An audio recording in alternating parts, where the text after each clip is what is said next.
Sorry, I know I'm muted. I'm talking to my mom. We're gonna get Chinese food, hooray. Okay. Give people a minute to see that I'm live again. Start shuffling in. Thank you, thank you. I don't know what to get from Chinese. Let me look at the menu.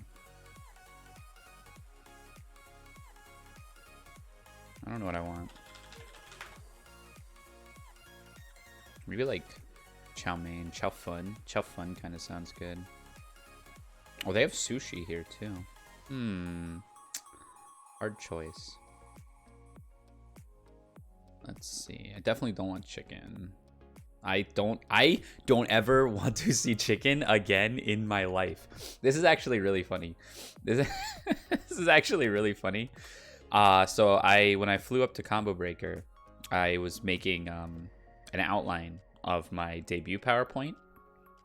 And you know, I have like likes, dislikes, and things like that. And there's not a whole lot of things I dislike terribly much, generally speaking, but I put chicken on my list of dislikes. I don't like chicken. The backstory to that is when I was meal prepping for like years and years, I was super comfy just meal prepping like baked chicken, steamed broccoli, brown rice. That was my lunch like every day for like 2 years when I was trying to lose weight heavy. And so I would eat baked chicken, broccoli, and brown rice. And like I got so sick of chicken during those 2 years that was always a joke I would make. It's like, oh, if I go to a restaurant, I'm not ordering chicken because chicken is disgusting. I wrote that last weekend. Yesterday, the chicken water incident was so gross. Like, just the grossest thing imaginable that now it looks really funny when I look at that outline and I see dislikes chicken, because it's going to look like it stemmed from that, but it actually is just a long thing running before that. But now I hate it even more, so I'm definitely not ordering chicken. I like tofu. Szechuan tofu? No, their Szechuan's actually not terribly good at this place. Szechuan broccoli.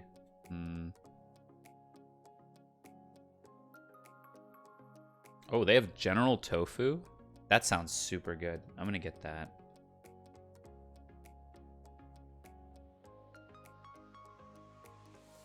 Should I go General or should I go sweet and sour? I'm going General. General Tofu.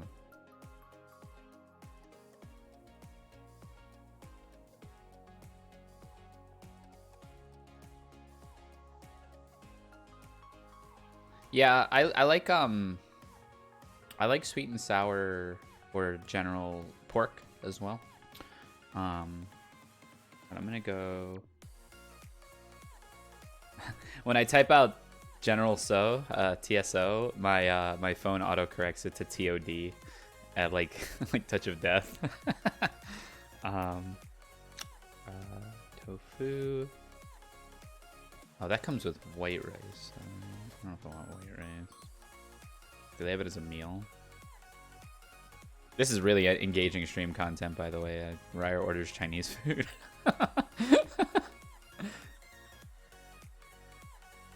Let's see if they have it. General TOD tofu. No, they don't.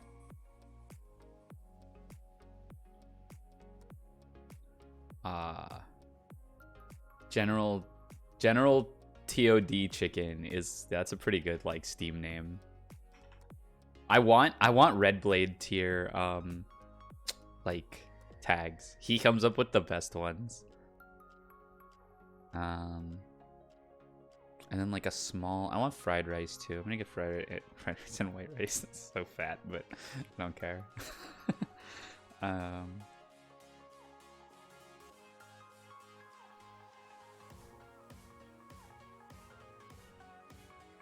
And then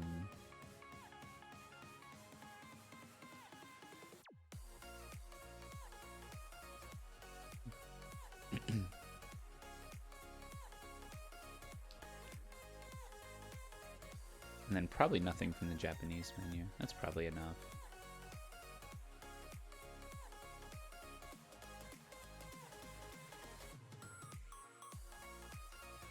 Yeah.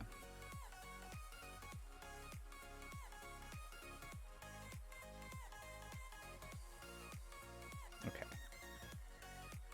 So we are going back to Raging Loop now.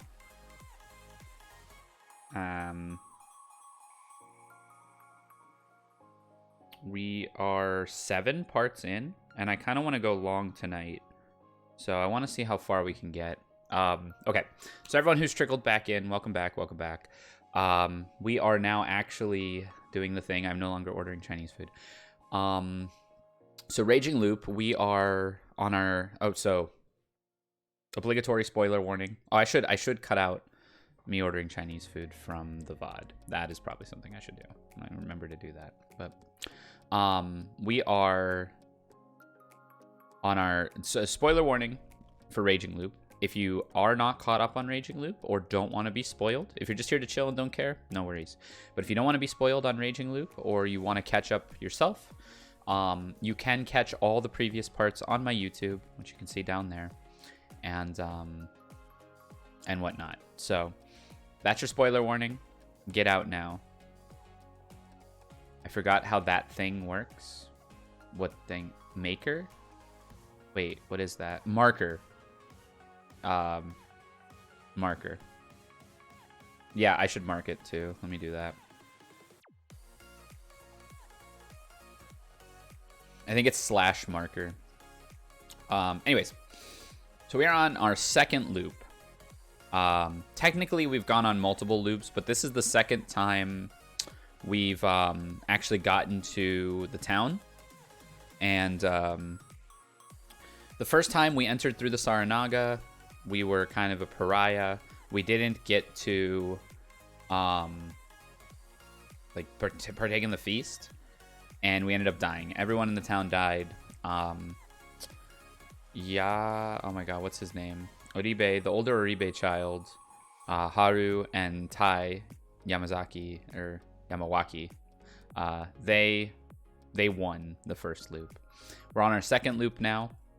We are part of the feast because we came in through Kamifujiyoshi instead of through the Saranaga.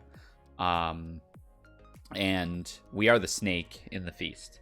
We've investigated 2 people. We've investigated Muro, and we've investigated Mochi. Muro is human, and Mochi is a wolf. Mochi has been acting, not differently per se, but he's been acting very strategic and has been pinning it on, oh, look at me, I'm so random, as his kind of ploy. So... I kind of sniffed that out, and I investigated just to be sure. We have the reporter, whose name also escapes me right now. Mamiya. We have Mamiya, who is pretending to be the snake. Welcome back, Ora dude. Mamiya is pretending to be the snake. We didn't call her out. We didn't reveal that we're the snake. She claimed that Tai was wolf. Tai did get hanged in a contested vote. People were contesting the vote largely between Nosato and Tai. And now that we know that Mochi is a wolf, him trying to pin Nosato makes me think Nosato is human. I thought Nosato was a wolf until I learned that Mochi was a wolf. Now I'm thinking that Mochi is just trying to eliminate Nosato as he sees that there's, he's kind of threatening. He's one of the more competent members of the town. My guess for the 3 wolves right now, Haru was also, I thought, a wolf, but she had some other shit going on. She was like possessed or something. She might... What if she's not really dead? I didn't even think about that. Anyways, she is dead. Haru's dead. The reporter... No. Is the reporter the other one who died? Yes, the reporter's dead. And then Tai is dead because we hanged her. Everyone else is still alive. Oh, the big guy is dead too. The reporter, the big reporter, he died. Frame 1. So right now, my guess for the wolves are Right now, my guess for the wolves.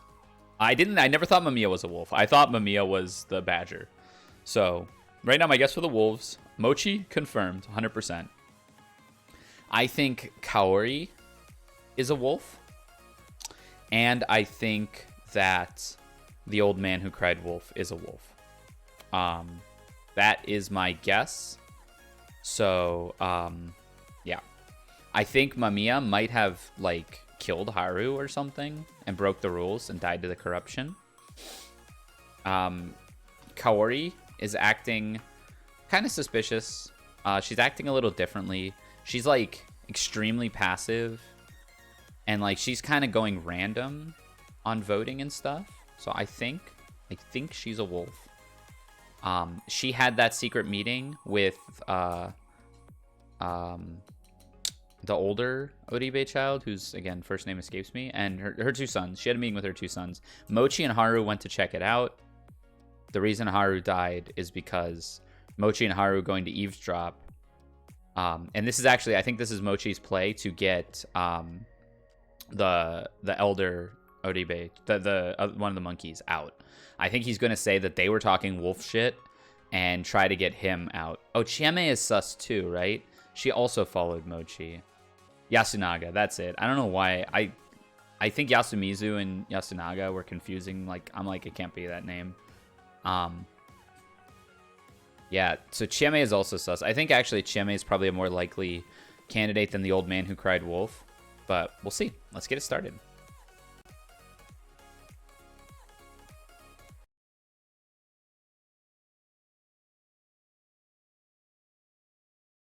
It should pop up in a second. There we go. Oh boy. I'm excited. Oh, here, I'll do this too. I'll put a marker when the gameplay starts.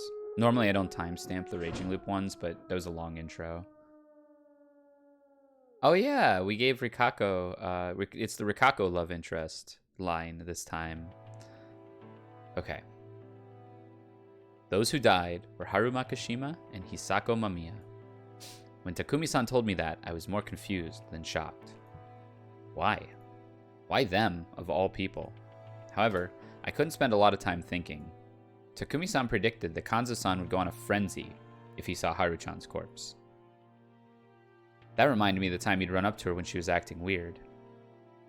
Mochi had told me that he loved his granddaughter a lot, and, well, that was undoubtedly true. Takumi-san had walked around Yasumizu before coming to me, but he couldn't find Kanzo-san anywhere. It would have been fine if they just missed each other, but Kanzo-san always woke up and walked around before anyone else, so he must have already seen Haru-chan's body. Considering the situation, I couldn't help but feel that something bad was happening with him right now. He's got a rifle. Guy's more dangerous than me. Even Takumi-san, who almost killed me himself, deemed him a huge threat. At the plaza, we met Chiemi. Her eyes were all red. Ni-chan, Haruaki-san. Did you see the old man? Huh? Oh, no. I kind of thought that you would be doing something to Haruaki by now. We'll talk about that later. Haru's room is open, though, right? Old man Kanzo must have already seen her. Let's stick together and search for him. Chiemi, where's Chikamochi and Yasu? They might still be asleep. Go wake them up, and let's gather at the dorm. Fusaishi, grab a stick or something. Okay. Haraki-san, are you alright? What? Well, I won't say that I didn't touch him, but don't worry, I didn't do anything to him. Let's just go already. His words and large frame made it feel like his usual strength and confidence had returned. Rikako-san, Meiko, Kaori-san, Yoshitsugu-kun, everyone from the nearby homes were still with us. We told them what happened, but since we couldn't wait for the woman to get dressed, we left this place in Yoshitsugu's hands. Yoshi, if you see the old man, stop him at all costs. Protect the women and the children. You voted for Taiba-chan yesterday. Old man Kanzo will not go for you without giving you a chance to talk. Might go for you, excuse me, without giving you a chance to talk. But I kind of feel like it would work out for you, so... Sure you won't run? Don't worry, leave it to me. Wait, Takumi-san. Would Kanzo-san really just attack him because he voted for Tai-san? I wonder that as well. Yesterday, Makishima-sama suggested that we hang both Yamawaki-sama and Mamiya-sama, and he himself was the one that put the noose over her.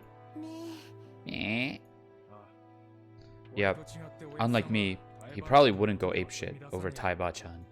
But that journal lady was a wolf. That's why it's possible that he'll suspect everyone who voted for Taiba-chan instead of her. Wait, what?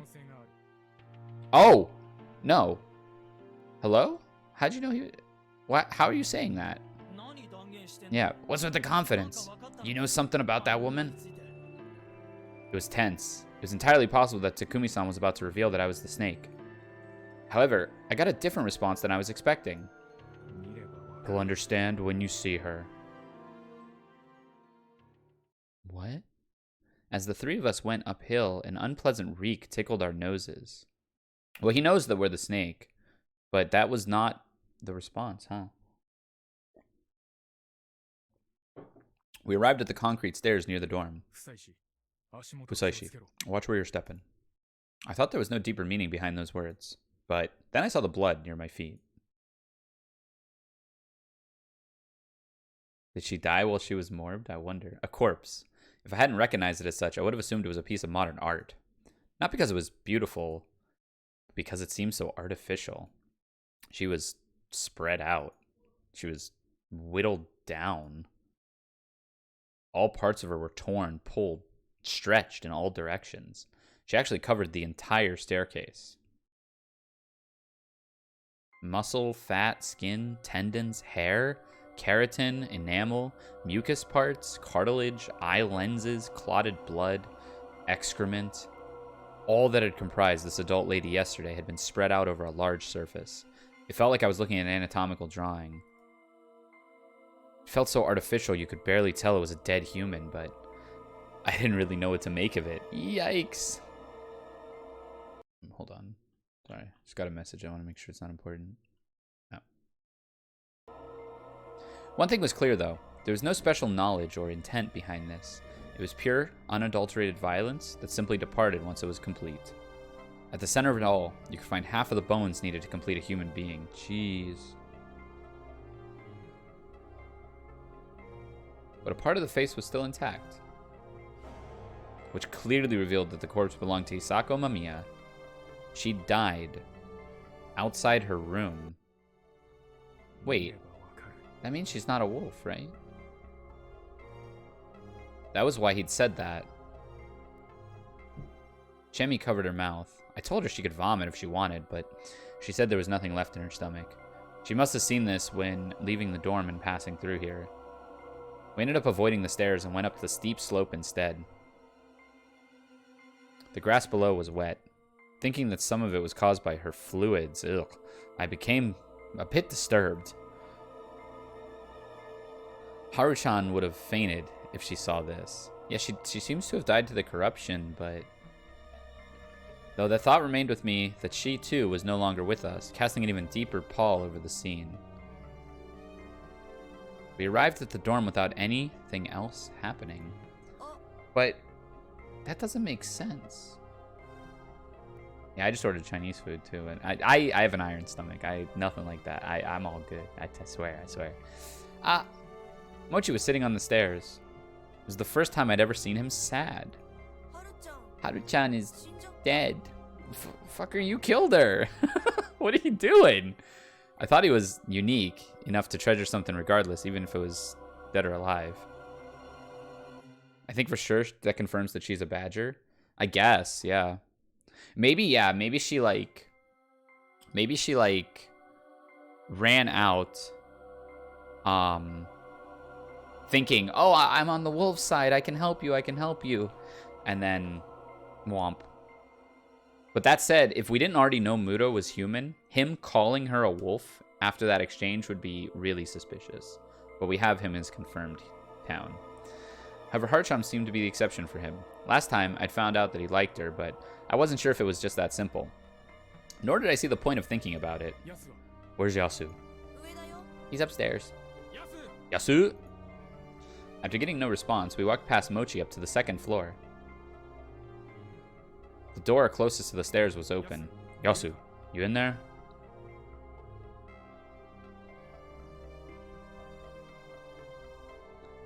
She's Badger and she random Ba and Ba was a wolf. That would be so. She's just like the worst Among Us player on the planet. She just frame one screws everything up. He was on his knees, spaced out, looking utterly powerless. Come on, get a grip. We all gotta go look for the old man. Yasu. Takumi-san rather violently shook him, and Yasunaga-kun made his first sound, a whimper. He didn't want to accept the despair before his eyes and kept his emotions from blowing up. I could see that on his face. It's all my fault. The first thing he blamed was himself. It's the third day, and I still haven't found a single wolf. No. Takumi-san shook him again. This is all the wolves' fault. If not that, then it's my fault for not stopping old man Kanzo. Your work has just begun. Get a grip, Yasu. Chemi, take over. Yasu-kun.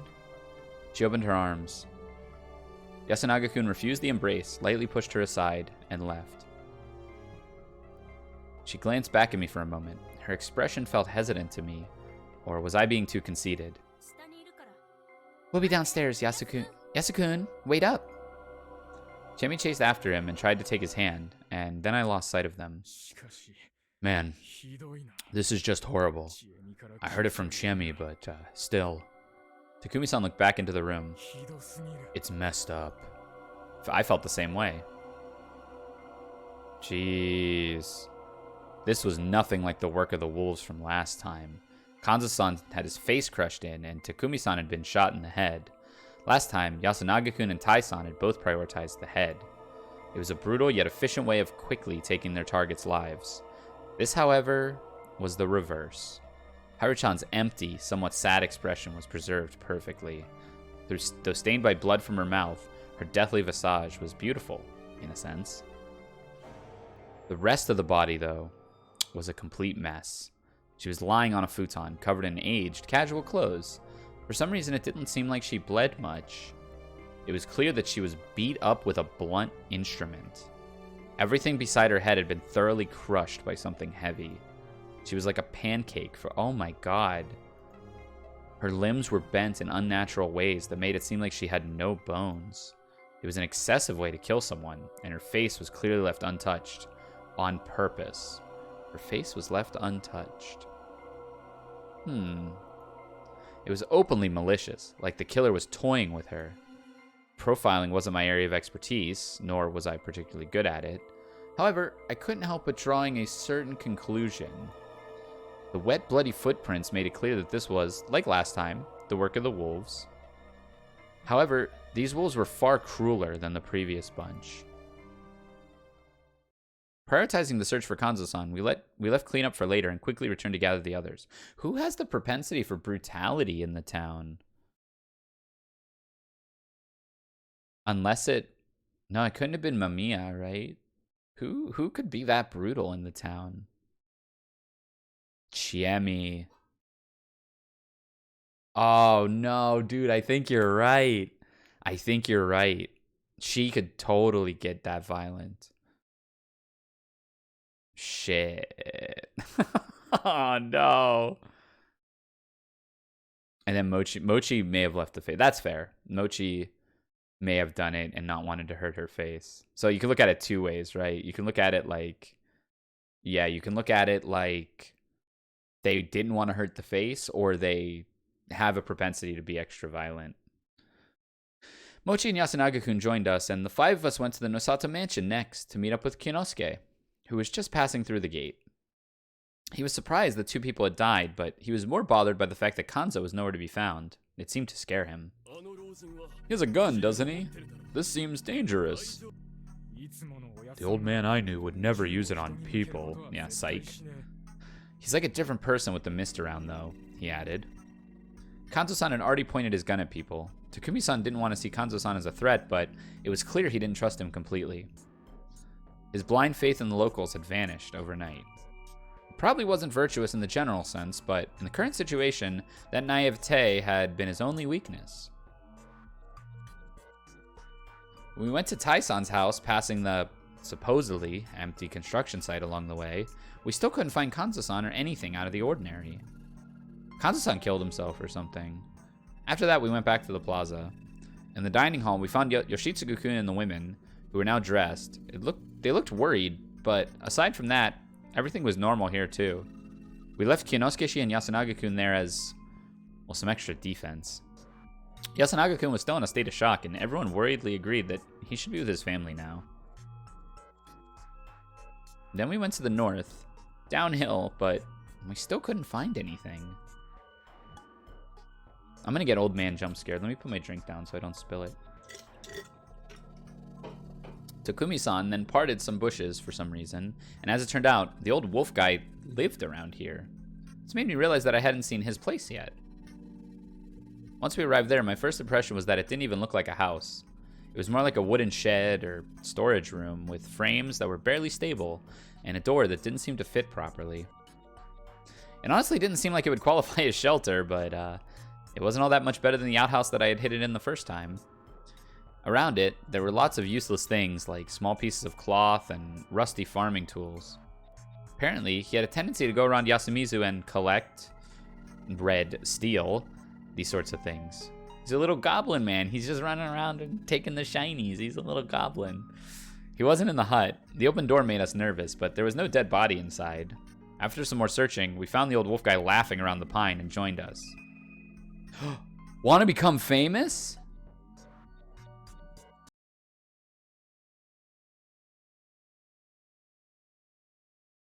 Big follows.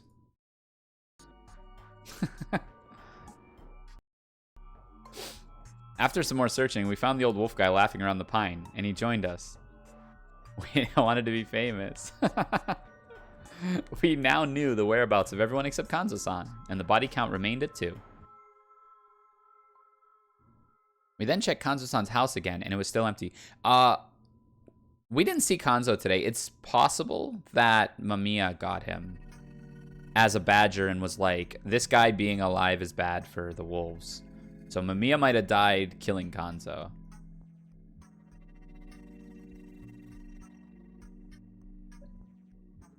And so we returned to the dining hall. Despite the tension, Kaori-san began making food. It was important to stay well fed, so nobody grumbled about it. It was rice gruel again, but nobody complained about that either and just ate up. The students and Chieme didn't seem to have an appetite today, though. We then talked about what we'd do next. It was about 7 o'clock, and the fact that none of us had seen Kanzo-san yet was really unnerving. Takumi-san insisted we go searching again, but the others began to think that it would be a waste of time. Some assumed that he either left the settlement, got stuck in some pond, or was taken by the corruption.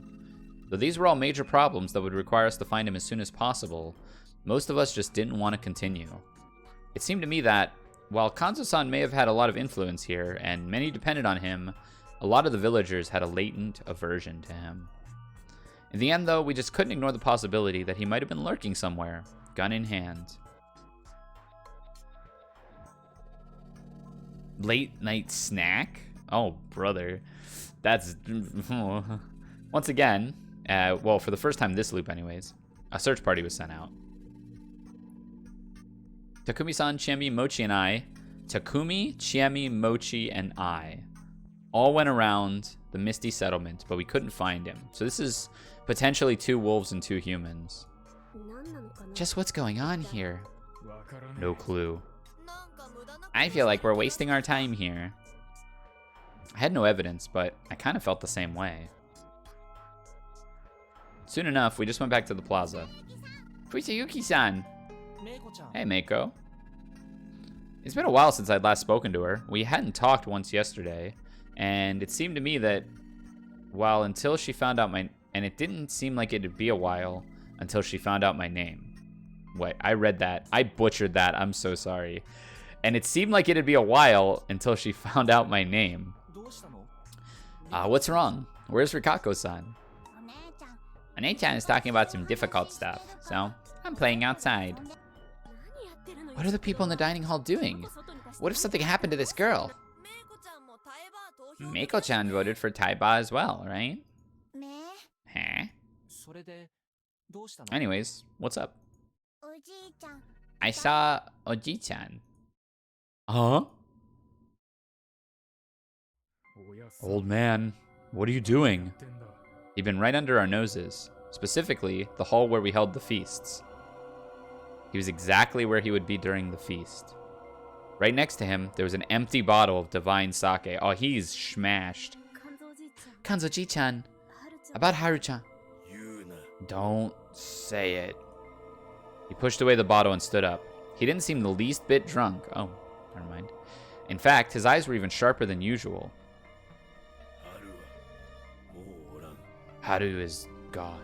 Oh no, I'm dropping frames. Hold on. How bad is it?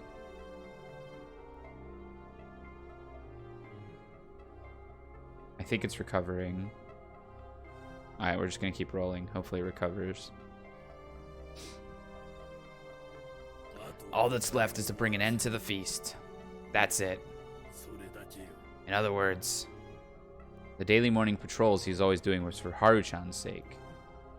So now that she was gone, this was the only place for him. So you're waiting. He replied with silence and sat down again, bringing his hunting rifle closer to him. I'll call everyone in. It ain't that time yet. But if we let you wait here, everyone is gonna be nervous. I don't care. Give me the gun. We'll put it back. Go back. Give me the gun. Instead of replying, Kanzo-san took his gun and aimed it at Takumi-san. Go back to the dining hall and wait till noon. The scene seemed kind of symbolic to me. Kanzo-san wanted to lead by force and demonstrated it with his killing instrument. At this point, no one could get in the way of him leading the feasts.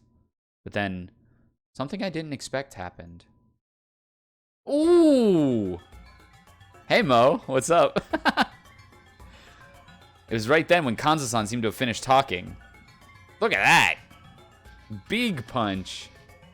Takumi-san grabbed the front of the gun with his hand. Oof. Pushed it aside, took a step forward, and punched Kanzo-san right in the face. I also didn't expect the old man to instantly retaliate. In less than a second, Kanzo-san let go of the gun and threw a punch into Takumi-san's face. Whomped. No! Blood gushed out of Takumi-san's face as it was distorted in pain. However, that wasn't enough to take him out. Oos, a slap from the left hand, the base of the palm cleanly hitting Kanzo-san's face, and the old man was thrown backwards. We hit the wall behind him with a loud crunch, but even then, Kanzo-san stood up, clearly ready for more. This dude's tough. It was an opening. I grabbed the hunting rifle. Huh? And gave it to Chiemi?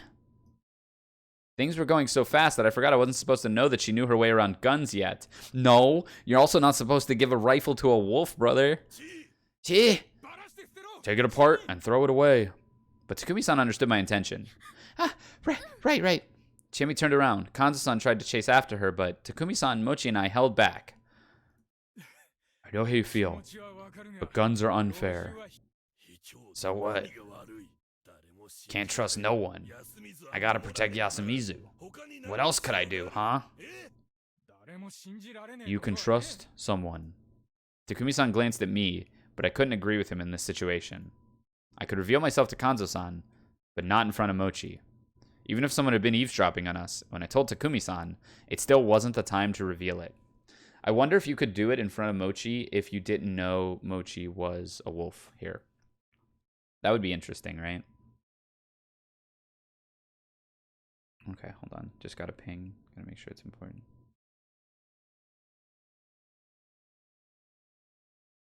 Okay. Sorry. There's one thing that's clear.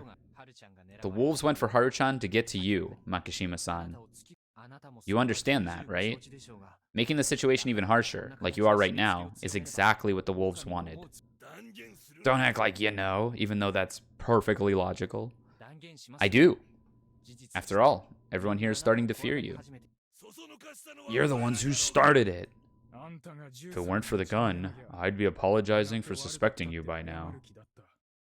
They then fell silent and glared at each other. Mochi, get everyone here.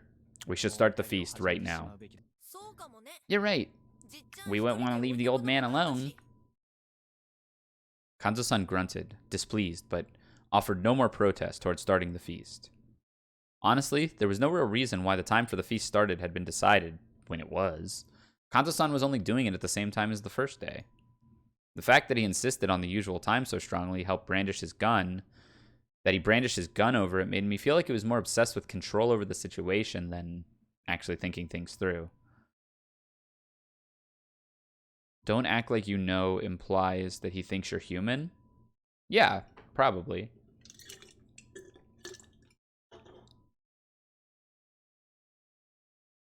At the base of it all, there was mistrust.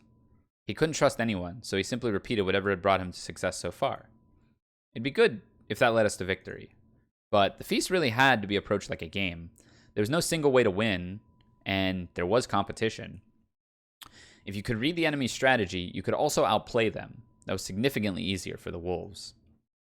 It was best to assume they understood exactly how Kanzo-san thought. That was why they targeted Haruchan. It was necessary to rethink our own strategy. It would all depend on how today's feast went. Especially for myself, since I was the snake and I had to survive no matter what. There are not as many people here anymore. Also, yeah, so she's eliminated, and Haru's gone. Did everyone drink? Yes. Alright, we are now starting the feast. Haru was killed by the wolves last night. Her body is still in her room. We won't let her death go to waste. We'll find the wolves and end this hell. It might even happen today. There's whispering. The people wondered if that was all really possible. Takumi-ni, I'd love to do that too, but what are you planning? Yeah, we're last to vote too, that's convenient. Can't say that yet. Good move. I hadn't explained my intentions to him yet, but he had a vague idea of what I was planning. The keyword was fixed majority. If he understood that clearly, we would have a chance at winning. Think we'll believe you if you don't tell? After all that had happened today, I kind of worried that Kanzo-san wouldn't say anything, but that wasn't what happened. I also wanted to give his all to end the feast with a victory. Oh my god, sorry. Bleh. That was why he couldn't just stay quiet and let us all die, and continued pushing his strong approach to the feast, denying other ideas. Yeah, I can't say it. That might change though. By the way, what are we planning to do today? Hang everyone who voted for Tai. I knew it. I could hear whispers of perplexion and fear. His targets today would be the 4 who voted for Tai yesterday and didn't die last night. Basically, the old wolf guy, Yoshi, Rikako, and Meiko. Wait, hold on. Why? The journalist was a wolf. How do you know? Because her corpse was outside. Yasunaga-kun seemed to have recovered a little, and was now doing what he had to do again. You can't hang more than one person per day, but do people know that during this loop? I think so. I think Tai said it. In the first feast. Oh, so because her body was outside.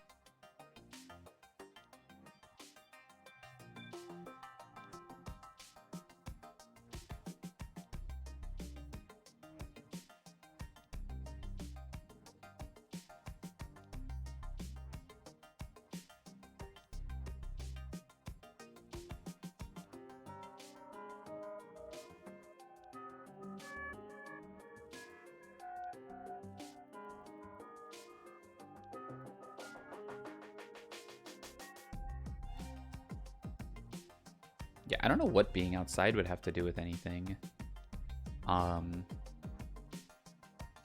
Because the wolves kill you in your sleep in your bed. But anyone can go outside. Just being outside doesn't mean, like, everyone who died to the corruption in the first loop wasn't a wolf. Yeah. She would have died to corruption, but that didn't happen. Oh, so you're saying, like, they're saying she was a wolf and another wolf killed her? Excuse me. Yeah, she died differently. But how did Yoshi die? Yoshitsugu, did he die to the corruption? Like, he did die to the corruption, but, like, did he look like that? Or was it...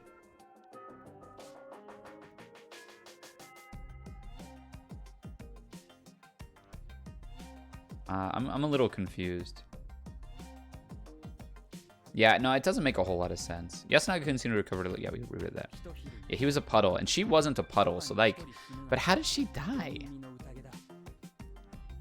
In the feast, you're supposed to get 1 death per day and 1 per night.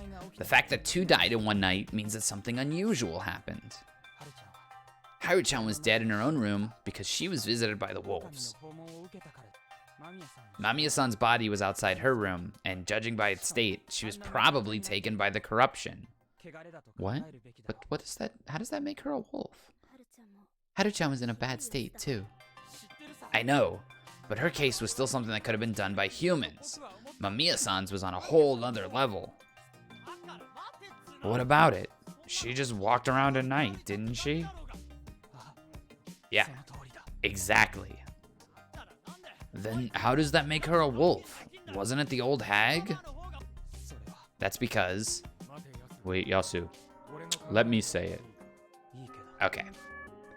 That woman was acting weird all day. The old man said he'd hang her, so I can't say I don't get her. What would happen if her death was all but certain? An outsider would try to escape Yasumizu, right? She would think she could run away. Oh my god, another... Mo, can you increase 5C that bot? Thank you.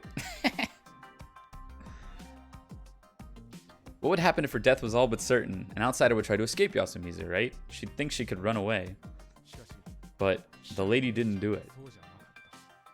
Yeah, she hadn't even tried to run. So what of it? If you're running away, it's better to do it during the day. Even with the mist, you can see stuff better in the light. You can't see anything at night. There's really no reason to not run during the day. The mist would hide her and let her escape without us realizing. If she'd run away yesterday, after we all split up in the evening, she could have gotten to the very edge of Yasumizu. But that is not where she succumbed to the corruption. Maybe she had some other reason to go out at night. About that. Anyone else but me here try to stay awake during the night? That question came out of left field, but Yasunaga-kun, Chiemi, Yoshitsugu, and I raised our hands. Didn't you say you stopped? We ain't talking about going outside, are we? I took a stick to my futon in case someone came for me. You went against the law of dreaming? Yeah. Just 2 nights ago, like Yoshi, I grabbed a weapon and waited for something to come, but I still ended up falling asleep. Can you believe that? This whole thing's such a crisis, and you shouldn't be able to fall asleep at all, but before you know it, you wake up and it's morning. This is flimsy logic, though. It's not that you're not allowed to stay up late, you just can't. It's one of the things that freaks me out about the feast. But we stayed up. I guess we weren't part of the feast, but like we stayed up the first night. Buddy got up to go use the bathroom in the middle of the night. The big guy got up to use the bathroom in the middle of the night. Well, maybe not in the middle of the night. Maybe he got out really early. Yeah, the logic is there. Unless it's bullshit. You should know if you try to stay up. Only the wolves can move around at night. That's because she was an outsider. Yoshi's looking a little sus right now, actually. Outsider or not, the feast is above all of us. If being an outsider was an excuse, the journalists wouldn't have fallen victim to the corruption. I had a mysterious experience of being spared by hiding in a toilet, but I had no choice but to stay quiet this time. Hashimoto-san, the large cameraman died by going out at night, didn't he? I don't know much about that, but if I gotta guess, he died because he wasn't sheltered properly. Cleanse, shelter. As long as you have those two covered, you'll definitely fall asleep. But if you stayed outside right from the start... It's just an assumption, though. Yeah, it is. You can ignore it if you want. But if the woman is a human, she'd have no reason to risk going outside. She's a wolf who was walking around at night, messed up somehow, and got punished for it. That's the only possible explanation. Yasunaga-kun and Yoshitsu-kun both fell silent. They couldn't argue against that anymore. And I guess nobody believed she was the snake, because nobody's even claimed that. Sure, it was strange how we just somehow fell asleep, but there were cases of people going out at night, both in this and the previous timeline. I'd have to think about it some more later. Did you know that too, Makishima-san? Only two kinds of people go out at night. Wolves, and humans who die like dogs trying to kill the wolves. With how important the dreaming law was to the locals, it was natural for them to assume that anyone who went out at night was a wolf. When you looked at it like that, Yoshitsugu-kun, who insisted on going out, was extremely reckless. That's why Hisaka Mamiya was a wolf. So Bachan, who she set up as a wolf, was clearly a human. Ain't it possible that both of them were wolves? I guess it is possible that they were the worst Among Us players in history. I felt for him. It was his vote that killed Taisan, even if he was prepared for it. It was just hard to justify. That's not impossible, but extremely unlikely. No, it isn't. Hmm? Oh, you're the crow. Oh, Kaori's the crow. Yamawaki-san, who was hanged yesterday, was a human. Sorry for keeping it a secret so far, but I am the crow. Okay, okay. Huh? Seriously? I shall take responsibility for my son's rudeness and his vote that killed Yamawaki-san. Crow life. Ah! I'm ready to take all the blame you give him, especially from Takumi-san, who loved Yamawaki-san like a mother. So, yeah.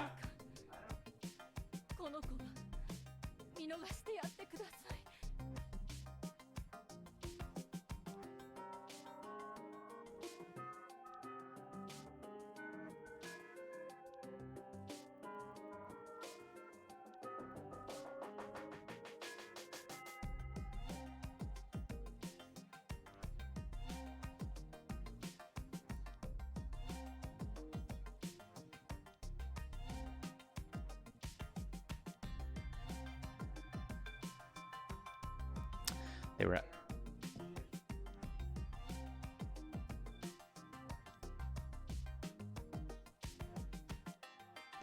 bad news, gamers. I'm getting General Tso's chicken, not General Tso's tofu, because the place doesn't have anything but chicken right now. So that's a shame.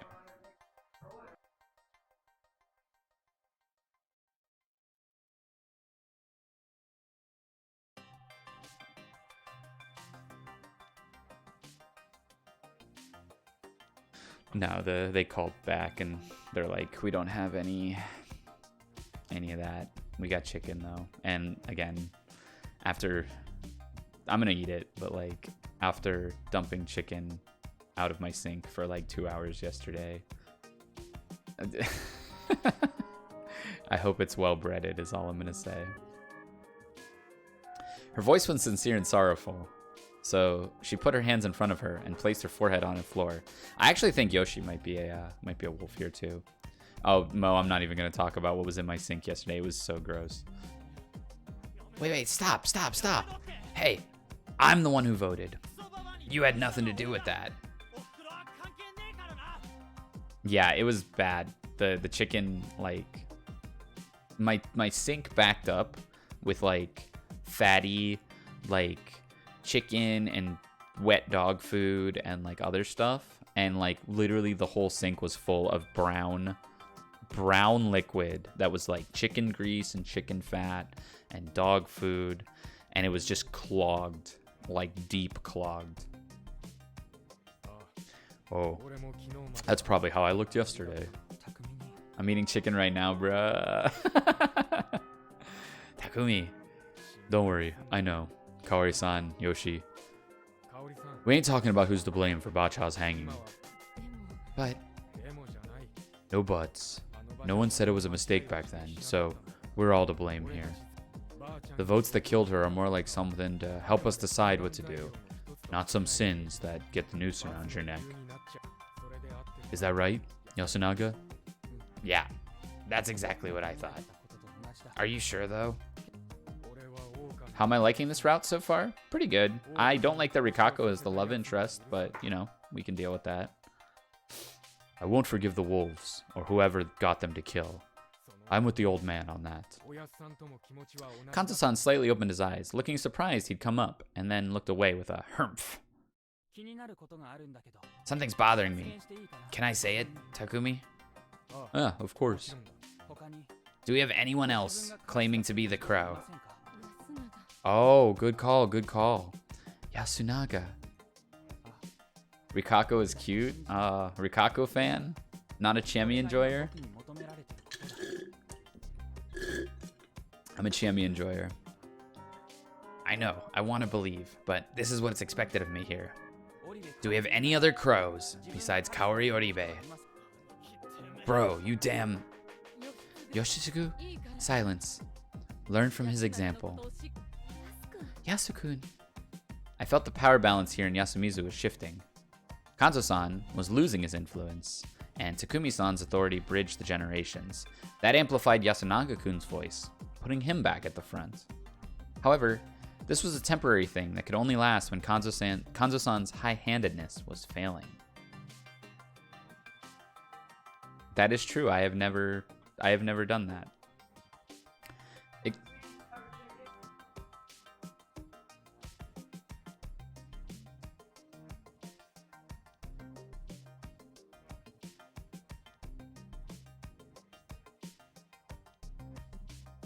It could be turned around if someone messed up or was hanged today and drove someone else over the edge. I will say this just in case, but if you're real and you're keeping your silence, you're being nothing but a burden for the town. If you know Kaori Oribe is a fake and stay silent despite that, you won't be recognized as real if you ever claim so later. Is that understood? These words felt like they were directed at me too. Scary.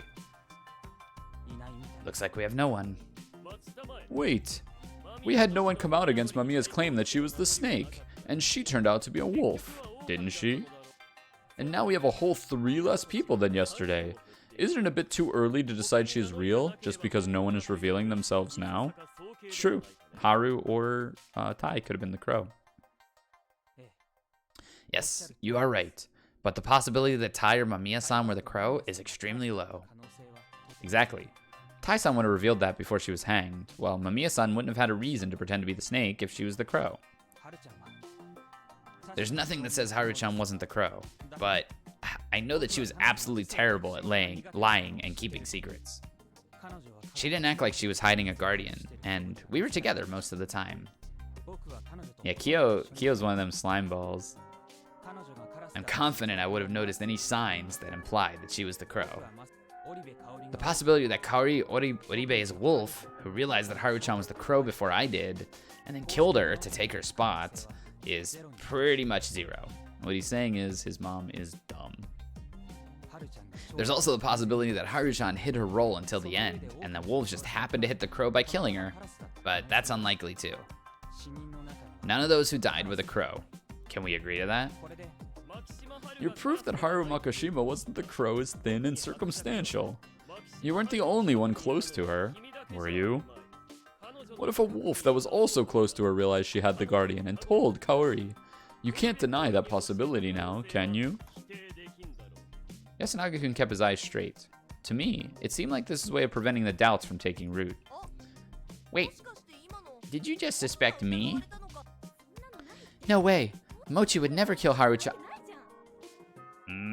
I think it's Chami and Mochi, and I don't know what the deal with Mamiya is, but I think Chami and Mochi are absolutely wolves this route. Feels fucking bad, man. I wouldn't be so certain, Chiene. But I don't believe he did it either. What is your proof?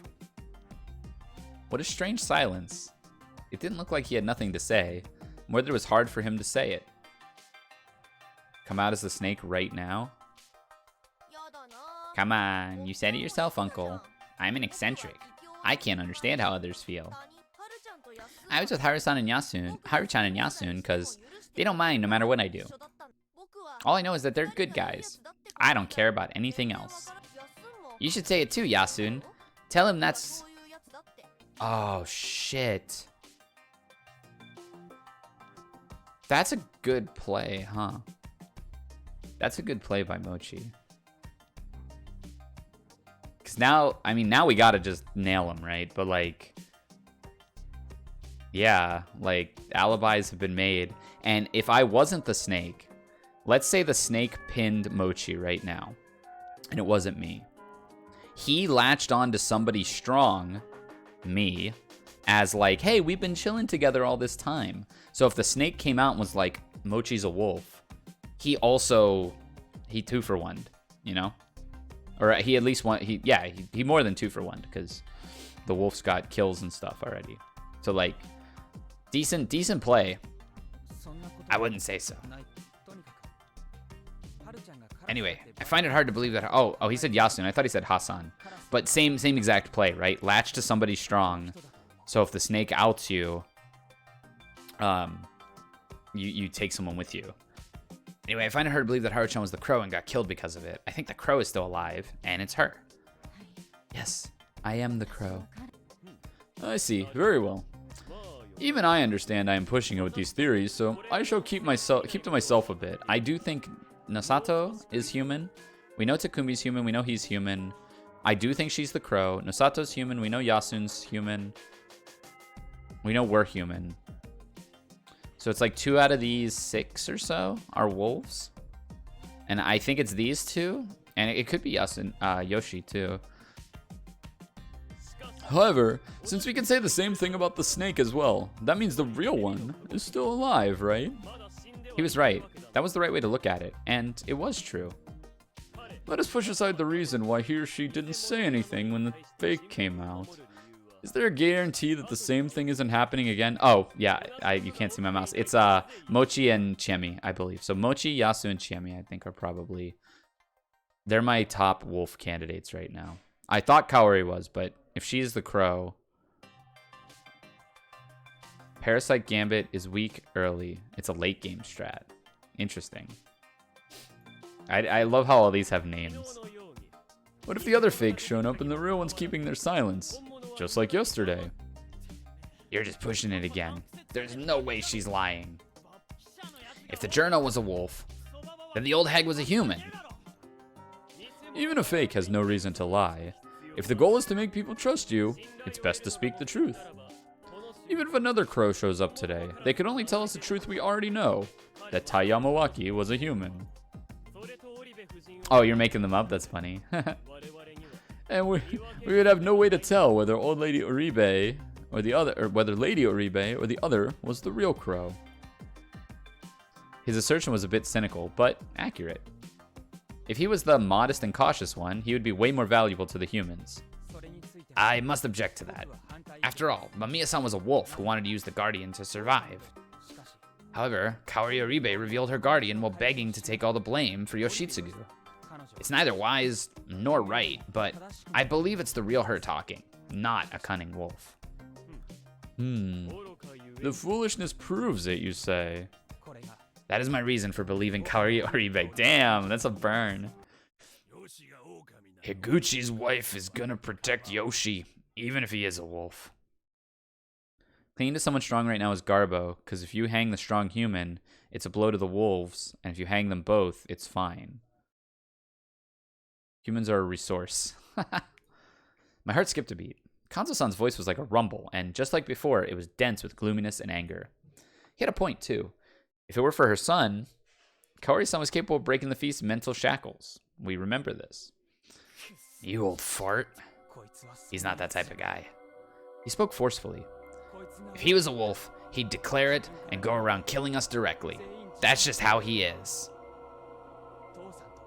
He's like our parents, straightforward, stubborn, and won't accept anything that doesn't sit right with him. Not even a god. If he had to die to prove Kaori Oribe innocent, he would surely do it. That's not something that I, the only sly coward in the family, can do. Yoshitsugu is a human. Hey? Yoshitsugu-kun rose to his feet and howled at his brother. Don't act like you know shit. If you spend more time with Mom, she'd... I do know. My cunning comes from the Higuchi blood. Mom has no reason to love me. She loves you way more. Huh? That's why I'm working hard and studying so I can pay her back with money and other things. You should be more grateful that she loves you just because you were born honest, Yoshitsugu. Why are you bringing yourself down so much, Aniki? Listen up, you... Quiet, the both of you. Also, if Oribe is spider, that's god tier. Which Oribe? Because the only one would be Yoshi, who could be the spider. The mother's voice quickly silenced her sons. I think Nosato is the spider, actually. Why are you fighting over... Or we think Mako is, right? I think chat thinks Mako is the spider, and Rikako is guiding her decision-making. I think that actually makes more sense. Why are you fighting over such nonsense at a time like this? Kanzo, Makishima-san. The old man grunted in response to the mention of his name. I heard that when my late husband, Sadayoshi Higuchi, died, there was mist in Yasumizu. Did he die in a feast? Did you kill him? He got killed by the wolves on the first day. Old man, I've been in 2 feasts. Only this old fart and I survived. Past? What about it? Nothing. Even if you were the one who killed him, it was because of the feast. But know this, Yasunaga, Yoshitsugu, I don't want to lose my family to the feast ever again. They could have been humans that survived the feast if they got the wolves. They don't have to have been wolves in the past feasts, right? To have survived the feast. Humans could have won. I think. We don't know that they were wolves in the past, but they were in feasts. So please, work together. You're brothers, aren't you? I didn't say I have anything against that. Me neither. Hey, sorry to bother you, but this really ain't the time for a family feud. The fact that the old man's been in a feast doesn't matter much. Well, right now anyways. Kanzo-san clicked his tongue. I believe the Oribes. Yasu's the monkey, while Yoshi and Kaori aren't the type to lie. That makes it all but clear that Taiba-chan and Haru were humans, while the journal lady was a wolf. We have 2 more wolves and 10 humans here. Out of them, the old man and Yasu are confirmed to be monkeys, and it's likely that Kaori-san is a crow. I trust Yoshi too, but it's not like we have any proof, so I won't add him to this list. That's fine. Now, how do we proceed? If the still living, real snake has the right info, this feast could be as good as over. There it was. What do you mean? If the snake reveals himself and states that 2 more of us are human, there would be 6 confirmed humans, meaning we would have half of the votes. With those 6 being confirmed, it would be unlikely that the rest would vote for the same person, meaning victory would be as good as ours. Fixed majority. Exactly. And we would hang one of the 6 unknown, while the wolves would kill one of the 6 confirmed humans. Their primary target would be the snake, but it's likely that the spider is still alive too. If he or she protects the snake tonight, we'd have 1 less confirmed human and 1 less unknown to gain another confirmed human or wolf tomorrow. It would either become 6 humans and 4 unknowns, or 5 humans, 4 unknown, and 1 wolf. The confirmed humans would become a majority no matter what. This number couldn't be turned around, so we would most certainly win. The snake's gotta find 2 humans? Even if he does find a wolf, we'll only have 5 confirmed humans. In that case, even if we hang the wolf, we'd still be left with 4 confirmed humans and 6 unknown. The humans' victory would not be ensured. Of course, hanging a wolf would give us a great advantage, and if the snake comes out, the wolves wouldn't keep quiet either. Yeah, Yasunaga's kind of a god. Mochi's shaken. Personally, I won't promise that I will certainly kill whoever reveals themselves. The snake's reveal could help bring certain things into the open. That was the opposite of Kanzo-san's approach. The old man clicked his tongue and seemed to squirm uncomfortably. But if the snake only looked into those who died, like Haru-chan, Yamawaki-san, Mamiya-san, he or she should stay quiet. But if that's the case, if that isn't the case, I would like the snake to reveal him or herself. I had to think. I think we do it. Was the info I had enough? I couldn't tell them I'd used looping to gather any info. That's why I could only reveal 2 results, one for yesterday and one for today. I'd already told Takumi-san that I'd checked and confirmed that he was a human. Thus, it was important for me to reveal that along with someone whose identity would help us. If I continued my silence, they might begin to believe that the snake wasn't fulfilling his duties properly. This was a do-or-die situation.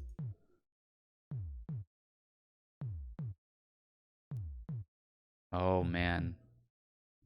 I searched Takumi and Mochi, so I have both.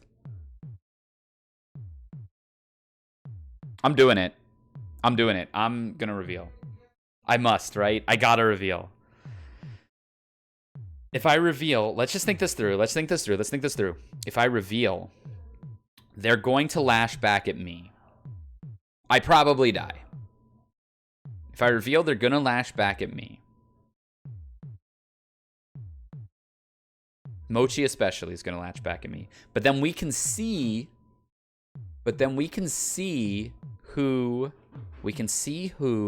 defends Mochi and go from there.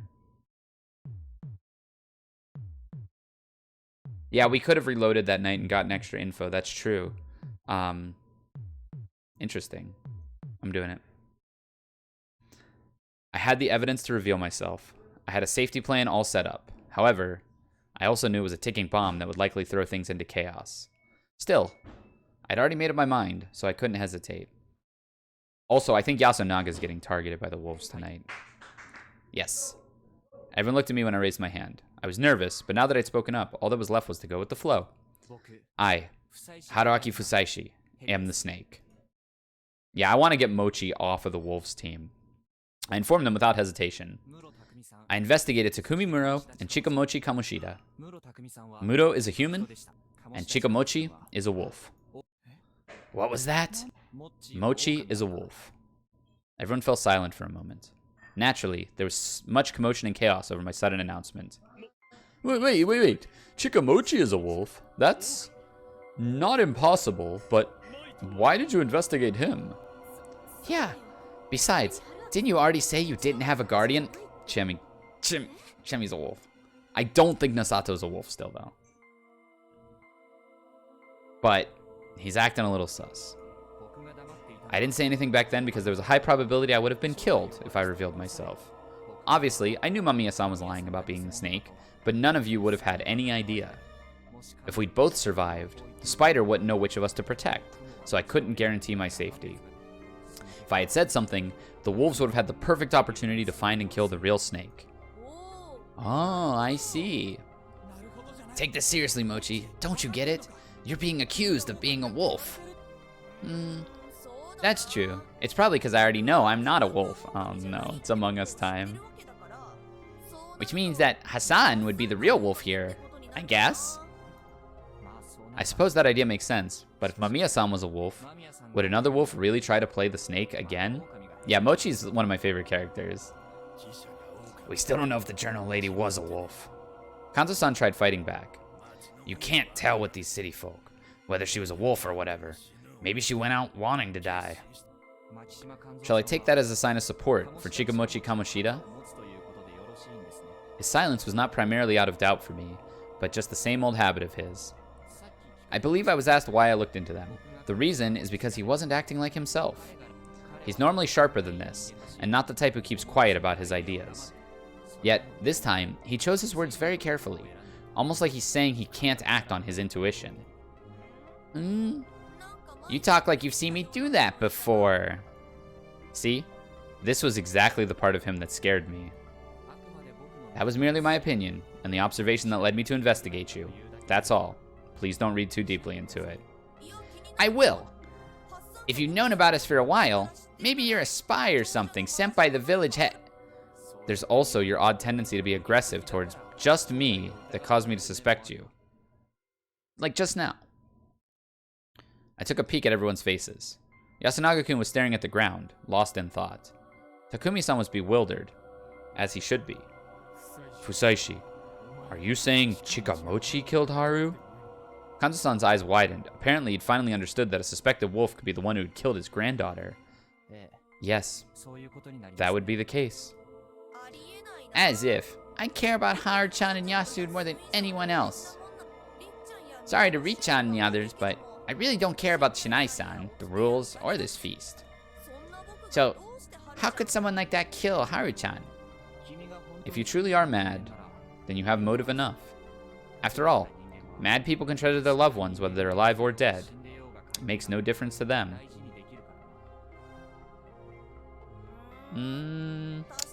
That's true.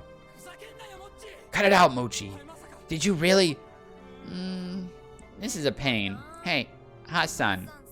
I'm no good with this kind of stuff, so go a little easy on me, will ya? Sorry, but I can't let my guard down around you. I've learned well over the past few days that your brain is on a different wavelength from everyone else's. Yasukun, don't we have any proof that Mochi didn't do it? You should have already realized, but no, I don't. Do you have anything, Mochi? Sorry, I didn't plan that far ahead. But, do you really want to suspect me? Chikamochi does seem to be acting the same as always. But even if he was given the role of a wolf, I can easily see him maintaining his presence of mind. And his stance is essentially to not think for himself. He's just followed Yasunaga-kun and voted for Nosato-san each time so far. Fortunately for him, his disposition wasn't suspected, but I actually think it was a pretty cunning way to act. So long as someone Yasunaga-kun didn't want to view as an enemy was a wolf, Wolf could just stay safe by following his lead. Yasunaga-kun is a monkey, and therefore definitely human. To leave the vote to him is the same thing as having a wolf give up their vote entirely. But if Chikamochi were to stay that way only to suddenly vote for someone else, we would just dismiss it, like he was acting on a whim. But in the end, he was in a position where he could vote freely without attracting suspicion. That is mad smart. You're relentless. I don't really have anything to say, so staying quiet makes me look fishy. But that is the Feast of the Yomi Purge. Then why not just hang me? Mochi, please, say something. Anything. Tell us you're not a wolf.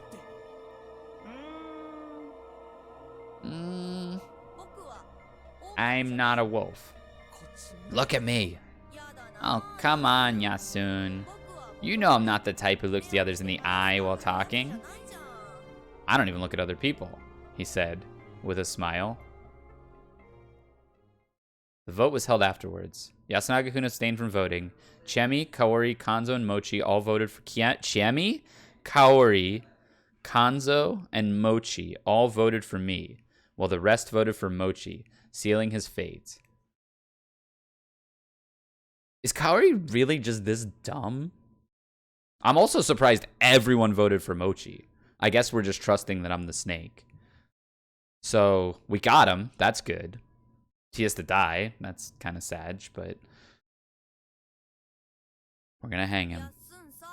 Hey, Yasun. Don't cry. I'm sorry, Mochi. I'm so sorry I couldn't save you. Now, what if Kaori says he was human? Then Kaori is the wolf like I thought she was. We gotta see. Hey, no need to be sorry. I've done some bad things. The crow is dead tonight, you think? Maybe. That would be a good play. Because you don't go for Fusaishi, because you know the snake's protecting him. The snake should run a gambit, and the snake should try to protect either Yasun. I would protect Yasunaga if I was the snake. If Kaori lives, she could be a wolf. No, I think... No, because now Fusaishi's a threat too. I don't know who I would go for as the wolves. I'm not a wolf. I just didn't have what it took to beat Hassan. Don't leave me. Without you or Haru-chan, I'll be all alone. Yeah, I was talking about the spider. Yeah, I guess you do have to kill the crow, right? So should the spider just protect Kaori? You've got Kaori and Yoshi, don't you? When it comes to them, no, forget it. What? You want a kiss or something? Come on, cut it out, idiot. I'm sorry. These are my last moments, and I don't know what to do in times like this. Okay. Do it, Yasun. Rise not. Rise not. Yasunaga pushed forward. Chikamochi Kamoshida fell into the mist. Oh my god, I'll never be able to shake that. And the rope went taut. Yeah, that's the wake up super option, right? So, if Kaori dies tonight, I think that does basically play her role, though. It basically confirms that Mochi was a wolf. Because why else would the wolves want to kill the crow if not to try to sow dissent among the, the play? Oh, you hear me crack open? It's just water, but yeah. Mochi's dead. Everyone stood there frozen in place while I headed for the plaza. I felt sick. Hey, Fusaishi. Takumi-san caught up with me. He really was a wolf, wasn't he? No doubt about it. But, yes, he died as a human to the very end. I kept getting the urge to tell him to quit playing the victim and glorifying this. I wanted to tell Yasunaga-kun that this was the guy who'd killed the girl who was like his own sister, and smiled like nothing was wrong. Yeah, like LaCroix, canned water. But what good would that have done me? It'd probably be Mamiya-san all over again. The shock Yasunaga-kun will feel when all is revealed will be unfathomable, but there was nothing else I could do. Yeah, that's the one. Sounds like you're really fretting over this. Sorry. Don't be. I'm a member of Yasumizu too. I will fulfill my duties as the snake while bearing the responsibility of Mochi's death to the very end. Thank you. It was good. I'd gotten Takumi-san on my side, but as a whole, it didn't feel like any of this had gone particularly well. It left a really bad taste in my mouth, unlike the delicious taste of sparkling water in a can. Refreshing. After that, I lost my job in the kitchen. Well, I hadn't exactly lost it, but since Kaori-san had voted for me, I was restraining myself. Why did Kaori vote for Haruaki? Just emotional vote? Don't kill the kids? We checked Chiemi now, 100%. Yoshitsugu-kun took over the work while I secluded myself in the hut. It was Takumi-san who'd suggested it. He said it was best I'd watched out for any potential attacks, now that it was out that I was the snake. Oh yeah, that's true. You can just break the rules in this game. Someone can just, come for me, even though it's not at night.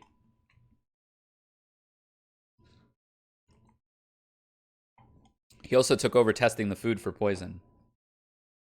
I remembered what he said.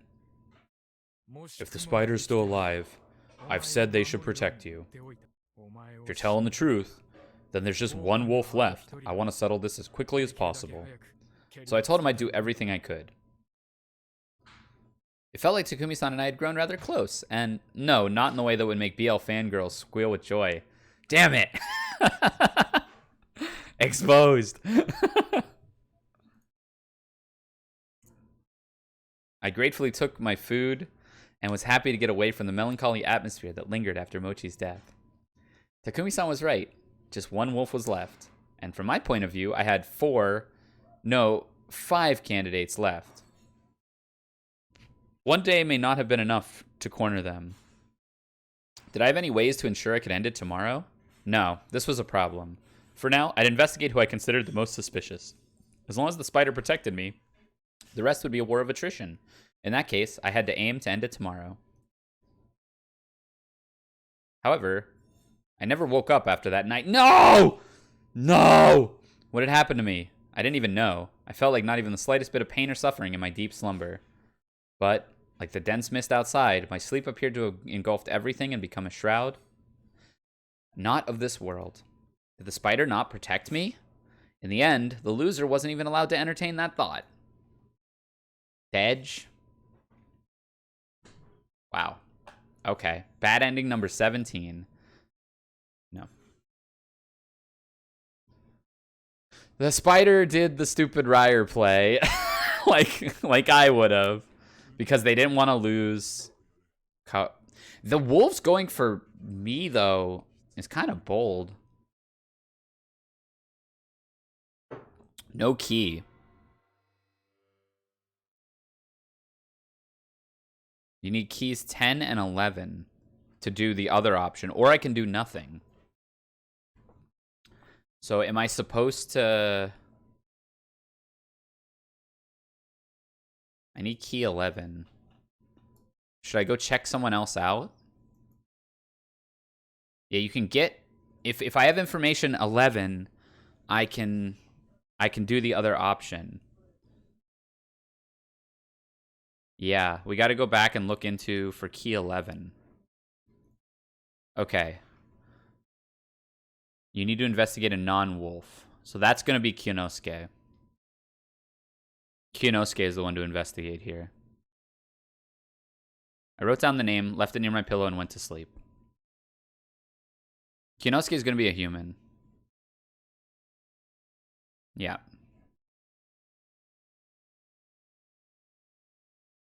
Truth of the Doctor. You can view it in the keys list.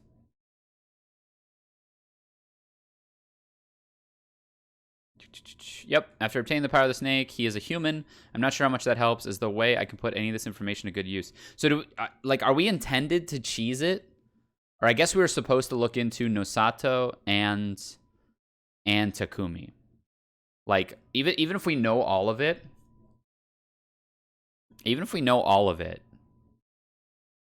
we can't reveal more than 2 pieces of information. That's the logic there. You can't just scam it and like loop. All right, let's jump back to the feast.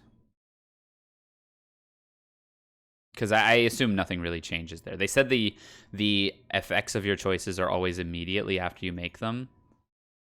So this was the way that we could go. We could go this way if we didn't tell Buddy about it. Okay, so let's go here. Okay. So let's get our majority. Reveal that Takumi and Kyonosuke are humans. For the one still alive, I could declare that Kyonosuke was a human. Without me, him, and Takumi-san, we'd have 3 more confirmed humans, completing the fixed majority that Yasunaga-kun talked about. For that, I had to believe that Kori-san was the crow, but that seems reasonable. After a bit of hesitation, I made my decision. I had to hurry. The wolves must be conflicted right now. They had to be considering whether they'd start faking before I spoke up. I had to declare it. Hi. Yes. My voice sounded stupid. I raised my hand. Everyone looked at me. It was even more tense than I had imagined. However, now that I'd spoken up, my hesitation was gone. I am the snake. I made that clear as possible. I investigated Kyonosuke and Takumi. They're both humans. Their reaction was strangely calm. There you go. It goes without saying, but I'm admitting that I'm a human. Me too. Why did you keep quiet about this until now? Like Yasunaga-kun said, completing the fixed majority requires 6 people. Normally, I would have needed to use my guardian once more. But then, Mom suddenly revealed herself to be all but certainly a human, prompting you to act ahead of schedule, right? Yes. I do apologize for staying silent until now. People have died as a result. However, when Mamiya-san's declaration was such an obvious trap, I could no longer announce my role. I then gave them a mostly accurate summary of my intentions, similar to the one I gave Takumi. So that's why you said those things on the first day. Yes. I mistimed some things though, so I probably sounded a bit fishy. Anyway, that's all from me for now. Do you accept that, Kanzo-san? We left the final call to Kanzo, and it was actually a good thing it was still like that. Though some people resisted him, he was well respected here. A split here could destroy the fixed majority. You said something yesterday, didn't you? Something about having no special powers? I knew he would go there. Like I just said, I couldn't reveal my identity until now. Why? What do you mean? You ain't planning on dying. I'm sure I told you that I couldn't die. That was because I still had to fulfill my role as the snake. We hang liars. Feast rule. Hello? I didn't lie. Yasun, why do liars get the news? Humans search for the wolves under the assumption that humans don't lie. Because that's something that wolves definitely do. He is so Pepega, it's not even funny. Like, his head is just smooth. Exactly. It was wise to create a situation where exposed lives could lead to the discovery of the wolves, and lying humans are harmful to humans. That's why I said I didn't have any special powers, rather than I didn't have a guardian. After all, I don't have any superpowers, do I? What the frick is going on? Yes, that's what I thought when I heard that. I figured your roundabout phrasing was implying something. Question mark, question mark? Like, I'll believe that. He's an outsider. We don't know what he is, and he lied. He said that Kyo and I are humans. Wolves can do that too. He wasn't wrong there. If I was a wolf and got comfortable on the human side like I was trying to do now, the humans would be as good as dead. After all, I could investigate the other wolf and just say they were a human, adding them to the confirmed human count. If I did that, in a few days, we'd get in a situation where all the suspicious people were gone, and the feast was still going on. This was a waste of time, difficult to recover from. In a sense, the fate of the humans depended on whether they believed me or not. It was a huge gamble for them. But why? Why wasn't any wolf taking this chance? So you're saying he's a wolf who is using Muro and I to survive? Yes. That's not impossible, but... I shall believe him. He may hide things, but I do not believe he means any harm. Why is she on our side now when she voted for us in the other... Man. She was overestimating me, but at this moment, I did appreciate it. Same here. My reason is that Fusaishi-kun analyzed the feast with reasoning similar to mine, and is so far doing the logical thing for the sake of the humans. Yeah, I guess. It's the Feast of the Yomi Purge, though. I mean, I appreciated that. It made me want to buy him a drink once he was old enough. I trust him too, old man. Why? Because I believe he ain't planning on dying. You're afraid that he might pick the wrong targets and we'd end up with a feast that is not ending, even when we get rid of all the wolves, right? That happened, well, then we'd hang Fusaishi, right? He's an outsider. He's not going to die for Yasumizu's sake. That's why he wouldn't say a lie that'd get him killed. It's also why he didn't come out when you said that all the snakes should be hanged. But the situation is different now, and now that he's out in the open, he's probably thinking he can even get the spider to protect him. You know what's going to happen? Mamiya is going to have been the badger. We're going to get 2 of the wolves, and then they're going to hang us because there's still a wolf. And that's what's going to end up happening. Is that right, Fusaishi? Takumiya's like, I took a hoe to his head and he explained it to me. It was the only saying that to make Kanzo-san more tolerant. Whatever the case, his analysis was correct. No comment. That was why I couldn't respond honestly. I couldn't lie or gather more antagonism than I already had. To my surprise, Kanzo-san chuckled. It sounded like a mocking laugh, though. Did this mean he now accepted that I was just a cowardly outsider? We don't know if Mamiya was a wolf or a badger. Everyone's saying wolf, but I feel like she could have just done some dumb shit. If that were the case, he probably wouldn't lend an ear to any of my proposals. After all, I wouldn't give my life for Yasumizu. Yeah, supposedly only wolves can go out at night, but if you just, like, didn't bathe... Oh, I guess because she died outside. But what if you just stayed outside? What if you just stayed outside? I'll ask one thing, then. Which of the 6 do we hang? I didn't think about that yet. What about you? Kyo, Yasu? The 2 shook their heads.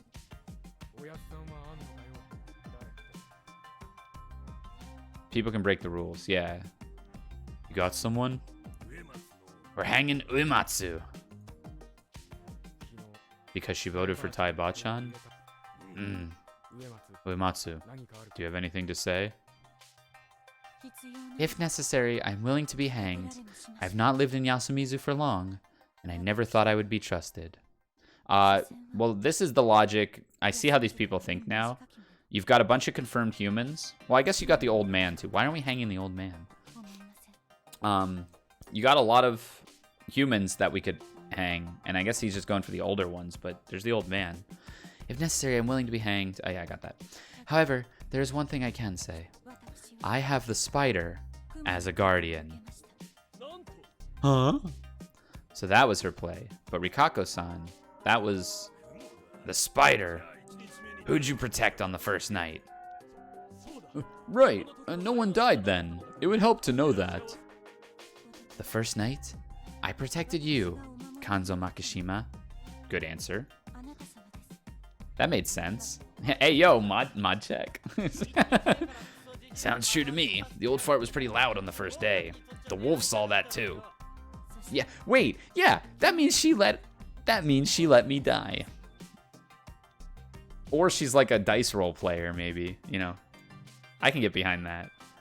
And yesterday, I chose Yasunaga Uribe-sama. Me, but I didn't do much yesterday. In all honesty, I sincerely believe that Uribe-sama would make for a more valuable survivor than Makishima survivor. Yeah, she's covering for Meiko. But Meiko didn't protect me. Oh, I bet Meiko tried to protect me and wrote my name wrong because she doesn't know my name. I bet that's what happened.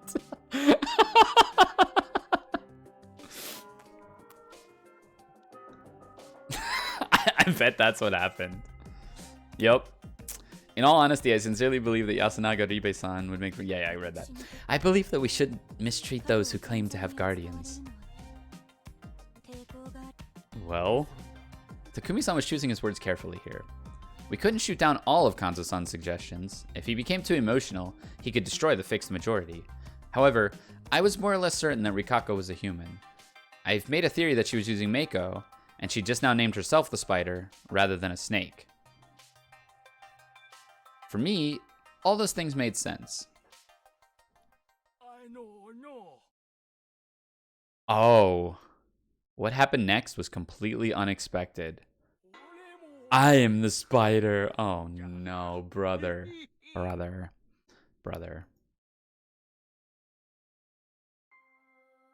We'd always thought the old wolf guy and Meiko wouldn't take part in the feast. Boy, were we wrong. After all, their only contributions were their votes, and it was hard to tell what they based their votes on anyways. They were just 2 swing voters, and were otherwise harmless, and best left ignored. It wasn't that simple this time, though.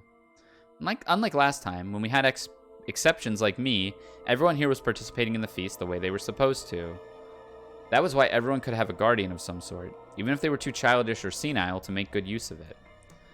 I'd actually been afraid that they would get and waste their guardians. I don't think the old man could be the spider, because... I don't think the old man could be a spider, because someone actually got saved on the first night. Now, he might be the badger if Mamiya was in fact a wolf, and he's just trying to sow chaos. I didn't expect him to come out as a second spider, however. Why him, of all people? And why the spider? Yeah, I think I think he might be badger or wolf. It would be easy to make him a wolf, right? Really? Spider? Uematsu. I am the spider. The old man is lying.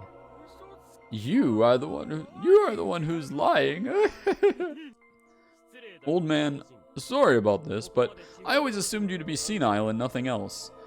Do you understand the current situation? Oh? Hey, was he like this in the previous feasts?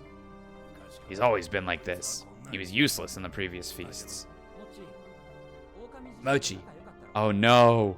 Mochi, you're friends with him. What do you think? I'm sorry, but I don't really understand others.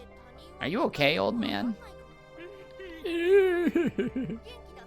He's alright. Oh my god, how troublesome. Old man, who did you protect on the first night and last night? Huh? Listen, our lives are on the line here.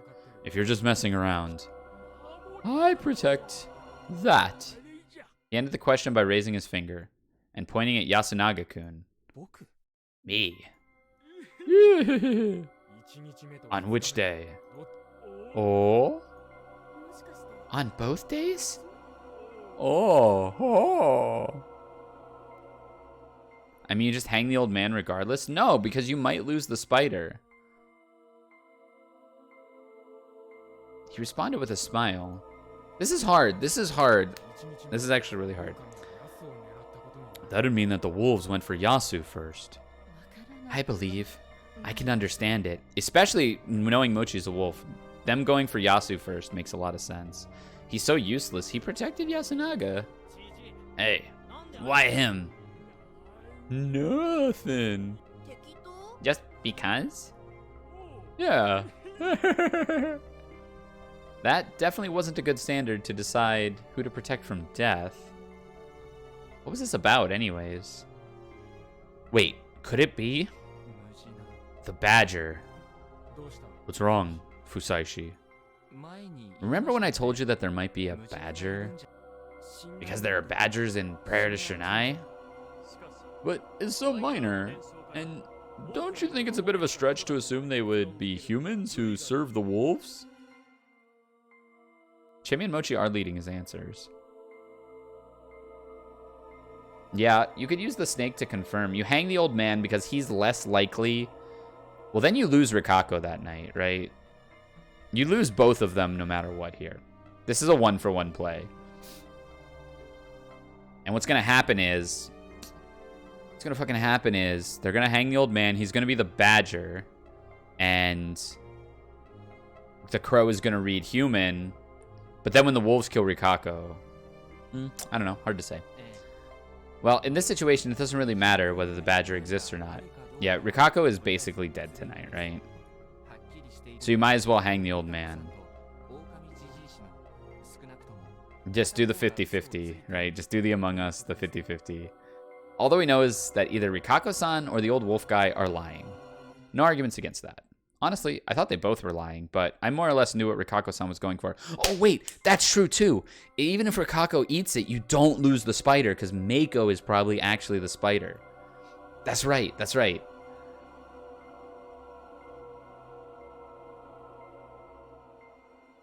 Spider for Badger is a good trade, and you keep majority. Spider for Badger is a decent trade. She was probably ordering and controlling Mako, the real spider, effectively making her the one who protected the people. That was why the info she gave about how she used the power was correct. In a way, she was the spider's representative. Also, the wolves know which... well, they obviously know which one is, like, really the spider, but because they said they saved different people night one, even if there was any kind of, like... if it was a human trying to, like, bait the wolves' call or something... it keeps the wolves from killing Rikako. The wolves are going to kill Rikako no matter what.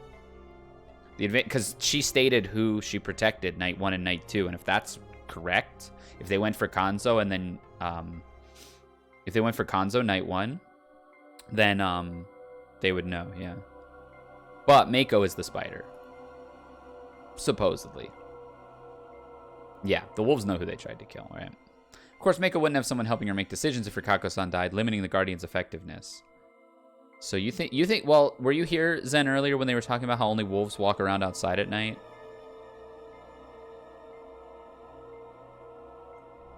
Because I thought that too, but apparently the badger would be sleeping at that time.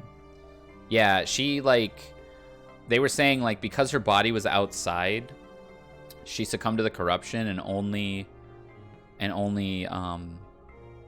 wolves can go outside. I think badger makes a lot more sense for Mamiya, but I'm not sure. Why would she be dead, though? Because she fucked up some other way. I don't know. Their logic was she broke the rules some other way. Imagine dragging dead bodies outside. Well, she was like spaghetti. She tried to double kill? That could be the case. She might have tried to double kill. But even so, if the spider and the wolves thought... If the spider that the wolves thought was dead... Wait, maybe she went for Kanzo, realized it was protected by the spider, and then went... Or no, this was night 2. Never mind. Maybe she went for... Maybe she went for... Yasu. Realized he was protected by the spider and was like, screw this, and then went and killed Haru, and then on her way back home, she exploded.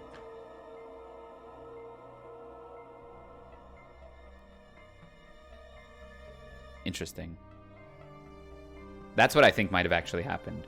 The spider might be playing like the best game of their life, and so Mamiya got frustrated and went and killed Haru, and then spider protects Rikako, wolves assume Snake is safe. Well, that's what was supposed to happen last night, but I do think she messed up our name. I think Mako miswrote our name, and I think that might come up later in the story. I didn't know how accurate my assumption was, but it did seem like an effective course of action. Though, she probably didn't expect a sudden fake. I think the wolves would greed by leaving Rikako alive to get hung tomorrow. Maybe. But if Mako protects Rikako, that is a play and a half.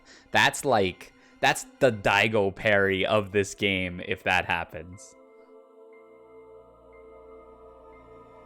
It was day 3, and the fixed majority plan was becoming reality, yet no wolves came out as either snakes or crows.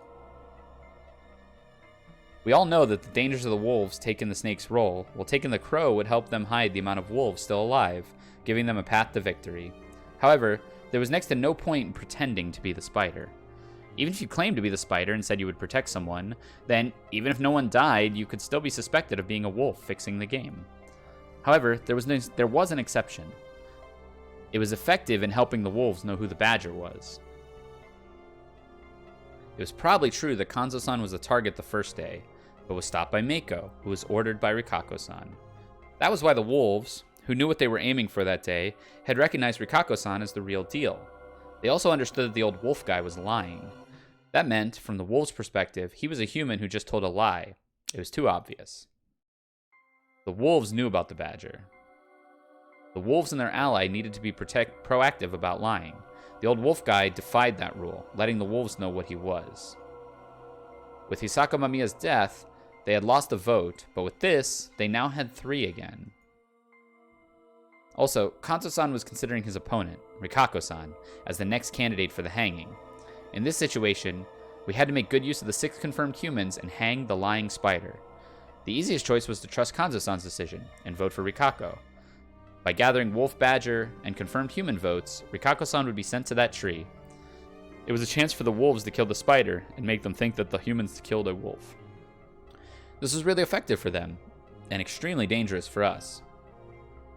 Even if the real spider, Mako, survived, it would be really difficult for me to talk about the badger and explain that Rikako-san was a fake spider on their side. The fixed majority was based on the badger not existing? Was it? Maybe. No, we have 6 confirmed humans. We have Takumi, Kanzo, me, Yasun, Takumi, Kanzo, Kaori, Yasun, me. Oh, do we not? Is that only 5? And Nosato. No, that's 6. We have 6, and there's only 10 people left. Yeah, I had to convince the human side that they should vote to hang the wolf guy instead. I thought there was 10 people left. I don't know. Was that really right, though? No, there's more than 10, because there's... Oh, what's this music? There's Rikako, Mako, Yoshi, Chiemi. Yeah, there's way more than... I don't know why 6... It's the 6 confirmed humans and someone else, I think. Maybe we don't have a forced majority today, but we have a forced majority after today or something like that. Yeah, we'll see. I had to think clearly. I only came to understand Rikako's intentions because she told me to vote for her in a peculiar situation. I was assuming that both she and the wolf guy had some ulterior motives. But was that really right? Was the old guy even capable of that? He played with a pretty useless guardian. Maybe he'd only come out because he found it strange that another spider had named themselves. In fact, that was the most natural reaction, especially in the other's eyes. Same went for Rikako-san. From what I saw of her, she was more legend and harmony than intelligence. What if she was actually thinking that by protecting Mako, she would be considered a good guy and avoid gathering votes? What if her affection for me was all part of this plan too? Crap. This was obviously the more reasonable line of thinking. Also, Rikako-san could have just been lying to let the wolves know something. Anyway, we had a relatively sane young woman going up against a completely senile man. No matter how you looked at it... Uematsu, you're lying. The choice was obvious. No. Why'd you say it now then? You once told us to hang you if we had to. This was after some votes went in. Yes, I did say that. Then why are you saying you have a guardian now that you're about to be hanged? She fell silent. I couldn't tell whether it was a silence to protect Mako or just an awkward silence because he pointed out a harsh truth. It's obvious. What about you people? I am leaving my vote to Yasunaga. That will make it easier for you to believe me, won't it? Yeah, that's fine. Kyo, you? Rikako-san, are you really the spider? Yes. Nosato-san, that much is certain. I think both are lying, if you ask me. Kamoshida, if you got nothing better to say, then shut up. One-chan. Don't worry, I will protect you. Isn't this weird? It's not fair. Rikako-san went through a lot of bad-mouthing here in Yasumizu, but fought through it for our sake. Why did it just flip upside down because of that old guy's words? Why did he even say it? Chemi. Someone might have told him to say that, and it might be that Rikako-san's going through some inner struggle. We don't know what's true. We can't just whip up an answer and simply kill someone like it's that. It's dangerous. I know, but in the end, it's either you believe or you don't. It's a weird play by Chemi. Usaishi, what do you think? Shit. All right. We got to vote for the old wolf guy, right? It feels like bait, but like what I want to see the Justin Perry. I want to vote for the old guy. The wolves go for Rikako cuz they know she's actually the spider. And then Mako saves her and it looks like she saved herself. This would be a gamble. I had to remove the unpredictability and simply play the odds. I would have to rely on common sense. Or by the first impressions that I had. Or maybe I would just believe Rikako-san. I believe the old wolfman is lying. And your proof? It didn't have to be true as long as everyone was won over. The feast was a game where people hunted lies. I couldn't let my eloquence alone do the talking. I needed the truth. Did I have to talk about Mako then? No, that would make me simply unforgivable. Then, it actually doesn't matter which one we hang. This is actually kind of true. I'd play the role presented to me. That was the only way for me to gain their trust. What do you mean? If I die tonight, then it would be proof that I was the snake and that Takumi-san and Nosato-san are humans. We're hanging someone today, so that'll leave 10 people, 5 of which would be confirmed humans. However, Kaori-san was just a self-proclaimed one. Even so, the remaining 5 wouldn't be able to get enough votes on her. Right, Yoshi? Yeah, I'm not voting for her. Yeah, it would look like it, and everyone would freak out. And then they'd have to hunt, they'd be scrambling to hunt the real spider. So you would get the benefit of claiming the spider without losing this. They'd probably figure out it's Mako. But at that point, we probably got all the wolves dead. If the old man's a wolf or badger here. Then the 5 confirmed humans would win the votes. They would have the fixed majority. Well, we still need insurance that Yoshi won't betray us. But in the end, that too is just about whether you trust him or not. I ain't betraying anyone. I will leave the decision to the rest of you. On the other hand, if I didn't die, those of you who couldn't trust me would be worried. But if I survive, I would use my guardian to look into the most shady person among the 5 unknowns. If it's a wolf, we hang them. If it's a human, we add them to the confirmed list and hang one of the 4 unknowns. No, we did not reveal. We died when we did that.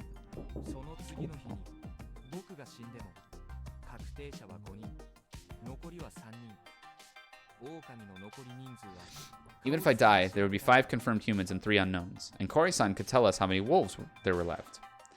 Even if worst comes to worst, and all 3 end up hanging, the humans will still win. Someone from Yasumizu will survive. Then, no matter when I died, it'd only increase the number of confirmed humans with no drawbacks. Human victory would be certain. But what if I kept surviving? I understand why you would be curious about that. That's why I promised to exterminate the wolves by the day after tomorrow at worst. That was an impactful line. I could see and hear them gasp. It felt good, but I didn't show it. If I fail, you can hang me right then and there. Even if I was a wolf, you would still have time to find the last one. So, as things are, the humans have the advantage no matter what right now. So it doesn't matter which one of them you hang. However, I don't believe we should leave the old man. Personally, I can't even tell if he's sane, senile, or just malicious. Haruaki-san. Also, it's likely that Rikako-san would soon be taken out by the wolves. The true spider is a real threat, after all. Yes, I am prepared. Let us continue with that, and if it doesn't work, you can hang both of us. That's the Among Us. That should give you peace of mind. That's the classic line in Among Us. If it's wrong, you can eject me next. But if you leave the old man, who doesn't take responsibility for his words and actions, there will always be an element of uncertainty. That's why I believe he should be hanged. That will make the path to victory clearer. Another thing, I think she's the real deal, and I have a minor detail that makes me inclined to believe her. It's not very substantial though, so I'm keeping that to myself for now. But, just as Takumi-san said, I don't plan to die yet. I'm expecting Rikako-san to put her life on the line to protect me, so this is my decision. I truly am this cowardly, but since I am the snake, I will go through with this strategy. The fact that I'm putting my future life on the line is proof that the only sincerity I, a person with no one who trusts or supports me here, can give. Please believe me. That is all. Yasu, Kyo, what do you think? Takumi-san instantly asked that. I will believe him. I thought he was the snake right from the start, though he did turn out to be a lot more heartless than I expected. Yes, I will believe him, as well. Above all else, I want to prevent Rikako-san's hanging. Kaori-san? Yes, I am entrusting my vote to Yasunaga. Old man? This was the moment of truth. I ain't believing him. Why? Why? Thought as much. There's gotta be holes all over his reasoning. There's gotta be. Not, here are the holes. There's gotta be holes all over. This dude's a politician. It's like, you know there are holes in his reasoning. What are they? I don't know. I'll believe myself instead and kill Uematsu, who voted for Taiba. This guy is trash. Old man. But Takumi-san did something unexpected. Did he punch him again? Please, give me your vote. He lowered his hands and forehead on the floor. Takumi, Ni-chan. Like I said, I believe this guy, but I don't trust his humanity. He ain't a good guy and would probably give loads of trouble if he was our enemy. But being a bad guy doesn't mean you become a wolf. Those things are not related. Listening to his words made me realize that he was serious. That's why I'll believe him. I know it's a bit complicated for you. Wait, what if Kanzo is a monkey and a badger? Like, to Ora Dude's point. What if Kanzo is a monkey and a badger? That's so dangerous. You get revealed, because the badger's revealed night 2. So if you get revealed monkey night 1 and then badger night 2, yeah, that would be, I mean, it would be the only thing that makes sense, yeah. But that's why I want you to trust me, as someone you've known for 30 years. Is that possible? We don't know what's possible and not anymore. If you do, I promise to kill both Fusaishi and Uematsu the moment we find out they're liars. I don't even care that the corruption will come for me. Bro, that's my promise. He did the same as me, bet his life on his words. Please. He even gave his honor. Let's go. Takumi, you dumbass. The red foreman. You dumbass. Old man, you gotta clean up when the feast's over. I got nothing left. I'll take the corruption with me all the way to Yomi. Hey, Fusaishi. Yeah. You better prepare yourself. I still think you're guilty of Taiba's death. If you can't make up for that as the snake, I'll skin you alive. You won't have to worry about that. Snakes shed their skin. I was being glared at by an old hunter who was no stranger to death. You too, Uematsu. I am prepared. Tally the votes. Your turn, old man. So let's see what happens here. Without an expression or a word, he pointed at me. Makes sense. 1 vote. 2 votes. The old fellow. 3 votes. The old man. 4 votes. 1 for the old wolf man. 5 votes. Old man. Yoshi-kun, are you voting for him too? Yeah. Then it's settled. I'll do the same then. Sorry. Kamoshida-sama. Oh, okay. I thought he was voting. She was voting for Kamoshida. 1 for Haruaki-san. You dumb. Yeah, that's just a declaration. That's just a declaration. You're just, there's no point in voting at this point. It's possible that the old man said that just because he's senile. Why is no one pointing that out? Why isn't Haruaki-san saying that? I said it doesn't matter, didn't I? You can't predict Meiko-chan's vote either, can you? Eh? If they're both suspicious, I would prefer the old man to become the sacrifice instead of the little girl. It's the reasonable approach. That's enough. Rikako-san. For the old man. Old man. And for the old man. Get the rope. I need time. Whoa, Kanzo punched the guy. I'll hang him myself. Wait, no. Someone needs to go with him. Someone needs to go with him right now. Someone needs to follow them. Someone needs to go with them because someone's about to kill both of them, just like they did in the other loop. His voice was strangely subdued, but I could feel intense emotion behind it. They survived the other feast together, so I guess that's why wants to be the one to hang him. None of us know what made him like that, so we all just sat paralyzed. Old man, what's gotten into you? The one to move first was Takumi. Makishima-san, what's up with him? Alright, we're gonna catch him right before he hangs the old man. They're gonna be making out by the tree. They were lovers in the last feast, and that's how they got through it. By the time I went outside, Takumi-san was already disappearing into the mist. Takumi-san! Fusaishi, you stay there. Yoshi, hold him back. Why? Why for the old man of all people are we being weird about this? Let's just go sing the song and push him off the fucking cliff. Like, why are we being weird about this? Why? I don't know. But you're the most important human right now. You gotta stay safe. Just in case. Just in case. Oh yeah. That last time when the wolf guy was gonna be lynched, it led to some unexplained murders. Takumi-san, don't go. I shouted that. You're necessary for us to win the feast. There was no response, even if his footsteps were vanishing into the mist. Haru? What do you believe will happen? I felt my heart jump. I turned around and saw nothing beside Yoshitsugu-kun, who was wearing a suspicious scowl. What? Let's just go. Leave the old fart to Takumi-ni.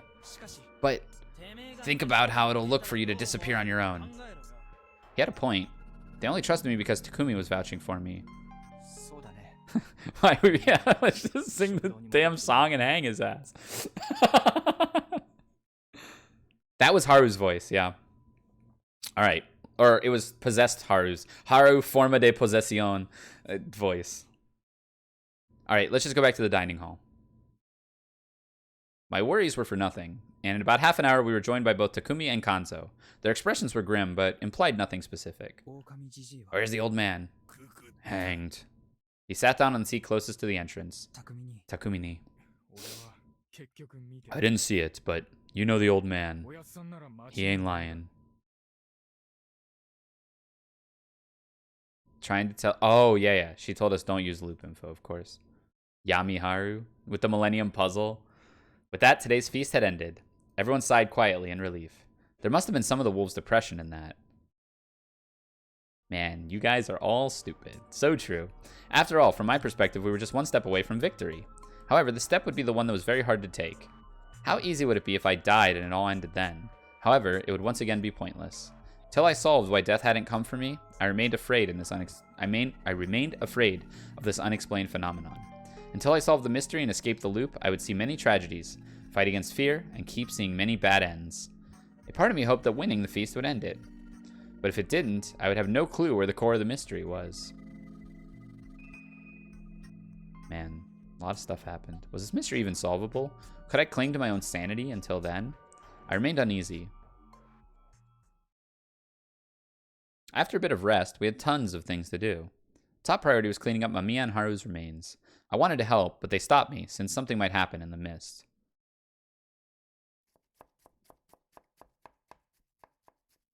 If he wasn't hung, then the rules were broken and someone would die to corruption. That's right. You would know he's hung, just based on nobody freaking out. I couldn't help with the food either. Everyone was too wary of me. I couldn't blame them, considering what I said. In a way, they were now more distant with me than last time, when I was just a pure outsider. The rule is, yeah, you can skip. You can skip hanging. I continued watching the people carefully do what they had to, making sure there were no blind spots under Takumi's guidance. I wanted to win. I'd gotten this far, so I wanted to defeat the wolves. Though, that was actually just a part of my desire to survive and expose the things I had no choice but to keep quiet about. I'd said all that horrible stuff in order to protect Mako. I just wanted to finally find peace from the stuff that bothered me. That felt like escapism, though. It seemed like proof that my mental state was weakened, and I didn't like it. By the way, Fusaishi-kun, you said we would win, at worst, the day after tomorrow. Do you think it's possible to win tomorrow, then? As everyone worked, and I had nothing to do, Kinosuke, who wasn't too involved in the work, whispered that to me. Yes, I do. I don't know if everyone else believed me, but I feel like I was close to the conclusion. You can't tell me why, though, I assume. No, not yet. I couldn't let anyone find out that Mako was the spider. In fact, if I tried to survive after someone found out what she was, and that I prioritized my own survival over hers, I would be the target of everyone's scorn. That's how complicated my current position was.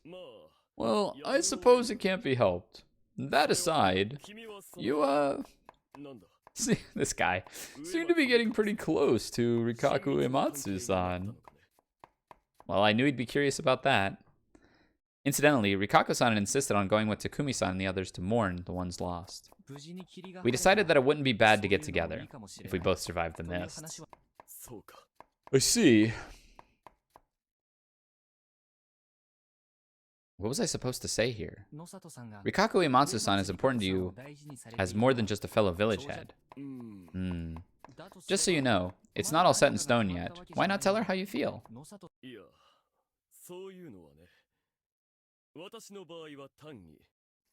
Oh, that wouldn't do. I'm just clinging to the past. Ah, is she your ex or something? Hardly. Though, it's just the spider family. She is still the head. A second son like myself is a poor match for her. And I am a nobody. Going by that logic, we're worlds apart. I would like to say that's true, but this is a time when the feelings of both parties are important. At least, outside this village. I spent a long time outside, so I understand that all this praise and censure blinding her are just relics of an age long gone. That's why I believe that a man who doesn't have such bindings might be able to make her happy. After the mist came, I eventually came to think that way.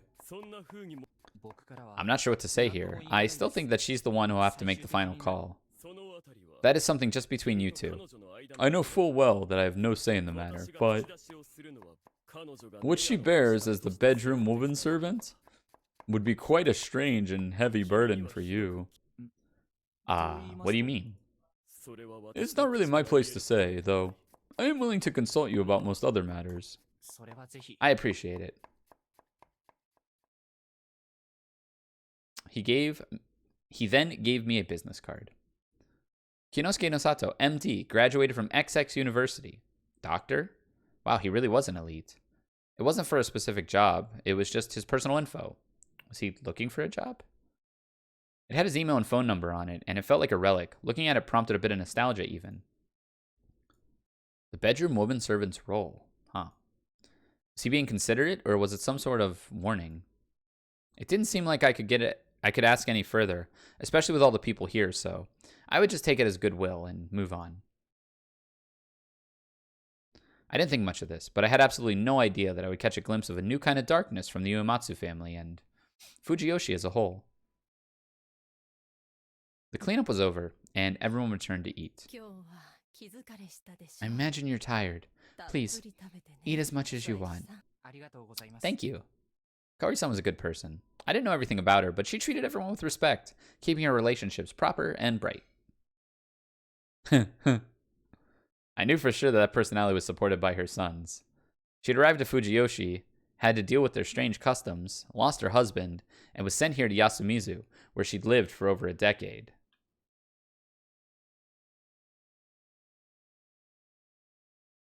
Hold on. Give me 1 second. Cool. Okay, just checking something. My food is here, so I'm going to run and grab that real quick. BRB, 2 minutes. I'm going to grab my food. Let me see if I can just put some music on. Let me get to a point where it's playing music. Or, I can just play my little jingle. I'll do that. So BRB, 5 minutes. Not even.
All right. Thank you for your patience. I am back. And I have Chinese food.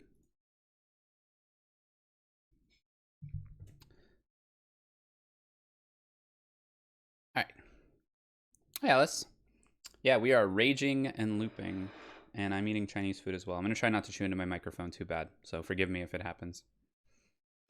However, even if it came from a strained mind and heart, goodwill was goodwill, and conscious was conscious. Not to mention that she didn't do anything bad yet. The fact that I checked my bowl for something green, despite that, made me realize how ill-natured I truly was.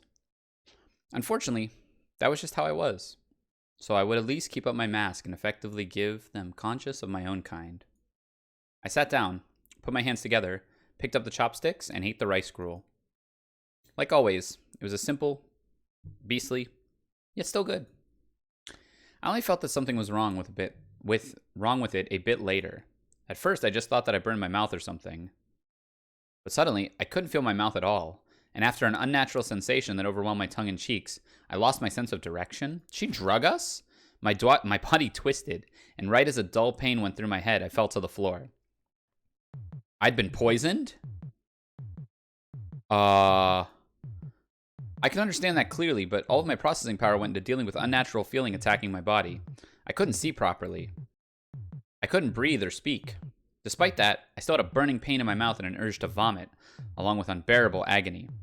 I couldn't understand what was happening around me. I was probably pure chaos, but it was a struggle to even breathe. And it was only getting worse. A sudden, intense impact hit my back. My body jumped, and then I puked. Doctor saved us? Pusaishi! Pusaishi! My breathing stabilized for a moment and I could hear a voice, as well as see something. A wet floor and my own hands. However, the nausea didn't end. The spasms made me feel like my chest was turning inside out, and I'd soon puked again. Kyo! What's going on? Right after he ate it? The only thing here that's potent is wolfsbane. Anyone else eat it? I did. Most of us did, actually. Uribe, you. It wasn't me. We gotta make him puke it out. Do you have a rubber hose? Hose? To clean out his stomach. I've never done it myself, but I have no choice. Connect it to the tap. Hurry, hurry. I couldn't understand what they were talking about. My burning throat was a clear message that it was lethal. Haruki-san, hang in there. We gotta give him CPR or something. We do, but only after we clean out his stomach. Clear the path. Boil some water. Someone was treating me somehow. I could tell that much, but I also knew it was too late. I was strangely calm about it too. So this was the end, huh? Like I figured, making it to the end as a snake is pretty difficult. What about next time then? What was I supposed to do to move forward? Shit. I wanted to bring as many memories as possible the next time around. I wanted to hear what they were saying, memorize it, and analyze it properly on the next loop. That was unlikely though. All my memories of my final moments so far were pretty vague. I was fated to never die, yet die many times. It was a really interesting thing to think about, but not even those who returned seemed to be given the key to the mysteries of the final moments. Shit, no. His heart is... How to... Even the pain was becoming dull. My mind was on the verge of fading. I died? Everyone, please leave. Huh? Rikako. I will take in his poison. What?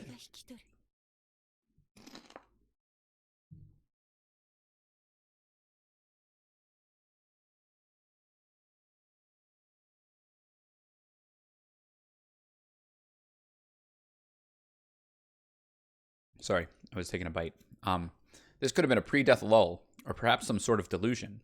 I would have preferred to die while paralyzed, though. Clearly, feeling the pain of death wasn't exactly a good time. That was a weird statement to make, but the absurdity was lost on me. Suddenly, I felt the light past my eyelids grow weaker. Wait, why can't you just loop again and not eat? True. Once it was almost completely dark, I realized it was because the windows were closed. I slowly opened my eyes. We made it? I could see clearly, but only because of the dim lighting in this shut dining hall. I moved my head, but it felt really heavy. My heart had almost stopped pumping blood. My pulse was dull and weak. I was certain I would die soon. But then, I felt Rikako-san approach me. Her expression wasn't clear to me, but her breathing was strangely loud. She was panting, but trying to endure it. I thought that's because of the slight quivering in each of her breaths. But after covering, well, no, wiping her mouth, she brought her body close to mine. Oh, no. She actually straddled me? She was in a position where she could look down on me. She looked at me with upturned eyes. That, in addition to her bashful expression, made it clear that she was about to do something sinful. She stopped hiding the intensity of her breathing. Wait, is that what Buddy meant? Is that what the doctor meant? She's got to, like, sleep with you to heal you? The woman servant? Yeah, hey, yo! She stopped hiding the intensity of her breath. Her small tongue, wet with saliva, was peeking through her mouth. It was extremely lustful. Oh, excuse me. Ugh. I could feel her warmth on my abdomen. They are not kissing. They're doing a little more than that.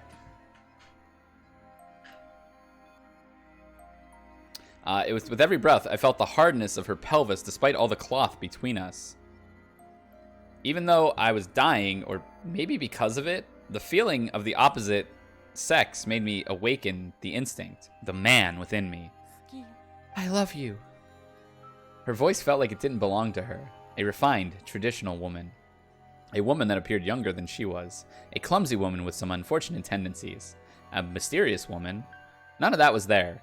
She was now lustful, bewitching, overpowering.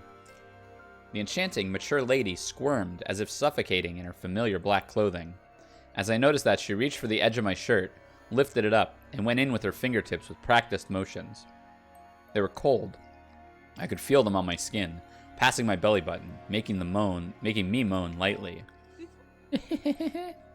She then reached her other hand in and moved them both without restraint.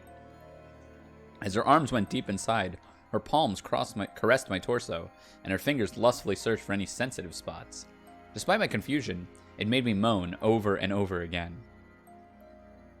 She was toying with my near-mortal clarity, which was both confusing and a bit uncomfortable. However, I didn't resist. Because my limbs were weak from the poison? No, that would just be making excuses. I enjoyed that she was having her way with me. It was exciting, numbing, and paralyzing. However, I hope this shit doesn't get me banned. When she reached for my belt and tried to undo it, I somehow found the power to put out my right hand and try to push her aside. Yeah, yo, chill. It was a feeble gesture, but enough to get the message across. Oh my god, look at her face. I see. Her whisper told me that she understood me, but was somewhat indifferent about it. Very well. She moved and backed away to the side. As her warmth faded, the coldness from the impending death came back. This might hurt a bit, but... She then smiled and took something out of her sleeve. Relax. An ice pick? It seemed like a Japanese-made awl. Upon seeing it, I couldn't understand anything anymore. Was she going to make love to me? Torture me? Kill me? I couldn't understand, but it appeared that my resistance from a moment ago left me completely powerless and unwilling to do anything. As my vision grew dim, so did my senses. But then I felt a pain on my left shoulder. Had she pierced me with the owl? That was the last thing I thought before losing consciousness. I think we're alive. My eyes opened and I sat up. Haruaki-san! Chimi was right next to me, but for some reason she was holding my hand, crying her eyes out. I'm so glad you're alive. She then rested her forehead on the back of my hand and began crying even more fiercely. I looked around. This was the dining hall. Everyone else was here too, but they all wore conflicted expressions. Chemi was the only one expressing how they felt. What happened? I actually had no idea for a moment, but then... I almost died. What saved me, though? And why did it feel so good? It was like I'd had a full night's sleep. Hard to believe I was just on the brink of death. Sorry, Chimi-chan. Can you, yeah, sorry. It's fine. I just, what happened?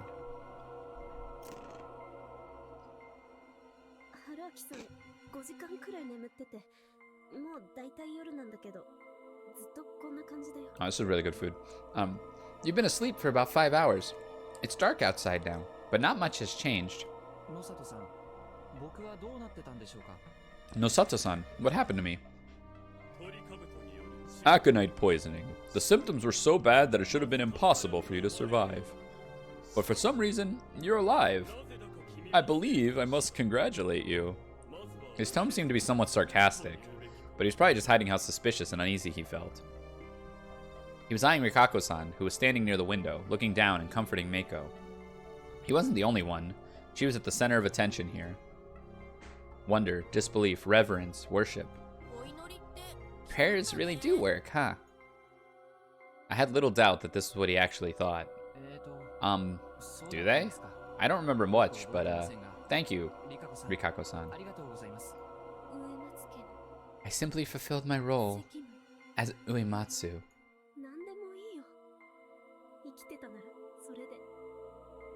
It's fine. All that matters is that he's alive. I didn't agree there.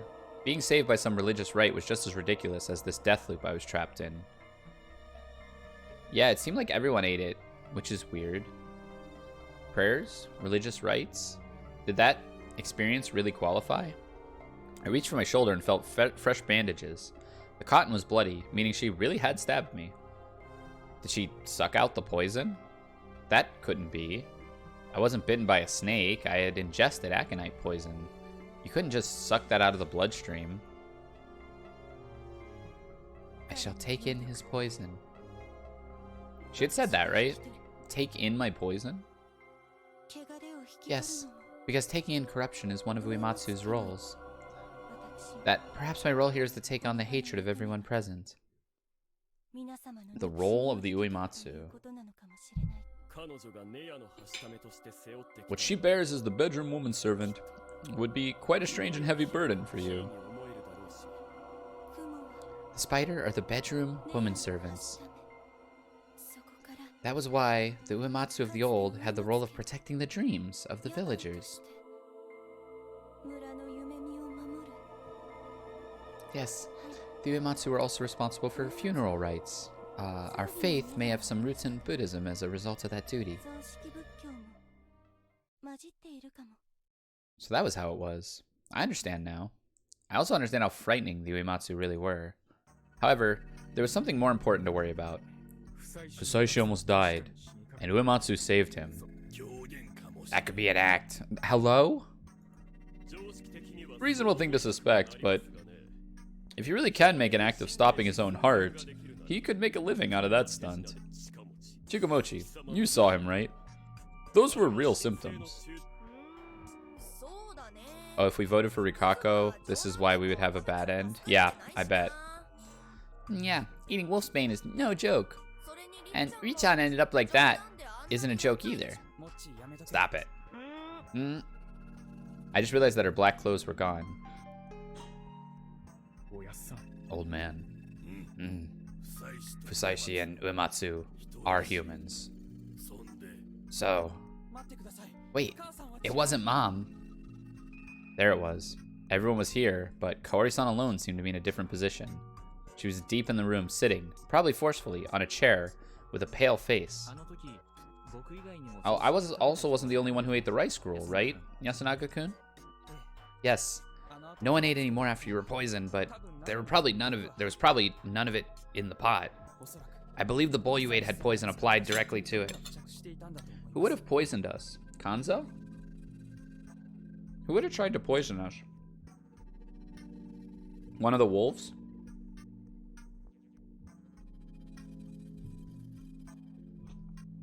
Yoshi, maybe?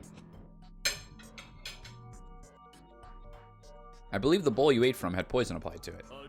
Or someone poured it into the food after taking it from the pot. That's a mochi play? Maybe. But then, don't you die to the corruption? Maybe he's trying to circumvent dying to the corruption.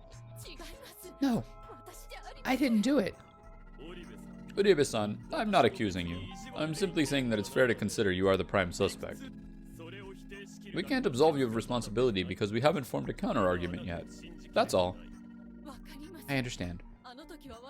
I was the only one at the counter then, but it wasn't me. The bowls were on that shelf. No one was watching it. It could have been anyone. That's the wrong way to look at it, Yasunaga. Everyone could see it. So if something strange happened, someone would have noticed. Also, you were the one who brought the bowls out to be used. Are you saying you were the culprit? No. I had no reason to do it. Yeah, this might be a way around the corruption, right? Because, like, you didn't actually kill them. They kind of killed themselves. True. And it's not like there were names on the bowls. The only time you could target him specifically was while the food was being served. I know, but think about it. Mom would have been the first suspect even if Fusaishi-san wasn't the one poisoned. What'd be the point of killing someone in that situation? Yasunaga-kun, I hate to say this, but she may have wanted to take out the snake, even if it meant dying in the process. Is she the fake crow? Is she a fake crow?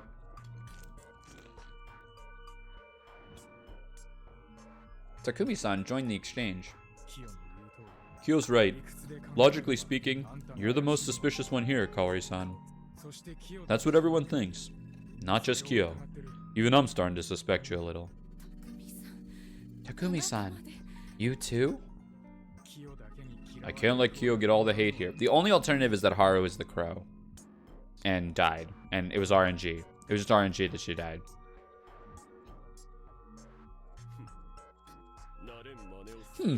How unlike you. But personally, I do trust Kawari-san. What's your reason? This might be a setup. By who? Like, how did they pull it off? If she had to kill someone to protect Yoshitsugu, she'd kill everyone, not just Fusaishi. She wouldn't make any excuses for it either. You're a scary mom with serious guts. Yeah. Oh my god. He was completely right about her. Takumi-san knew her so well, and still fell for her, huh? He was serious about her. It made me want to cheer him on. In that case, I had to make it through the night. I'll trust you too, Kaori-san. Fusaishi-san. Do you have a reason? Well, the circumstantial evidence might not be in her favor, but it's cancelled out by her nature as a person. Also, I want to trust Takumi-san's analysis. He believed in me, after all. Thanks. What do you say? We can't hang anymore today. We'll worry about it tomorrow.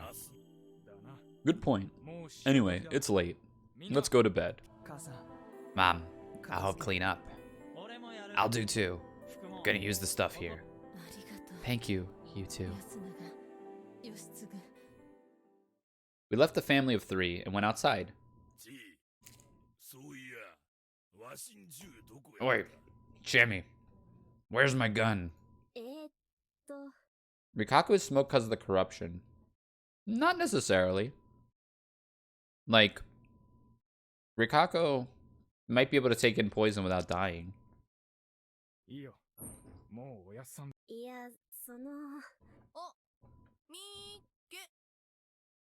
Found it. Rikaku is smoked because they're killing her tonight. That is why Rikaku is smoked. To my surprise, the hunting rifle was placed against the dining hall's wall. But where are the bolts? I threw them into the mist. Kazu-san grunted in displeasure, snatching the gun from Mochi, and went off into the mist. Man, I'm no good. She chuckled emptily. There were still dried lines of tears down her cheeks. It's fine. We had to take it apart, and if it went completely missing, we'd have assumed you took it with you.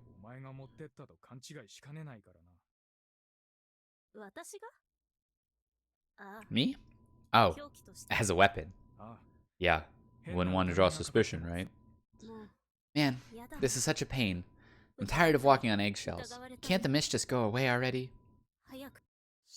Don't worry. Everything will come to an end tomorrow.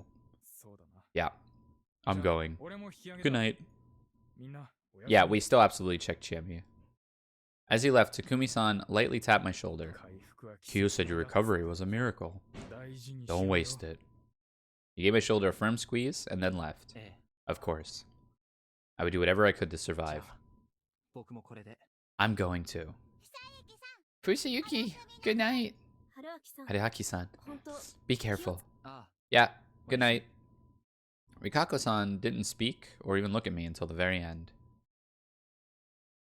I crossed my legs and sat down on my futon. I wasn't tense anymore, probably because I was used to it, or because I wouldn't die tomorrow. I just didn't feel like sleeping though. I actually felt really good. Why had I survived? Was it really aconite? Even I'd heard that real aconite poisoning was lethal. What if it was actually some weird poison that just made it seem like you were dying, then fully recovered afterwards? Fake poison. Fake poison the snake and see who comes to help him and who doesn't. That's a play. That is a play Nosato might make. That might be a Nosato play. He's a doctor. What up, Gravy? That can't be a real thing. I think that is a real thing. There's like a pill that like slows your heart rate to like basically like just above lethal. No way in hell that's what happened. I think that's what happened. I think he I think the doctor wanted to see if someone would come to his aid. Yeah, Nosato's human. I think he's making a play for the humans. He said it's going to be over tomorrow. I think Nosato made a play for the humans. That kind of trick would be kicked out of the Rookie of the Year Mystery Novel Award in the prep reading. Oh, well. Fuck me, right? Yeah, as a way to, like, if Rikako doesn't help, if Rikako is capable of helping him and doesn't, she's probably a wolf. You know, and if people just sit by as the sidelines, I think. Everyone could see so. So if something strange happened, everyone would have noticed. What would be the point of her killing someone in that situation? I could relate to them both. And actually, maybe it was a play on Kaori, too. Like, try to get some more information out of Kaori. Kinosuke was right that it was unlikely to be pure coincidence. And Yasunaga-kun was right that it was an unlikely risk to take for someone who didn't need to. Twitch ate your sub notification? Oh, no. Well, sometimes it pops up. Or like if you refresh it, maybe. All this thinking was about whodunit and why made me feel like I was in some sort of mystery novel. Though, since I could easily dispel any suspicion on Kaori, I could more or less see how it was. The very premise was wrong, so I knew exactly what I had to do today. I took out my notepad, wrote down the name Yoshitsugu Oribe, and put it near my pillow. We don't get to choose? Suddenly there was a knock on my door. I quickly became tense again. A visitor? Now? Right after I almost died? I'd decide what to do after seeing their face. Captain, thank you for the 10 months. Thank you for your continued support. Much appreciated. You are 2 months away from your purple square. It's exciting. But then I realized this hut didn't have any way for me to look outside the door. There he is. 11 months. There we go. Refresh worked. Yeah. But then I realized the hut didn't have any way for me to look outside the door. However, there were spaces between the boards of the door, most likely warped by changes in humidity. I peeked outside through them. Chemi? Another knock. Who is it? I went ahead and asked. It's me, Chemi Serizawa. Yeah, you're 1 month away. What is it? We have to take those? Koyo just wants Chemi not to be a wolf so bad. I want to ask something.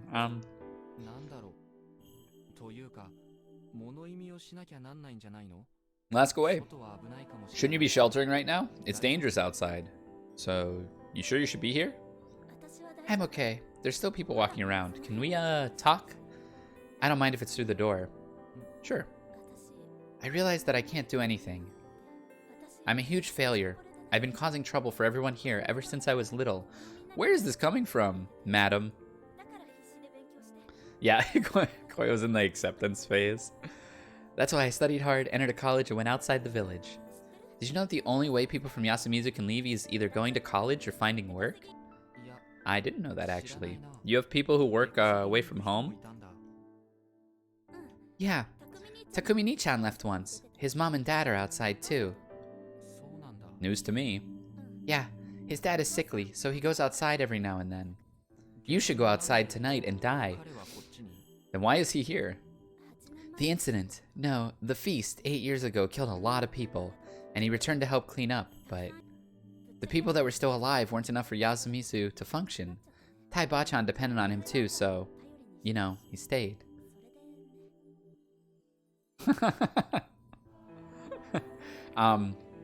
What was I gonna say? I was gonna say something shit.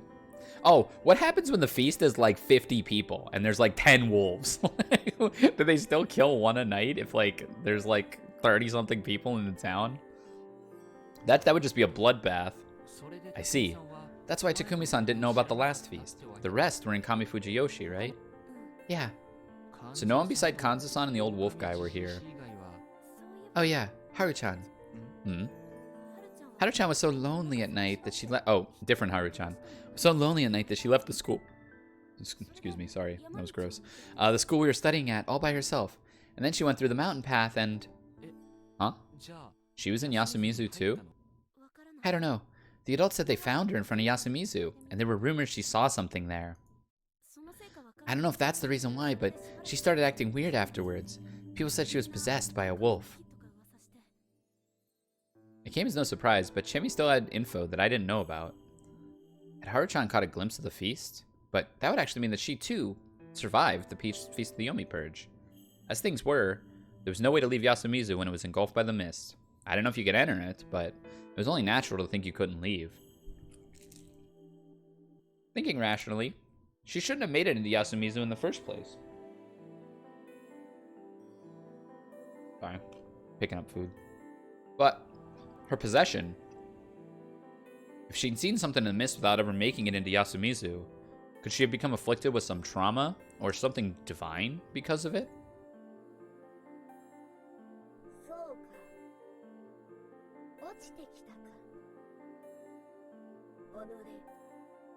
If I wanted to find out more about her, it was too late for that this time. I could have been wrong, of course. There was probably a lot more info for me to find. Not to mention I couldn't go back unless I died. Also, I decided to save humans, so I would see that through to the end. Of course, that did include her. Sorry. Anyway, why do you think you're useless? I mean, I can't vote right, nor can I think like Yasukun or Takumi. Yasu and even Osato-san are doing whatever they can. If you ask me, you're the reason why no one crossed certain mental lines. What do you mean? We grew accustomed to killing and unfairly punishing each other. In a way, we were already insane. Still, we'd surely regret it if we killed people purely for revenge, and we were absolutely in danger of doing that. And I kind of think that's... You've been racking your brain trying to avoid that at all costs. That's how it seems to me anyways. Did I miss the mark? Sorry, I didn't mean to act like I know everything about you. I'm just saying that people have what they're good at and bad at, and I think that you have valuable assets on your own. Haruaki-san. All of a sudden her voice cracked briefly, weighed down with sorrow. Why? Why are you so nice to me? I'm useless. Even when you collapsed, all I could do was cry. Just say it. Tell me I'm in your way and that I should die. Huh? Why would I say something I don't mean? It wouldn't help anyone. Say it. I can't hate you if you don't. Oh, she's a wolf and she wants justification to kill. I love you, Haruaki-san. I can't bear it anymore. This wasn't an admission of love. This was an SOS, if not a plea for death. Do you hate your home? I do. Everyone here too? I hate them so much. As if that's true. But there's no place for me here. In the end, she was someone who had abandoned Yasumizu. Even if there was a space for her to live, she just couldn't adjust to this way of life, and her thinking was no longer that of a Yasumizu inhabitant. However, moving away didn't solve all of her problems either. She saw a glimmer of hope in her homeland and returned here, or so I assume. But she didn't get what she wanted, and suffered in vain. And to top it all off, she was caught up in the feast. It must have been incredibly painful. So that was why she treated me so nicely when we first met. There must be a profound emptiness in her heart. But I couldn't return those feelings during this loop. I'd already accepted someone else. Bro, you can switch, dude. Like, think of all the history that you have together. I get it. Rikako-san is cute, isn't she? I had no idea she had superpowers too, though. Superpowers? She took away your poison. That's why you survived. Yeah, you can switch. Whatever. I said it. It's amazing. I don't stand a chance against that. You're charming, too, you know. Then, please go out with me. Play with me. Hold my hand. Take me on a bike ride, far away. Let me spend all day sleeping in your arms. Wow, this is like... This feels like she remembers the old loop. Actually. Play Undernight with me. Let's go to the park. You can grid break all my OSs, and I won't even complain. Open the door. Open the door, Monka? Hey, yo. Hey, yo, Mache. I could do that. But that would be an empty gesture. Being granted false hope only led to grander despair. So, I didn't open the door. I couldn't. You liar. I lied? Not blatantly, maybe. But you let me get my hopes up, then you just left me hanging. And now, you tell me you didn't lie? How mean. It's so cruel and unfair. I'm just awful. I might have underestimated some things here. Trying to save someone you'd given up on was just naive hypocrisy. In the end, you need to be prepared to never see them again. Why did we give up on her, though? But that only works when you've been physically separated. Yeah, that's true. But, like, we haven't, like, even... We just kind of mentally... Oh, no, I guess we did tell Rikako, like, run away with us and yada, yada, yada. I guess he kind of did commit. It was probably the only refuge she had. But in this mist, there was nowhere for her to hide. She can only attack herself in a roundabout manner. By criticizing me. Yo, chat up in arms over no choice. I want you to reject me properly. No matter what happened here, it wouldn't end well. Worst case scenario, she could disappear into the mist again. Did I really write it off as simply drama between a man and a woman? But I'd already decided. The moment I opened my mouth... Oh shit, it's an episode of Friends.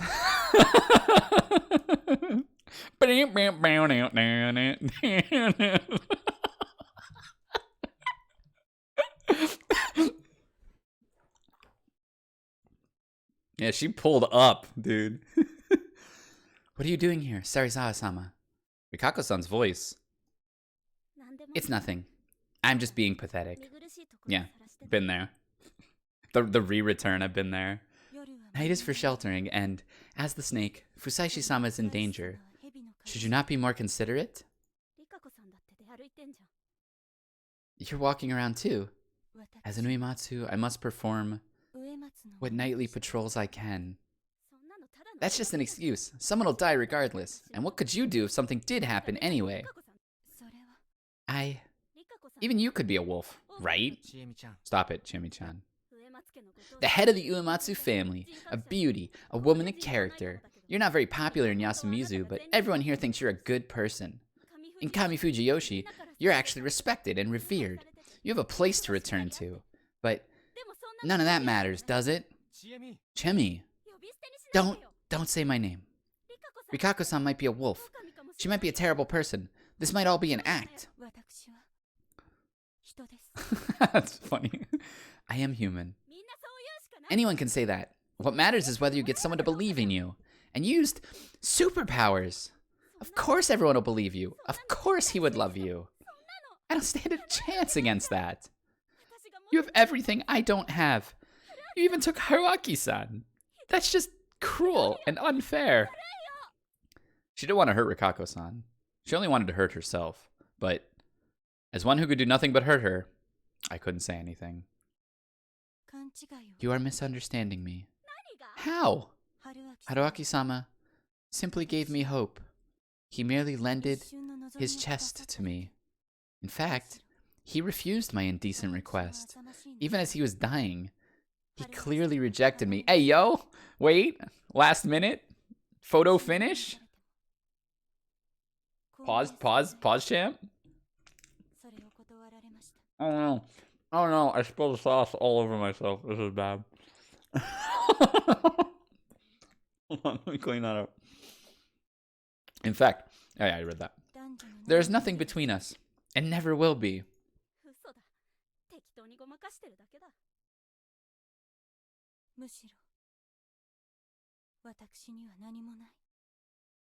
I am the one who has nothing. I am a hollow woman, possessing only the Uematsu family's crest, history, and faith. Why don't we all run away together? Let's just get everyone out of here. Except Chiemi, you're a wolf, but... You know, we can go next. We'll just loop until the wolves are like the old man, Mamiya, and freaking... Who else is insufferable? And the reporter guy. Those will be the 3 wolves. We'll just keep re-looping. No, Mochi deserves to live. No, Mochi's a treasure. I do not have a place of my own either. I do not even have the power to cling to salvation. I'll take my girl as the wolf. Okay. No, hey, you know what? That checks out. That checks out from the person with wolf in their username. My entire body and mind were sold off to Shinai-sama. What do you mean? Once the mist clears, I intend to finish my business here, hand Mako to the police, let the flow take me away from here, and accept where I end up. But you're different. Once the mist clears, Yasumizu will surely accept you. Your cheerfulness, strength, and consideration gives everyone hope.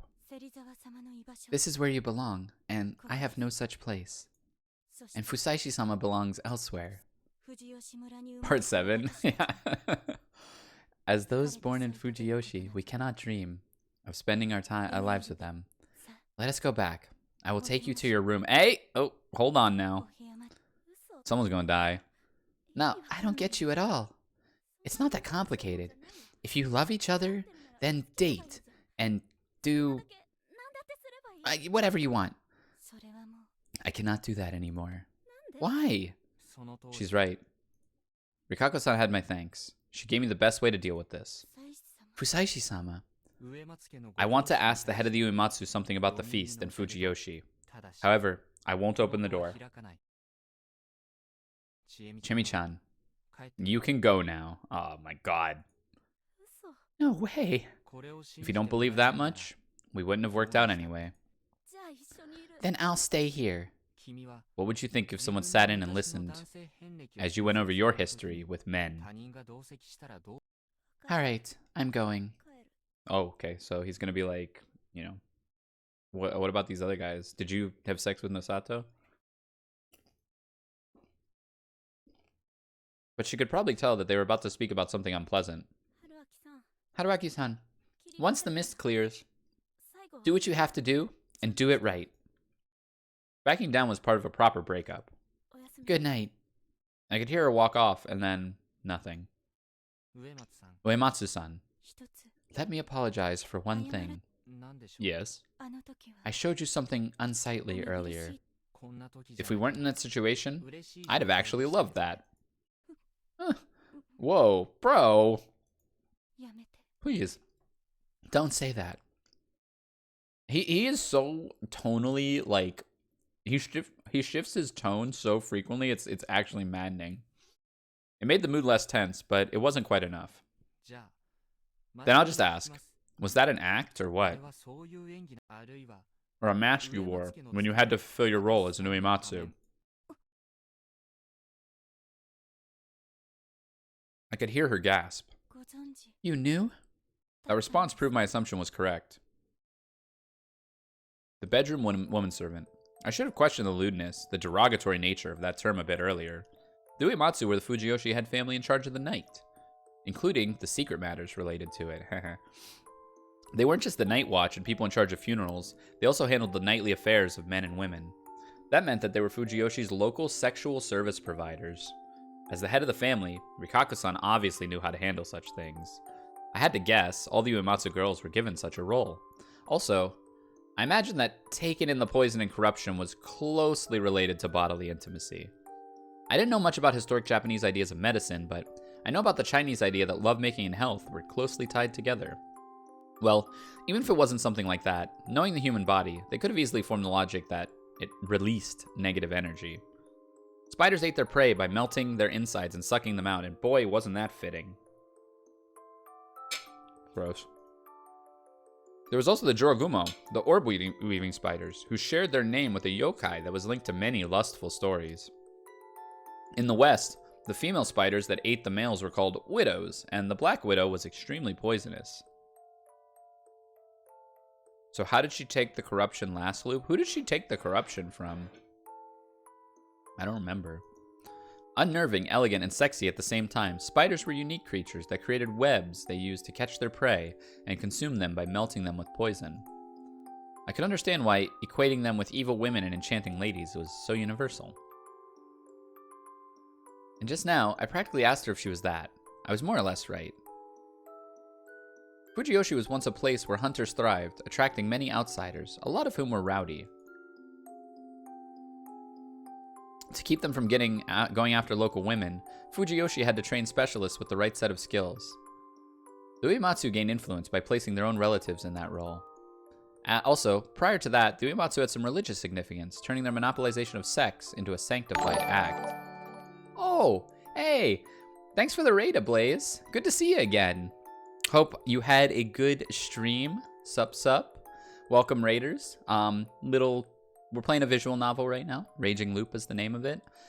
If you are interested in it and want to stick around, welcome.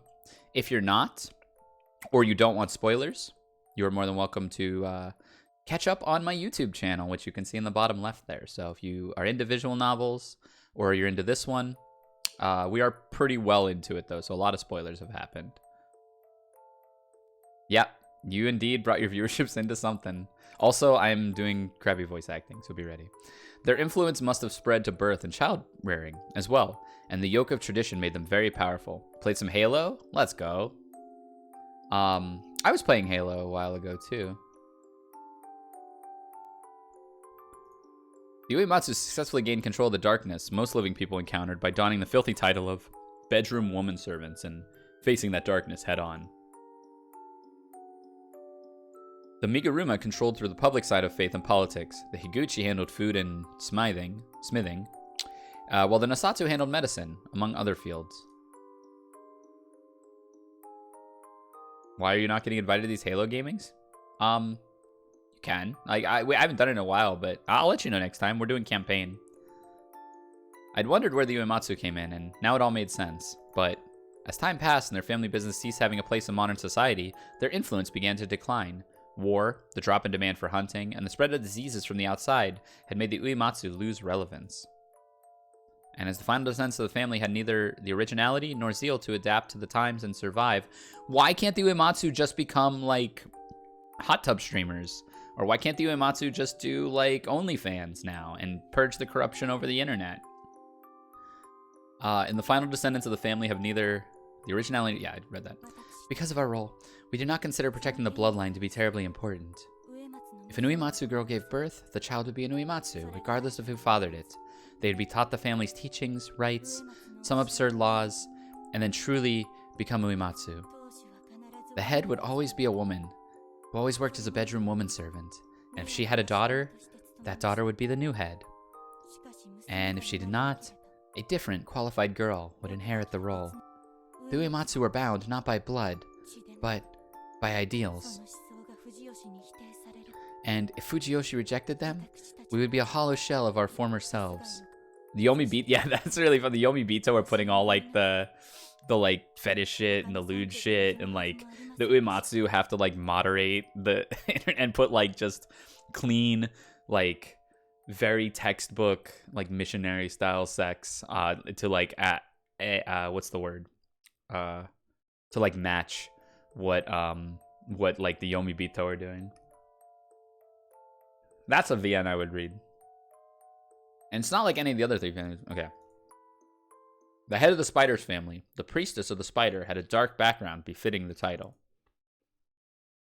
Only hashtag vanilla. And the future was bleak for her as well. The Uematsu were an unnatural relic of the past, and by cutting them off, the other three families would be able to further modernize themselves. Yeah, no, it's true. Despite no chance of the family recovering, Rikaku Uematsu was born into an unenviable position and grown to be another bedroom woman servant. I wasn't capable of claiming I can understand her, but it wasn't an exaggeration to say we lived in different worlds. It would have been absurd to even claim I could take on her despair. You are truly gentle. I couldn't understand what she meant at all, so I thought about it for a few seconds before I would ask. You heard that, and yet you did not curse me as filthy or take me down. No, I'm from Tokyo, girl. It's all good in the hood there. But this gentleness hurts. If you simply cursed me, I would find it much easier to give up. You think I understand? I think I understand how Serizawa-san feels now. Another key? 15? Hold on.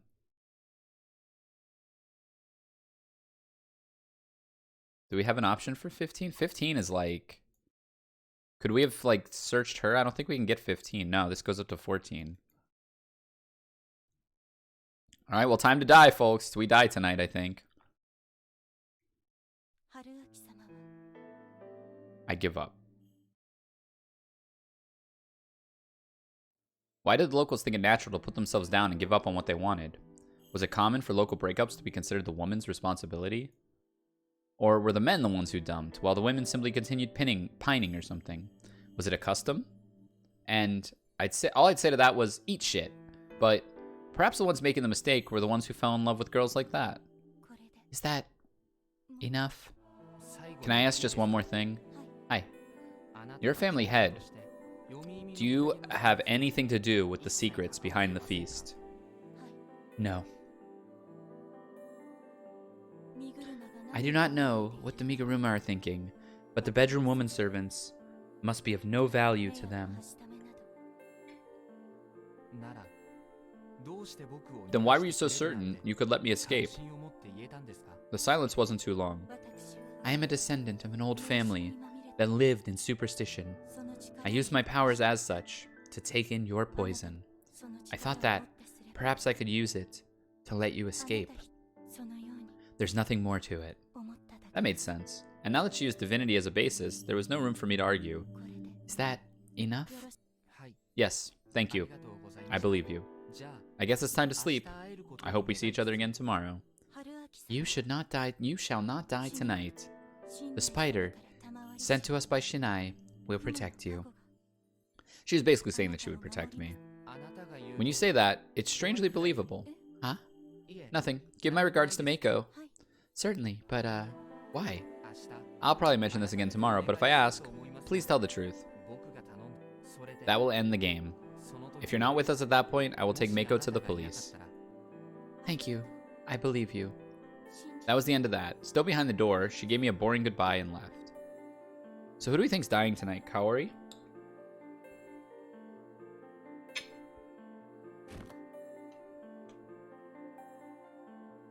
Did I actually just break up with two women in one evening? Wow, what a god. Incel City. I hadn't even been that long since I'd broken up with Mitsuji. And I'd already made it hadn't even been that long since I'd broken up with Mitsuji. And I'd already made a habit of it. Mitsuji is the old girlfriend. So the old girlfriend was not Chiemi. He wasn't like remembering the loop in the beginning.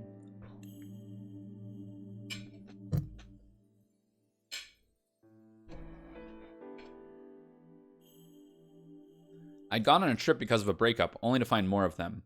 If I couldn't escape, maybe I'd be happiest if I just came in through Saranaga again and enjoyed some time with Chiemi. Just keep looping to hang with Chiemi. That could be fun. Or was there a better path to take now? I couldn't tell anymore.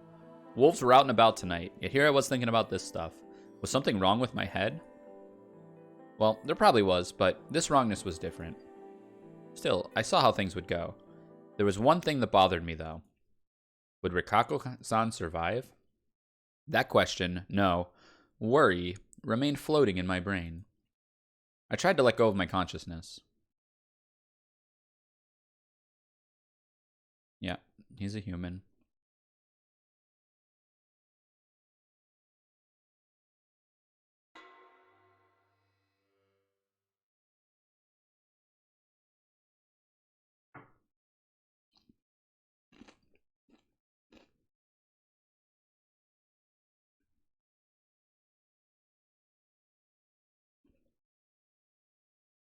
If Jimmy continues to be this good, you're going to be Omni Wolf.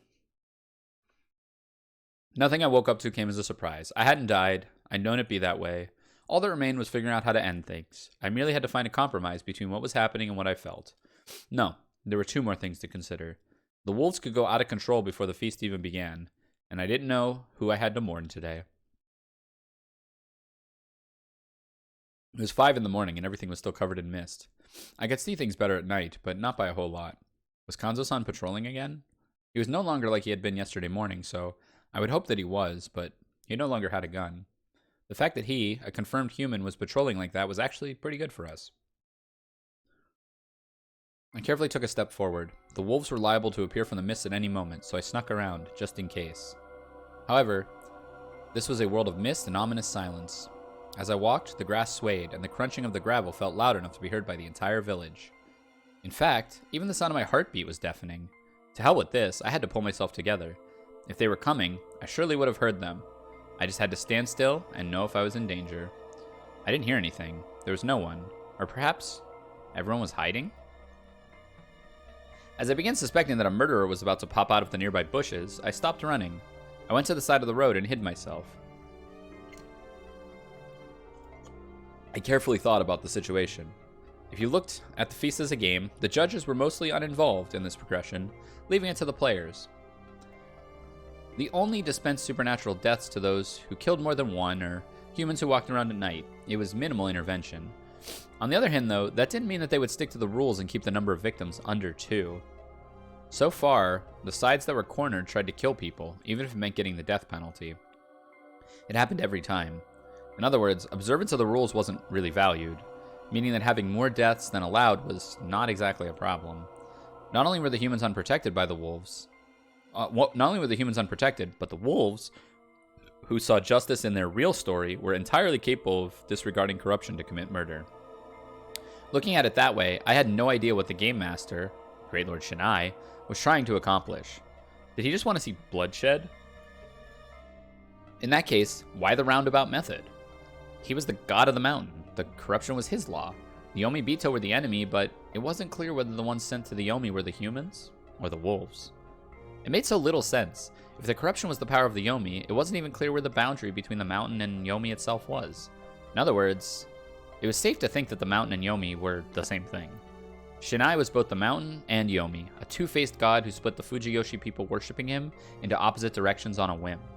His aim was this very bloodshed. The mist, the village, everything here was like a coliseum, a hunting ground. I had to be overthinking things. However, the fact that the rules weren't strict and the punishment wasn't swift created an opening.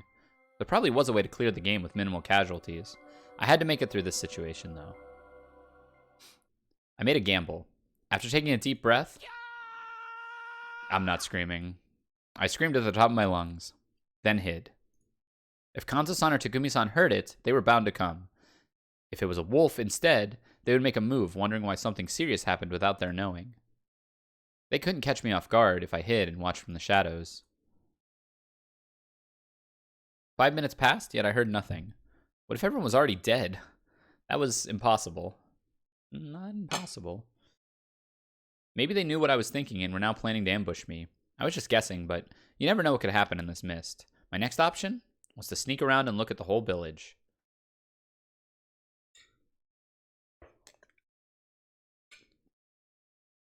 I would move swiftly and in short bursts. I'd make noise for sure, but it would also make it hard for anyone other than potential lurkers to find me. Any other potential lurkers. The Okiba were large and had decent amounts of space between them, making them good hiding places. I ran and hid. Then I held my breath. Nothing was happening. Not thinking much about it, I repeated the process. I ran and hid, and then stayed quiet. I ran and hid. Hey! Ah! Yoshitsugu-kun popped out of the stone and I was aiming for and charged at me. I jumped to the side. A wood-cutting axe slashed through the place I was just standing in. Bro? Oh, I think Kaori's dead. Maybe everyone's dead. Did everyone die from the food? Fuck.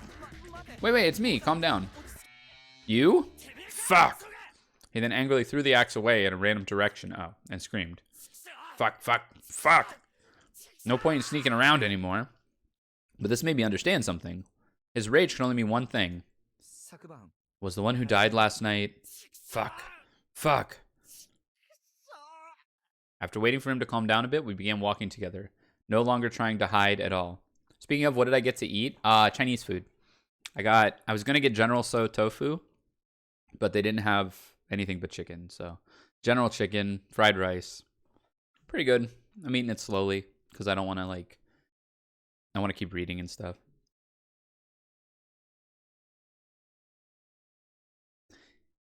If he'd made so much noise and survived regardless, it was safe to assume that there would be no ambushes. And even if there was, it would be 2v2. We would be on equal footing. As expected, we made it to the plaza. Yoshitsugu-kun hadn't said a word the whole way. He was just breathing heavily, like when he attacked me. And his eyes were so wide that the agitation seemed to become madness. I'll look. Not waiting for an answer, I went to the dining hall. I was instantly assaulted by a strange reek. We would never eat here again. As I became certain of that fact, my heart sank, which would be plenty out of character for me. I took a step forward. The cupboard's glass was completely destroyed, and there were porcelain pieces all over the place. That must have been caused by Yoshitsugu-kun's rampage. Her bed was upstairs. I went up and carefully, just in case, but I didn't feel like there was anyone alive inside. The supports and walls were slightly damaged in places. Yoshitsugu had taken it really hard.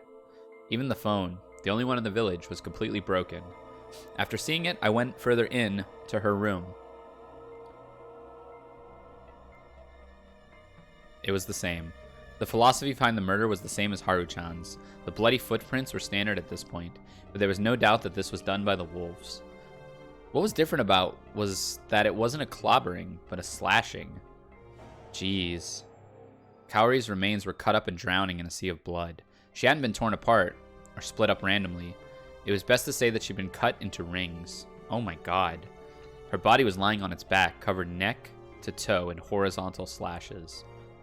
They did make it to the bone, but didn't break through them.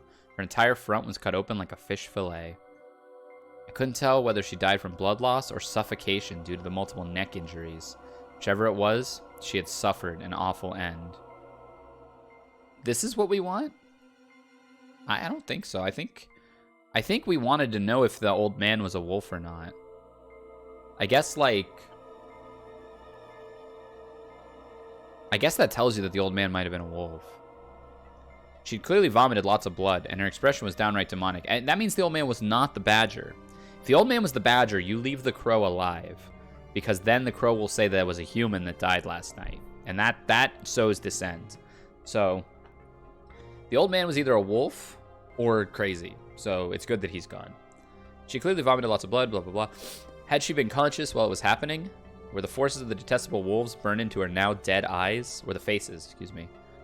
I'd seen how intense this woman could be, and at this point, a part of me felt like it was the real her. However, no matter how demonic, she was definitely a loving mother. To both of her sons, as well as the town as a whole. Looking at her reminded me of the Buddhist goddess demon Hariti, or Kishimojin, no matter how irrelevant that was. And boy, was it irrelevant. At Shinai-sama's court, gods on the outside had absolutely no power. Suddenly, I realized that her arms were completely unharmed. I also noticed that some of the wounds seemed to be facing downwards. The back of her hand was facing upward, while the palm was facing down, despite the wounds being on the palm. Why? Upon further observation, I noticed something strange about her undamaged hand. Her fingers were in a peculiar position. Her right hand squeezed its pinky and ring finger. 3? Is she saying there are 3 wolves left?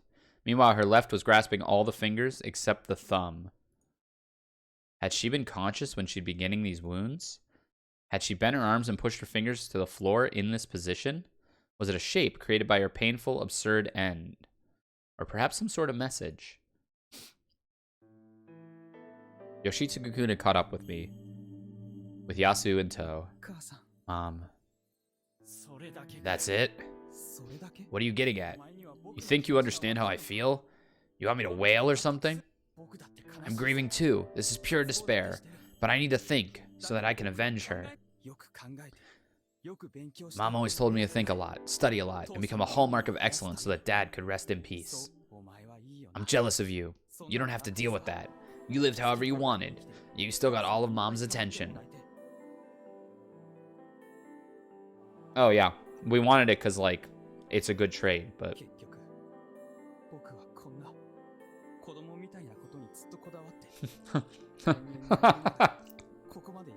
Yeah, did she leave a secret message? 3 and 4? Look.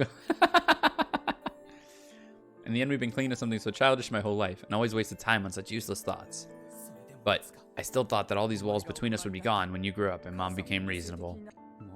But that's impossible now. It makes me feel empty. Aniki. Please, don't say stuff like that. Mom's gone. She'd always say something if we were being troublesome, but she's no longer here. Why are you being troublesome at a time like this? I will avenge her. I will find out what these fingers mean, understand it, and chase down who did it. That will be the end of my involvement with her. Mommy loved you. Mommy. Aw. Look at him. He's so sad. You know, you always piss me off too. When we talked, she'd always talk about you. She'd do it with others too. Hell, she'd even talk about you when she was by herself. You live in the dorm, so you don't know this, but recently, she often talked to Dad's photo. Aw. Aw. Aw. You're lying. I'm not. She loved you more than me. Of course she did. You're better than me. That's why she pushed the shit onto me. Fuck.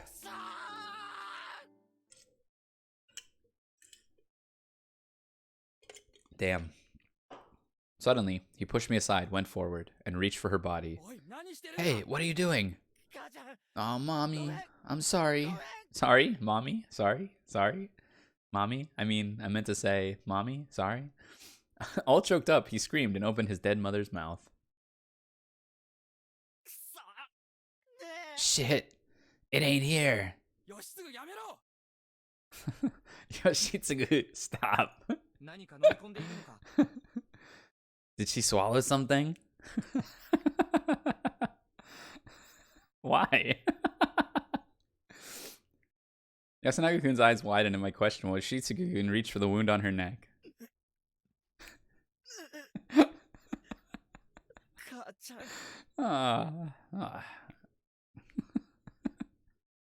I'm sorry, I'm laughing too hard now. I can't say it again now.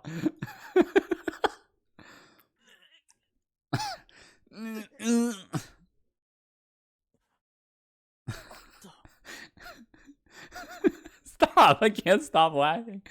Found it.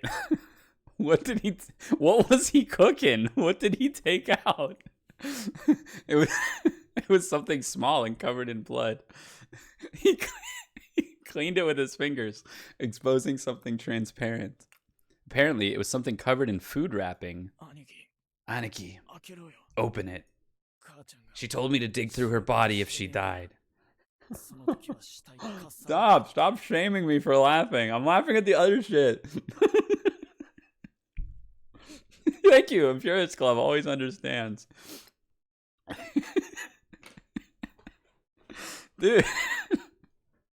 Y'all freaking, I'm just reading the text. Yeah, you'll never understand until you're narrating. It's so true. Cause like they'll like just say something like mommy and then like, and then you're just like, I said it. And then the chat will freak out. And then because you're laughing at that response, they think you're laughing at this boy reaching into his dead mother's mouth to pull out some candy or whatever he's doing.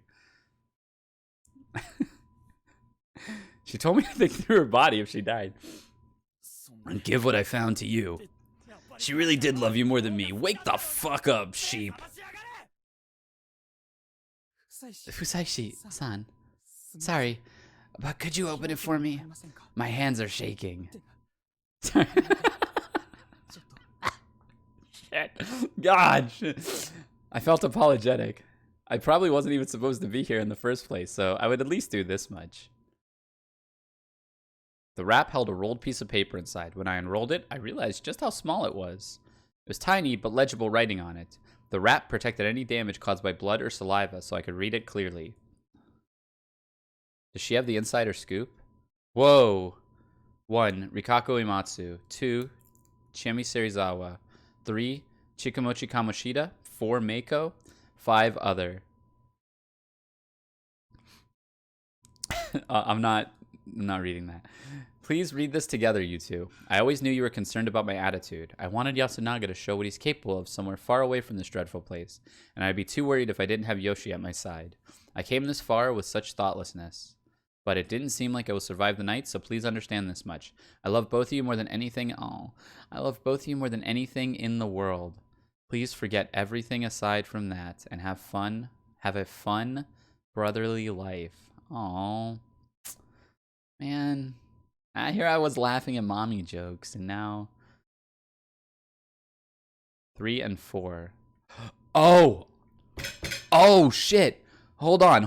No, it was 1. It was 1 and 3. It was 1 and 3, right? Rikako and Mochi. Yeah. It wasn't 3 and 4. The 34 was a joke. It was 1 and 3. I can't go back that far. But... wait, Kaori the carry? Hold on. Kaori's the real waifu here. Wait, 1 and 3? It can't be, right? It definitely wasn't 2. The second hand, it said in the second hand 4 of her fingers were clutched. So she had 1 finger up.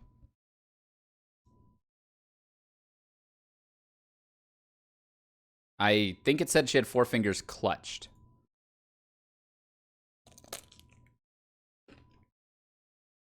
This wasn't something I could read for them. I just spread it out and put it on a simple dresser on my side. This is actually broken. This tactic is actually broken. All right, next loop, we're just getting a bunch of paper. It says you two should read it together. I will leave, but before that, let me examine your mother's remains for a bit. They didn't say a word, so I took it as a yes. I walked up to the remains. Again, I checked that the wounds on the palms were facing down. The right hand's thumb, index finger, and middle finger were up, while the left, it was only the thumb. I looked into the wound Yoshi had reached into and extended my finger towards it. I opened it up and examined the cut. There was just one large tube. I see. I'm done here. I will wait with everyone else downstairs. Rikako controls the spider. Oh. Better than Mama. Takumi-san was standing at the entrance to the dining hall, along with everyone else. He was armed with a farming tool, while Kanzo-san had a hunting knife. It was obvious that they'd walked all of Yasumizu and woke everyone up. Thus, they understood the situation. Love you too, Cap. The Oribe brothers and I missed them because we left our houses earlier and they came to us. They probably woken up early because they were worried about their mother. Treat this moment with the gravitas it deserves. Okay. I'll treat this moment with the Gravy Jones it deserves. Takumi-san wasn't saying a word. He just cast his eyes down and tightly pursed his lips. He vehemently ignored his urge to run into Kaori-san. As a man who couldn't, or was too late to become the father, he thought he had no right to step in on their family matters. It was a tragedy, from start to finish. Good morning, everyone. This might be a bad time for this, but I now understand everything. Refund you? I got you.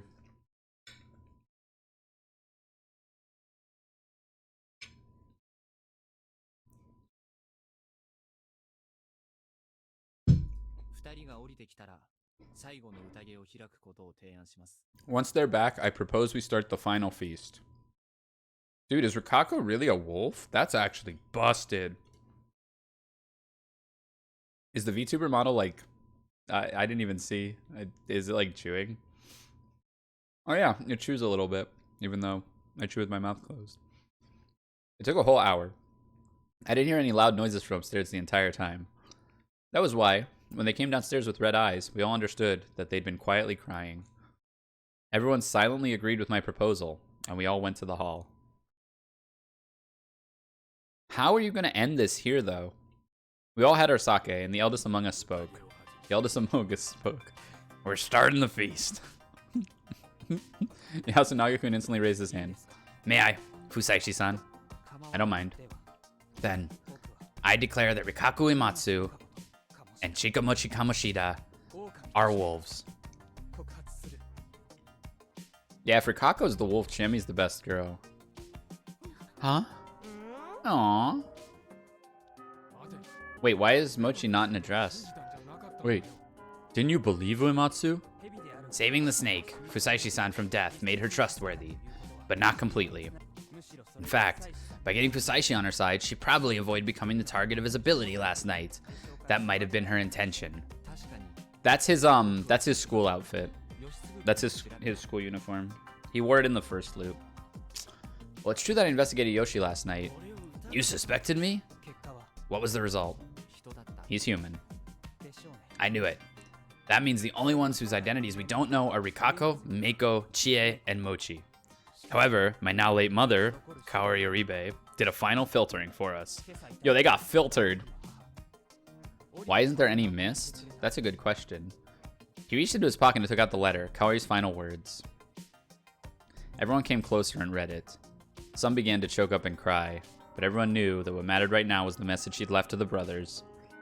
How do you get both of them, though? Like, there's still another kill tonight. What does this part mean? This is a list of people Mom found most suspicious, written in her handwriting. It includes those who weren't confirmed to be humans by the snake or anyone else. Chine, Mochi, Uematsu, Meiko. Mom excluded herself, of course. And Yoshi isn't here because she simply trusted him. She also left an other point, just in case Fusaishi-san or someone else turned out to be wolves. Oh, Kanzo has a gun, but like, don't you get corrupted at that point? Or can you just hang two people? Can you hang two people? Though, even if it was other, it would be a hint that Fusaishi-san was lying, which would be invaluable to us. She used this to leave us a message. Wait, this is just a list of names. How do you know it's a hint? The number of fingers Mom was holding up. Most of you didn't see it, but her fingers were in strange positions. There's a delay. I guess you'd be really trying, though. You'd really be trying that delay to say, like, yeah, the feast technically ends, but... The feast ends, but, like... Do you die? I mean, it's better for the town, right? You can choose to die instead of a random dying. Yeah, that's exactly right. The right was clenching his pinky and ring and blah, blah, blah. She held up 3 on her right and 1 on her left. Yeah, that's right. The number of fingers are pointing to the wolves. Yes. The wolves come, you wouldn't have the time to leave a message like this. That's why she wrote it down and swallowed it. Ugh. Paper isn't tasty. Be silent, Meg. Oh, she's pissed. Oh, she's fucking pissed. One-chan, you're scary. She had to go that far? Now you must remember Haru-chan's death. Just like Mom, she was brutally killed in her futon. There was no sign of resistance from her. Mom's surroundings were a mess, but that was because I went apeshit. Yes, that means they both died while for some reason being unable to resist, or had their remains damaged after they were killed. This means that while you're dying, you aren't in a state to do anything, and the wolves are watching, too.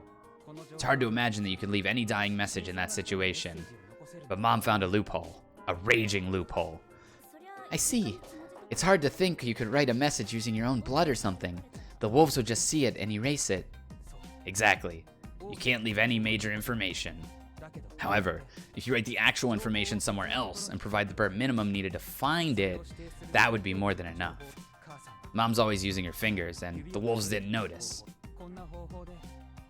I didn't think it was possible to go around the feast rules like this. I must admit, I was too hard-headed, while refusing to try anything impossible. Mom didn't.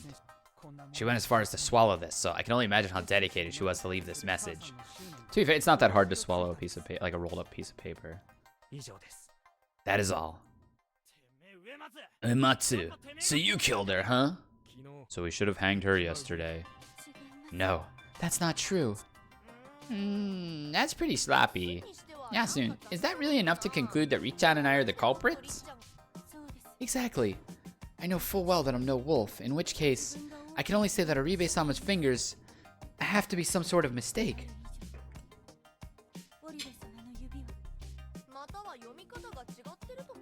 Wait, if you're supposed to read it differently, what if we count the bent fingers? That'd mean it's Chemi and Mako.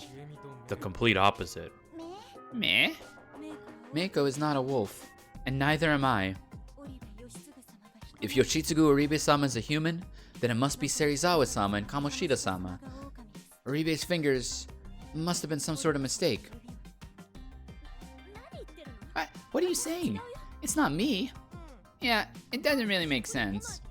Honestly, I think we should look into the possibility that Hassan's a wolf. They looked at me with suspicious eyes. Apparently, even almost dying from poison wasn't enough to get their trust. We haven't settled it yet, Yasu. I have no doubts that the wolves are Rikako and Mochi. Do you have anything to support the trustworthiness of this message?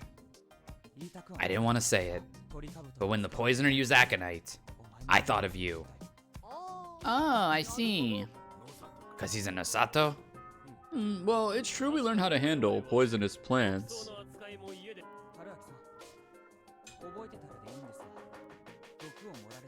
Haraki-san, do you remember if you ate something leaf-like while you were poisoned?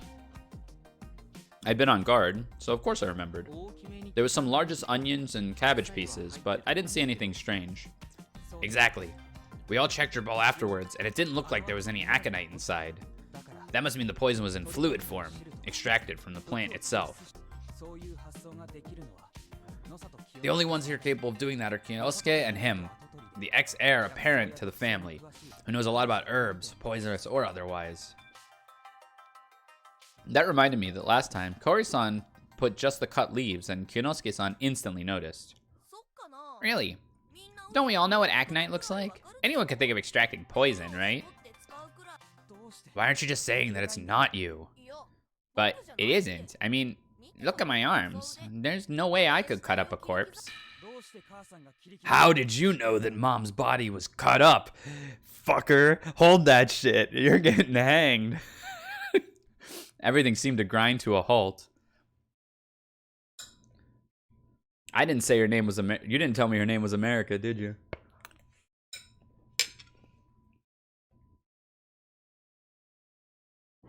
Exact same twist. Yasunaga Uribe glared at his ex-friend with both anger and a bit of grief. Chikamochi looked back at him with a poker face.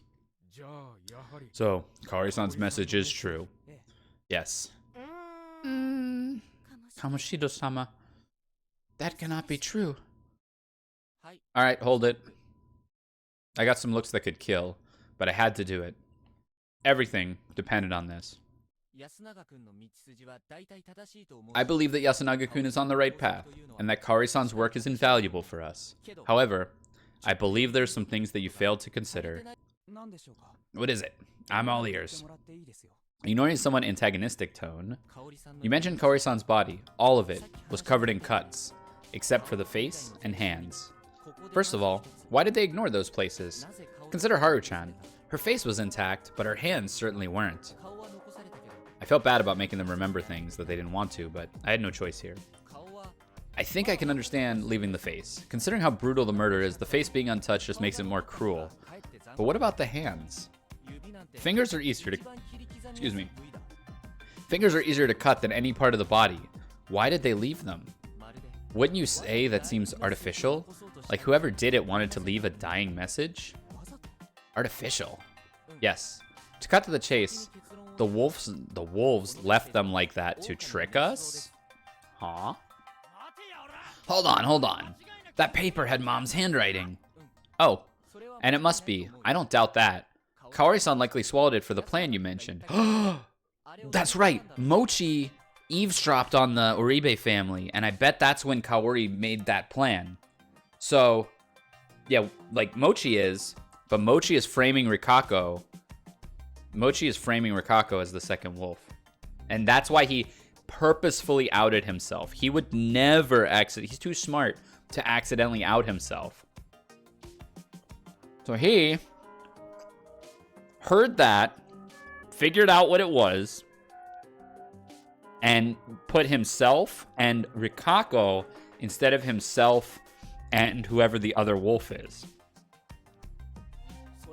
Yep. And Yotsuchi-kun was told to take it in case something happened. Yeah, I was. I think that's flawed, since all secrets are likely to be leaked out into the open. But I'm not going to talk about those possibilities. The problem is that the way she was killed didn't let her leave this message.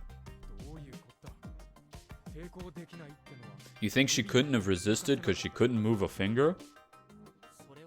I'm not sure about that. Maybe yes, maybe no. Instead of speculating, I would just ask Nosato-san. Me? Yes. Can you clench your hand with deep cuts all over your arm?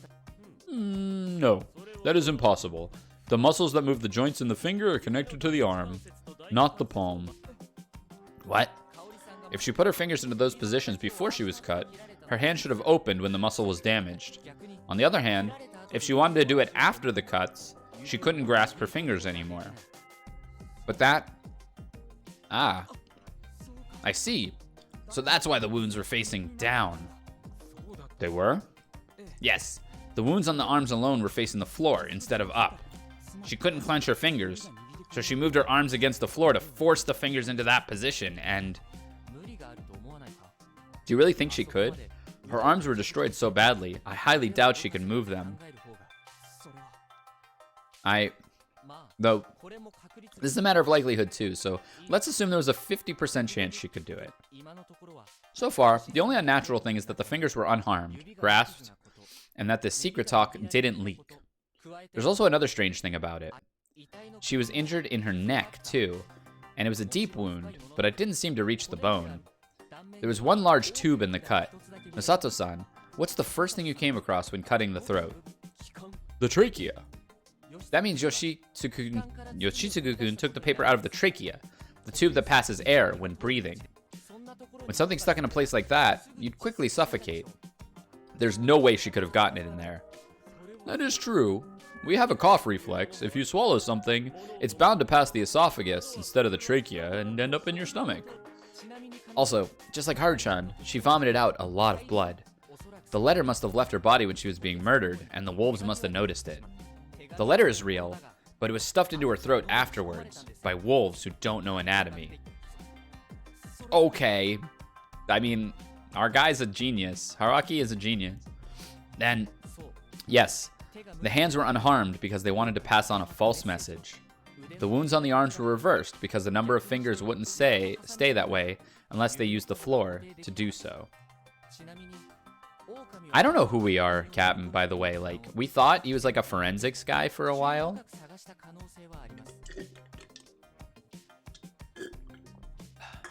Also, it's likely that the wolves heard her talk about swallowing the letter and went out of their way to search for it. Those wolves are really fixated on destroying the remains.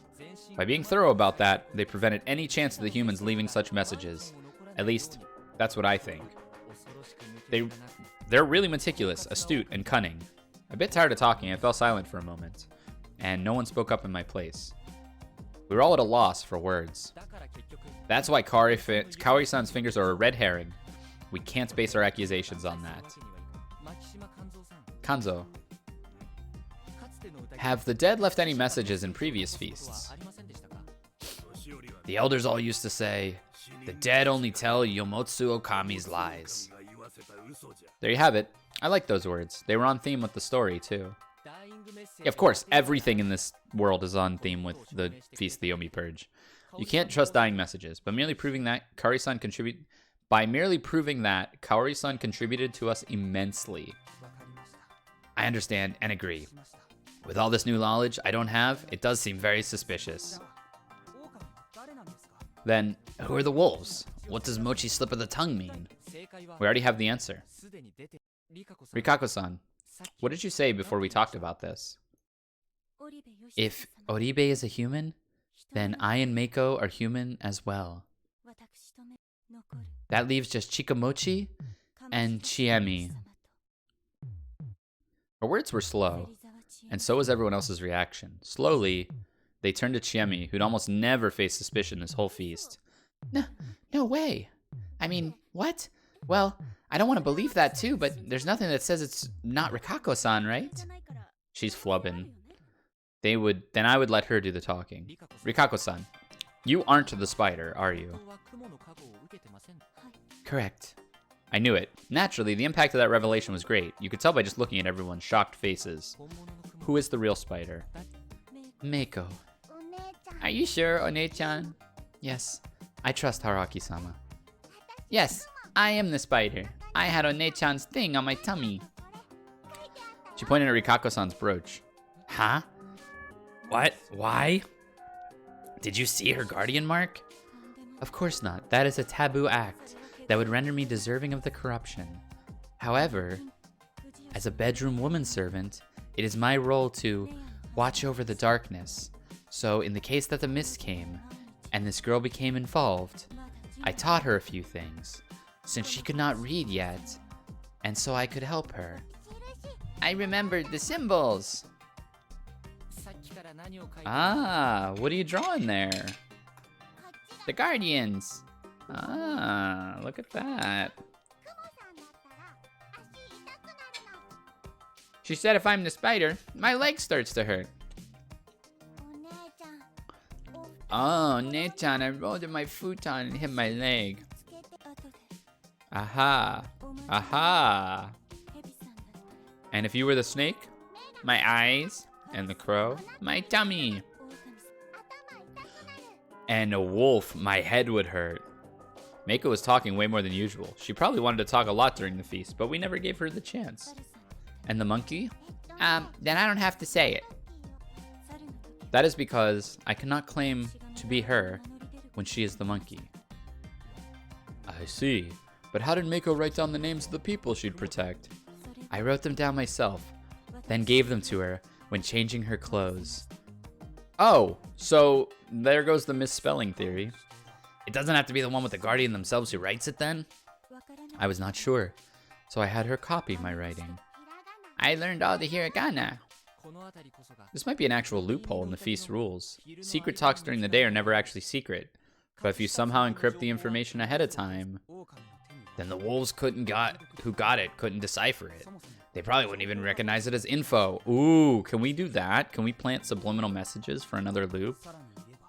And no one would think that such a little girl has been breaking the rules. When you look at it as a game, it was clearly unfair.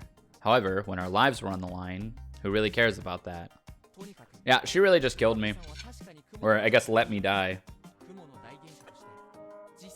Anyway, though Rikako wasn't the spider, she was like a representative and used the position to protect Kanzo-san. You seemed the most important of us back then, but I could not predict that they would attack Haru next. It's fine. A spider that protects one is a good spider. Yeah, Rikako said, sorry about your shit. I thought it was weird. The spider normally has no reason to out themselves. It was strange when we had two. That was true, but with Old Wolf Guy being the other candidate, I really couldn't understand why it had happened. Still, there was no point in thinking about that in this loop. I suspected this on the first day when she insisted I voted for her instead of Meiko. She was probably thinking of becoming Meiko's shield, coming out as a fake spider, and letting the real one live on. Also, since you told Meiko to tell you if she was a wolf, yes, I intended to kill her and suffer the corruption. And since I knew the truth, I was able to reduce the suspects to just 3. All that was left was to confirm which one was the human. That would mean the other 2 were wolves. The process of elimination, if you picked a wolf, you still wouldn't know the last one. I see. So you picked the least suspicious of the 3, Yoshi. Pretty much. Ah, so you didn't suspect me. Dude said, I suspected you 3rd from last, and he's like, yeah, you didn't suspect me at all. Now, after hearing all that, can you just say this is all well-crafted fabrication?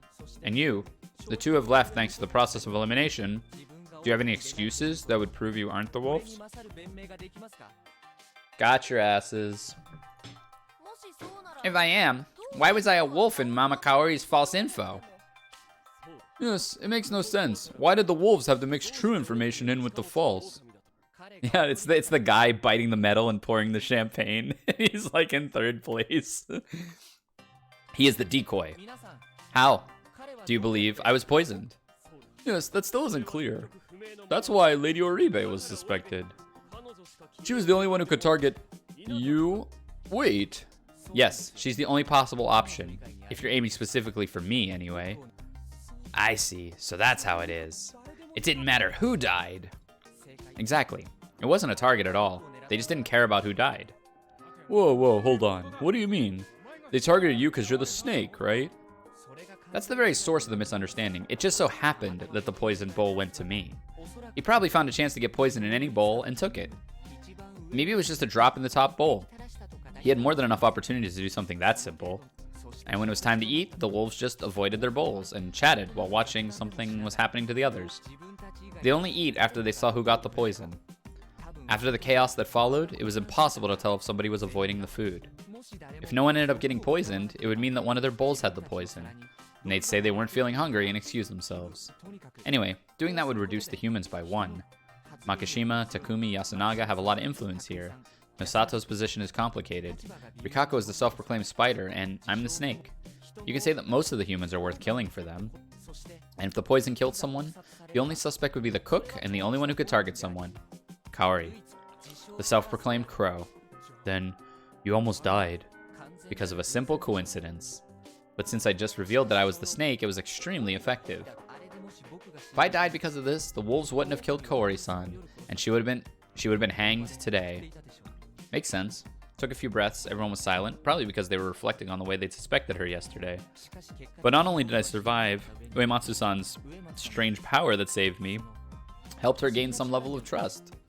That being the case, they assumed that she would use her spider powers to protect me, meaning they couldn't kill me that night either. They probably did consider killing her, but as she proves time and time again, her position here in Fujiyoshi is extremely poor.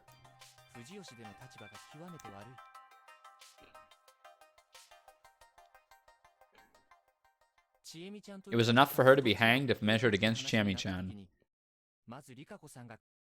They could kill her in the daytime, so they decided to kill Kaori-san instead. Whether that was a good second option aside, I don't think it's unlikely for these two to think that way. Now, back to the matter at hand. Killing 2 people in one day makes you a target of the corruption. That means that Chikamochi poisoned the bowl knowing what would happen. He probably did it even while knowing that he, as a disowned Nosato child, would be the prime suspect. Typically, it's hard for all the wolves to survive. If they actively faked having guardians, they would certainly end up being hanged. However, thanks to some form of unity between them, they could choose scapegoats from among them to serve the rule as the faker or the rule breaker. That's Mochi's role. That's why he was probably ready to die, because of Kaori-san's final message. However, if Rikako-san was hanged today, they could kill me today, make a mess of things, and maybe even survive. That's what they were betting on, I'd assume.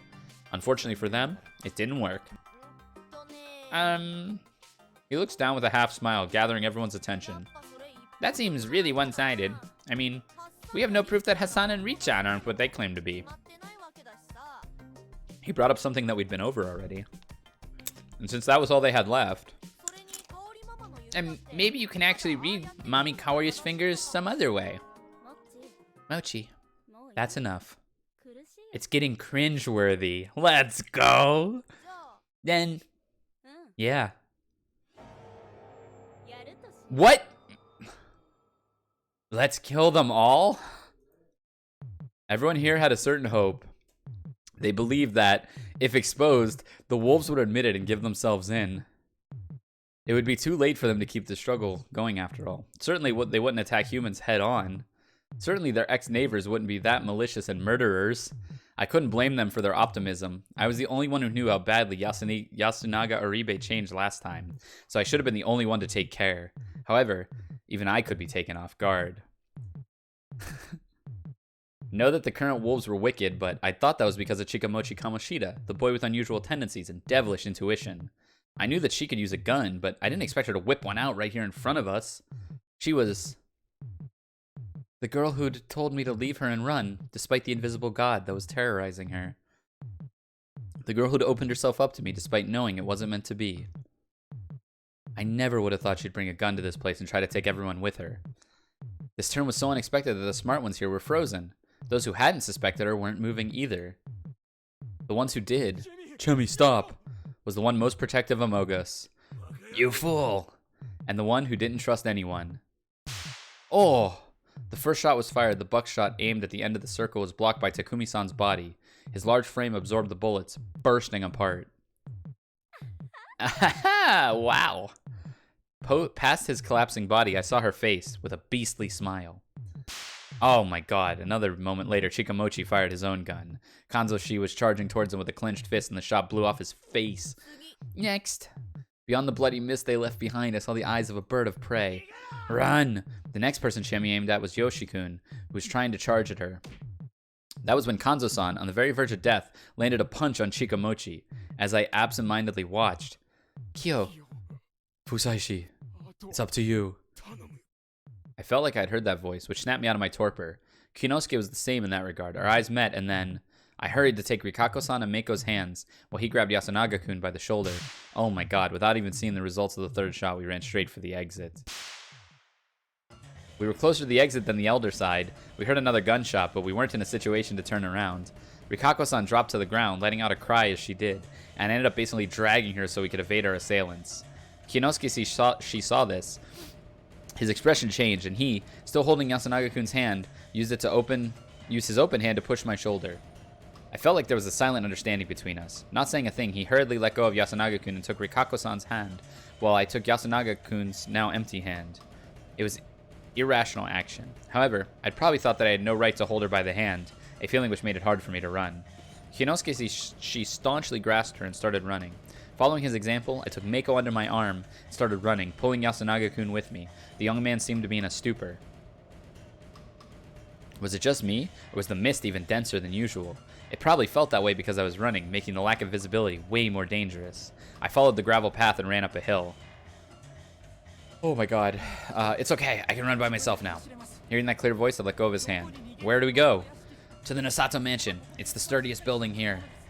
That made sense. The other two were going there too, so if we regrouped and held our ground there. Suddenly, I heard laughter coming from the side. It almost made me freeze, but I held myself together and lowered my hand. Another gunshot. I could feel clearly the bullets fly past the top of my head. Che, why? Keep running. Oh my god, this is just a chaos. Meiko cried for the first time ever. I had to keep running while closing her mouth. You'd expect Yasunaga-kun to be right behind me, but I couldn't hear his footsteps anywhere. Please, stop.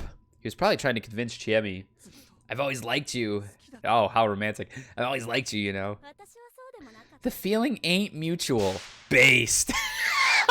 She just... Wow. She said the feeling ain't mutual. Oh my god. This is chaos. Was this the end of the line for this loop? With Japan being a mostly gun-free society, their power could easily be both overestimated as well as underestimated, making it hard for us to gauge. However, here in the mist, where you could barely see anything and could be hit at a point-blank range by surprise, I was all too aware. Guns were frightening tools that could end a life with a single pull of a trigger. Are we dead? Haruaki-san! Where are you? I made it to Tayamawaki-san's house, hid behind a wall, and waited. I had to catch my breath and figure out my best route to the Nosato mansion. By following this path, I could pass the collapsed construction site and arrive at the mansion. That was the fastest way there, but I wasn't sure if it was safe. Come out, I'll help you. Yeah, right? Hearing that cheerful voice, I heard the unlocked door open up. I ran as fast as I could, but she'd caught up easily, probably due to her healthy legs and familiarity with the land. Yeah, AO corruption check? Meiko was trying really hard not to scream, and I was hoping that she could hold it in. Hearing someone enter, I counted to 5 and snuck out. I didn't sense anyone following me.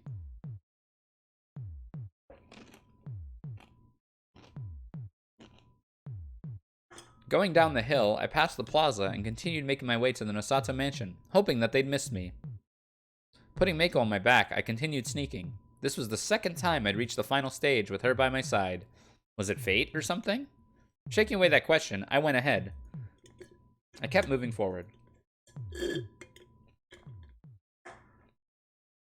What? What's up, Captain? And quickly found out I was being too naive. Oh, because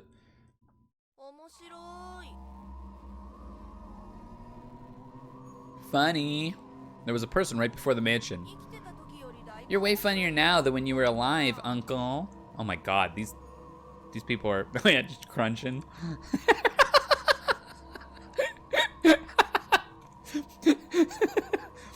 There was a mess that looked vaguely human in front of him. He poked at it with something long and thin, probably a shotgun. Anyway, guess that just leaves you, doesn't it, Hassan? I didn't know whether it was because he was a wolf or from the crow family, but hiding behind an Okiba was not enough to fool him. Oh, if you turn around and run, I'm gonna hit Mako-chan on your back and kill her. You wouldn't want that, would you? Ugh, yeah. That aside, can you just face me? Old Man Kanzo and Uncle did. It's more fun to me that way. The snappy attitude he'd given us in the latter part of the feast was nowhere to be seen. Faking his behavior to keep the act was because he was a wolf must have been stressful for him.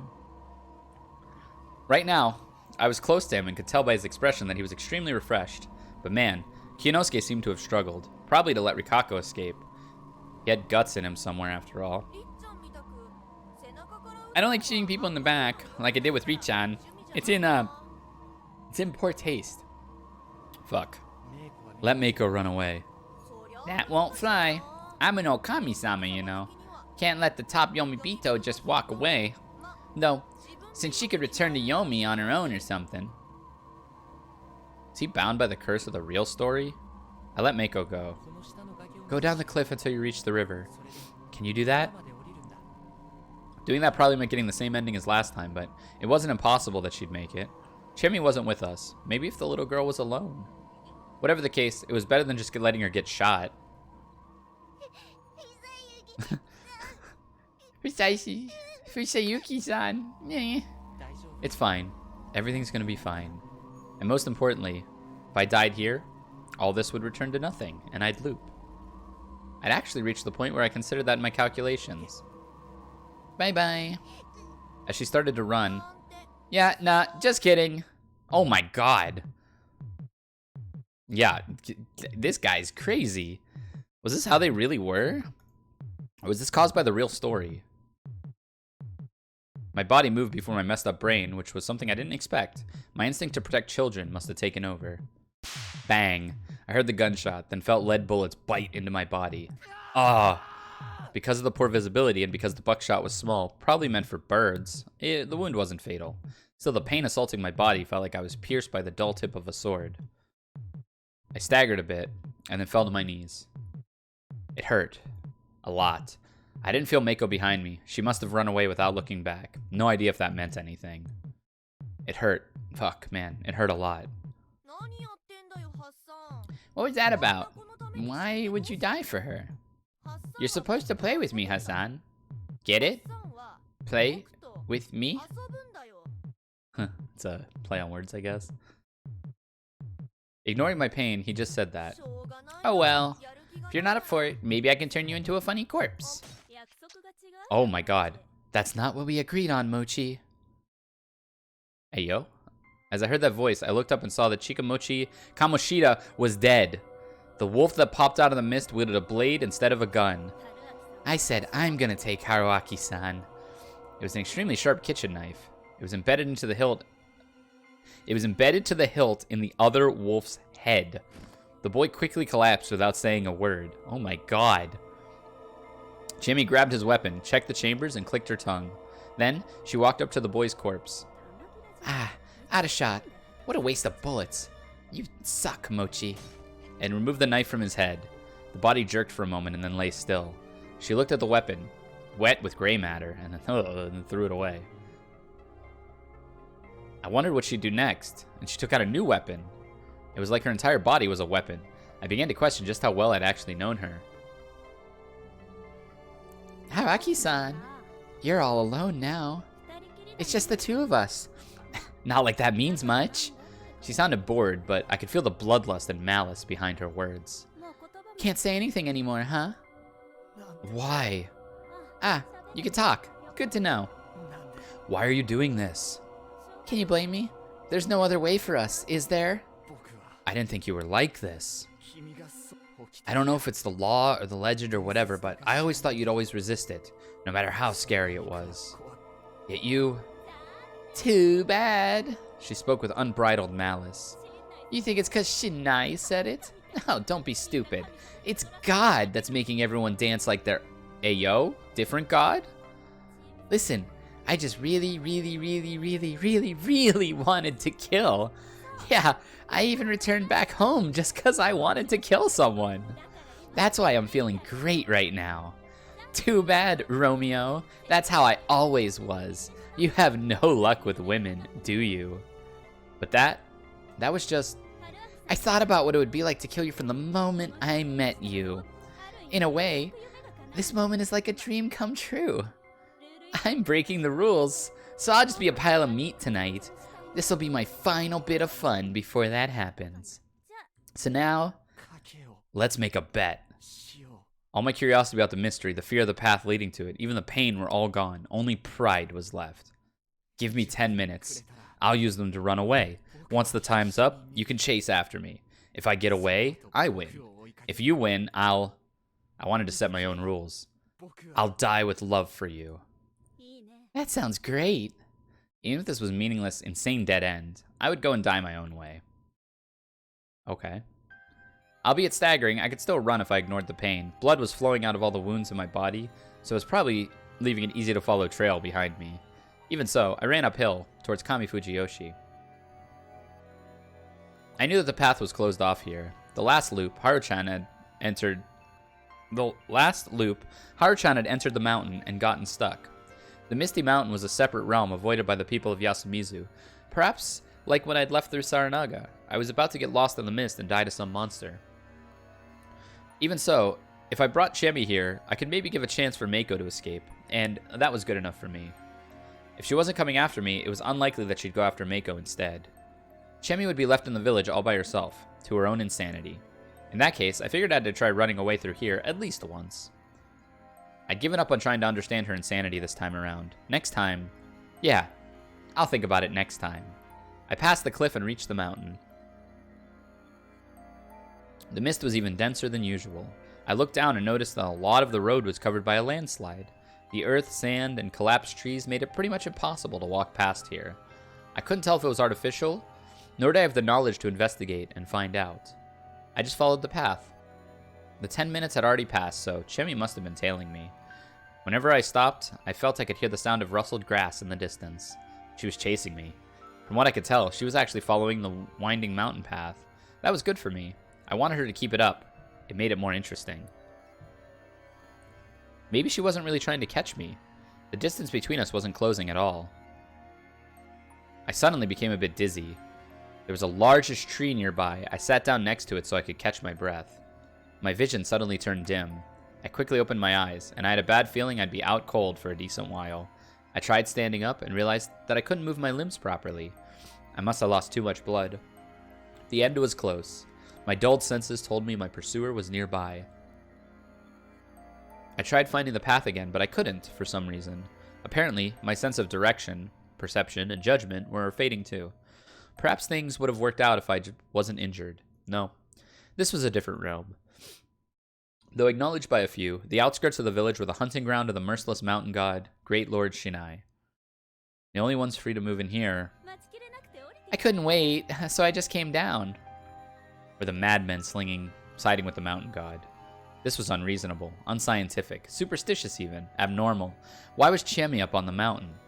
I always sensed her coming from below. What was this all about? Alright, now love me while I kill you. I couldn't even say a thing, but I felt like I still had a chance. I rolled down the mountain. Dude, just give up. Go, go, go. Do your best. Brimming with joy of the hunt, Chiemi chased after me. A part of me wanted the mountain to just collapse. My path was blocked off by the natural trees, plants, growth in general. You're so cute. My body was at its limit. Unable to tell whether my vision was turning dim or if the mist was becoming denser, I continued rolling. I used the last bits of my energy to face her. Damn. The wolf was coming. It was close. It would devour both my flesh and soul alike. I'd won the feast, so I hoped that the mountain god would at least save my soul. I'd gone through a load of difficult shit thus far, so it wouldn't be unfair to let me have a peaceful ending, right? Yeah, I knew full well that the world wasn't such a kind place. The upcoming death would surely be more painful and desolate than any before. After all, I knew that the one granting it to me was the girl I'd once loved. I didn't want this. I never desired an ending like this. Shit. I didn't care if it made me look like a sore loser. I wanted to go out in a way that would leave a thorn in Chiemi's heart. I thought of a lot of meaningless things. But my words escaped me. Yo!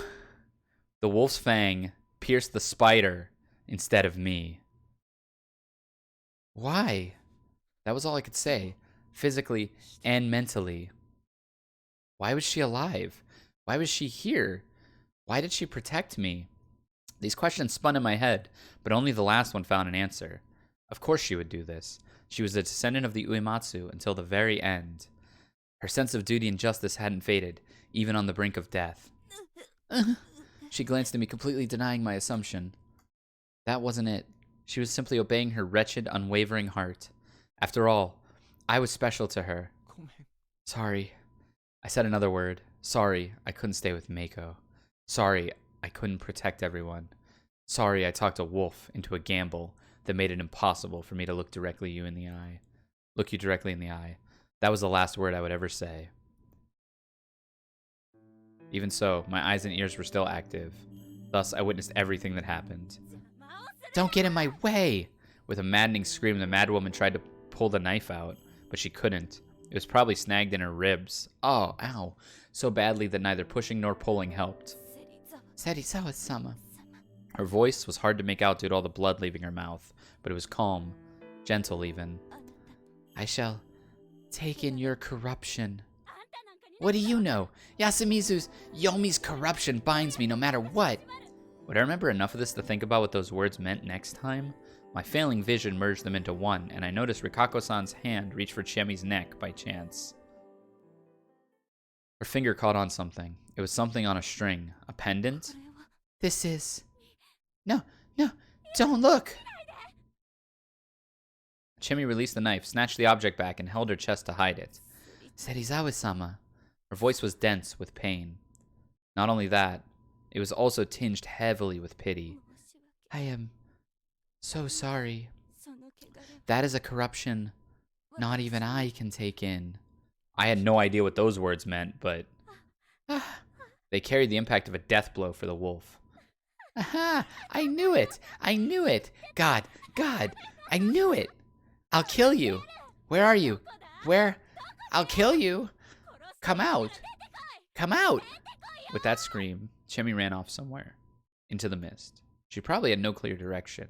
Rikako-san collapsed. I'm sorry, Haruaki-sama. Trying to move in her heavy-looking robe, she tried to crawl over to me. I could not protect Serizawa-sama or anyone else. She wasn't the only one. I thought the exact same thing. I really wanted to say that and go out with a smile, but I could barely even breathe. I used the very last of my power to collapse towards her. Aww. Then I reached for her hand. Haruaki-sama. Her hand lay over mine, all life left in our eyes as we gradually reduced to mere objects. Even so, her dying hand somehow felt warm.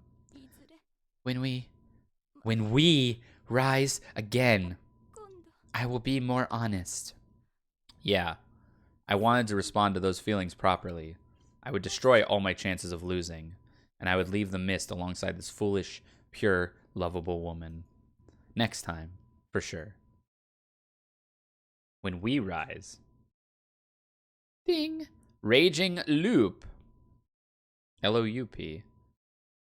Oh, that's key 15. That's the one I can go do on where Rikako was yeah, it's 15.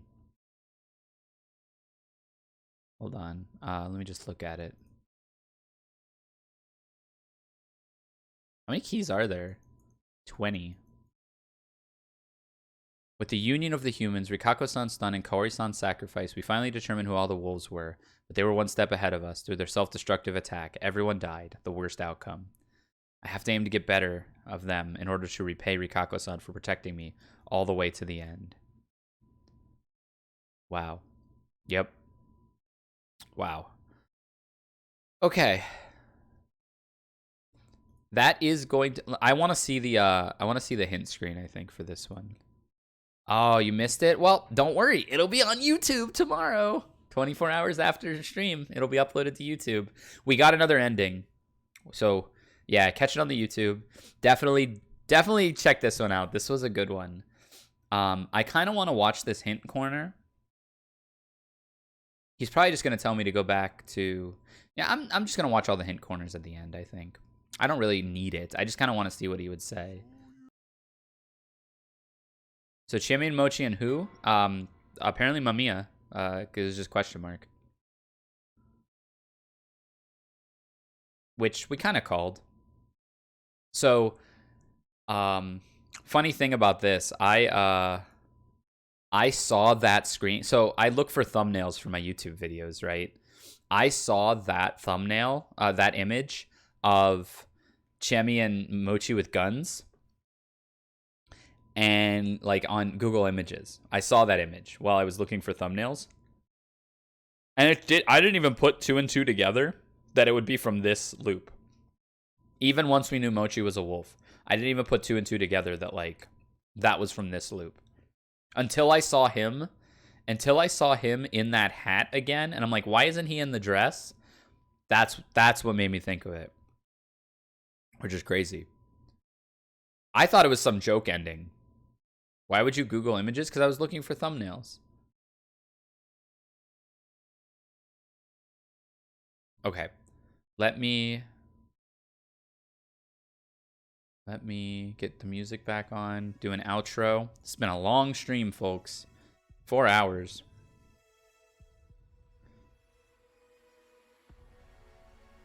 Good one, though. Very good one. Alright, let's leave the game. Okay. What do we got? There's so much good art, but too many spoilers. I can only imagine, yeah. Alright, cool. So, we are not done with Raging Loop yet, huh? Looks like we got through another loop, so we'll be doing more of this come next time. So here is, let me just flash the schedule real quick. You already know what most of this week was. We already had the BBC FTO tourney and Raging Loop. Tomorrow, fighting games, 9 p.m. I'm probably going to play Under Night. I think it's going to be Under Night. Oh, my dog just scared the crap out of me. It's probably going to be Under Night. And then next week, up in the air. I'll post next week's schedule tomorrow. But I am out of town Thursday evening to Sunday afternoonish. So I'll have a Sunday night stream, but I won't have a... Well, I normally don't do Thursday or Friday anyway, so no Saturday stream next week is basically all that means.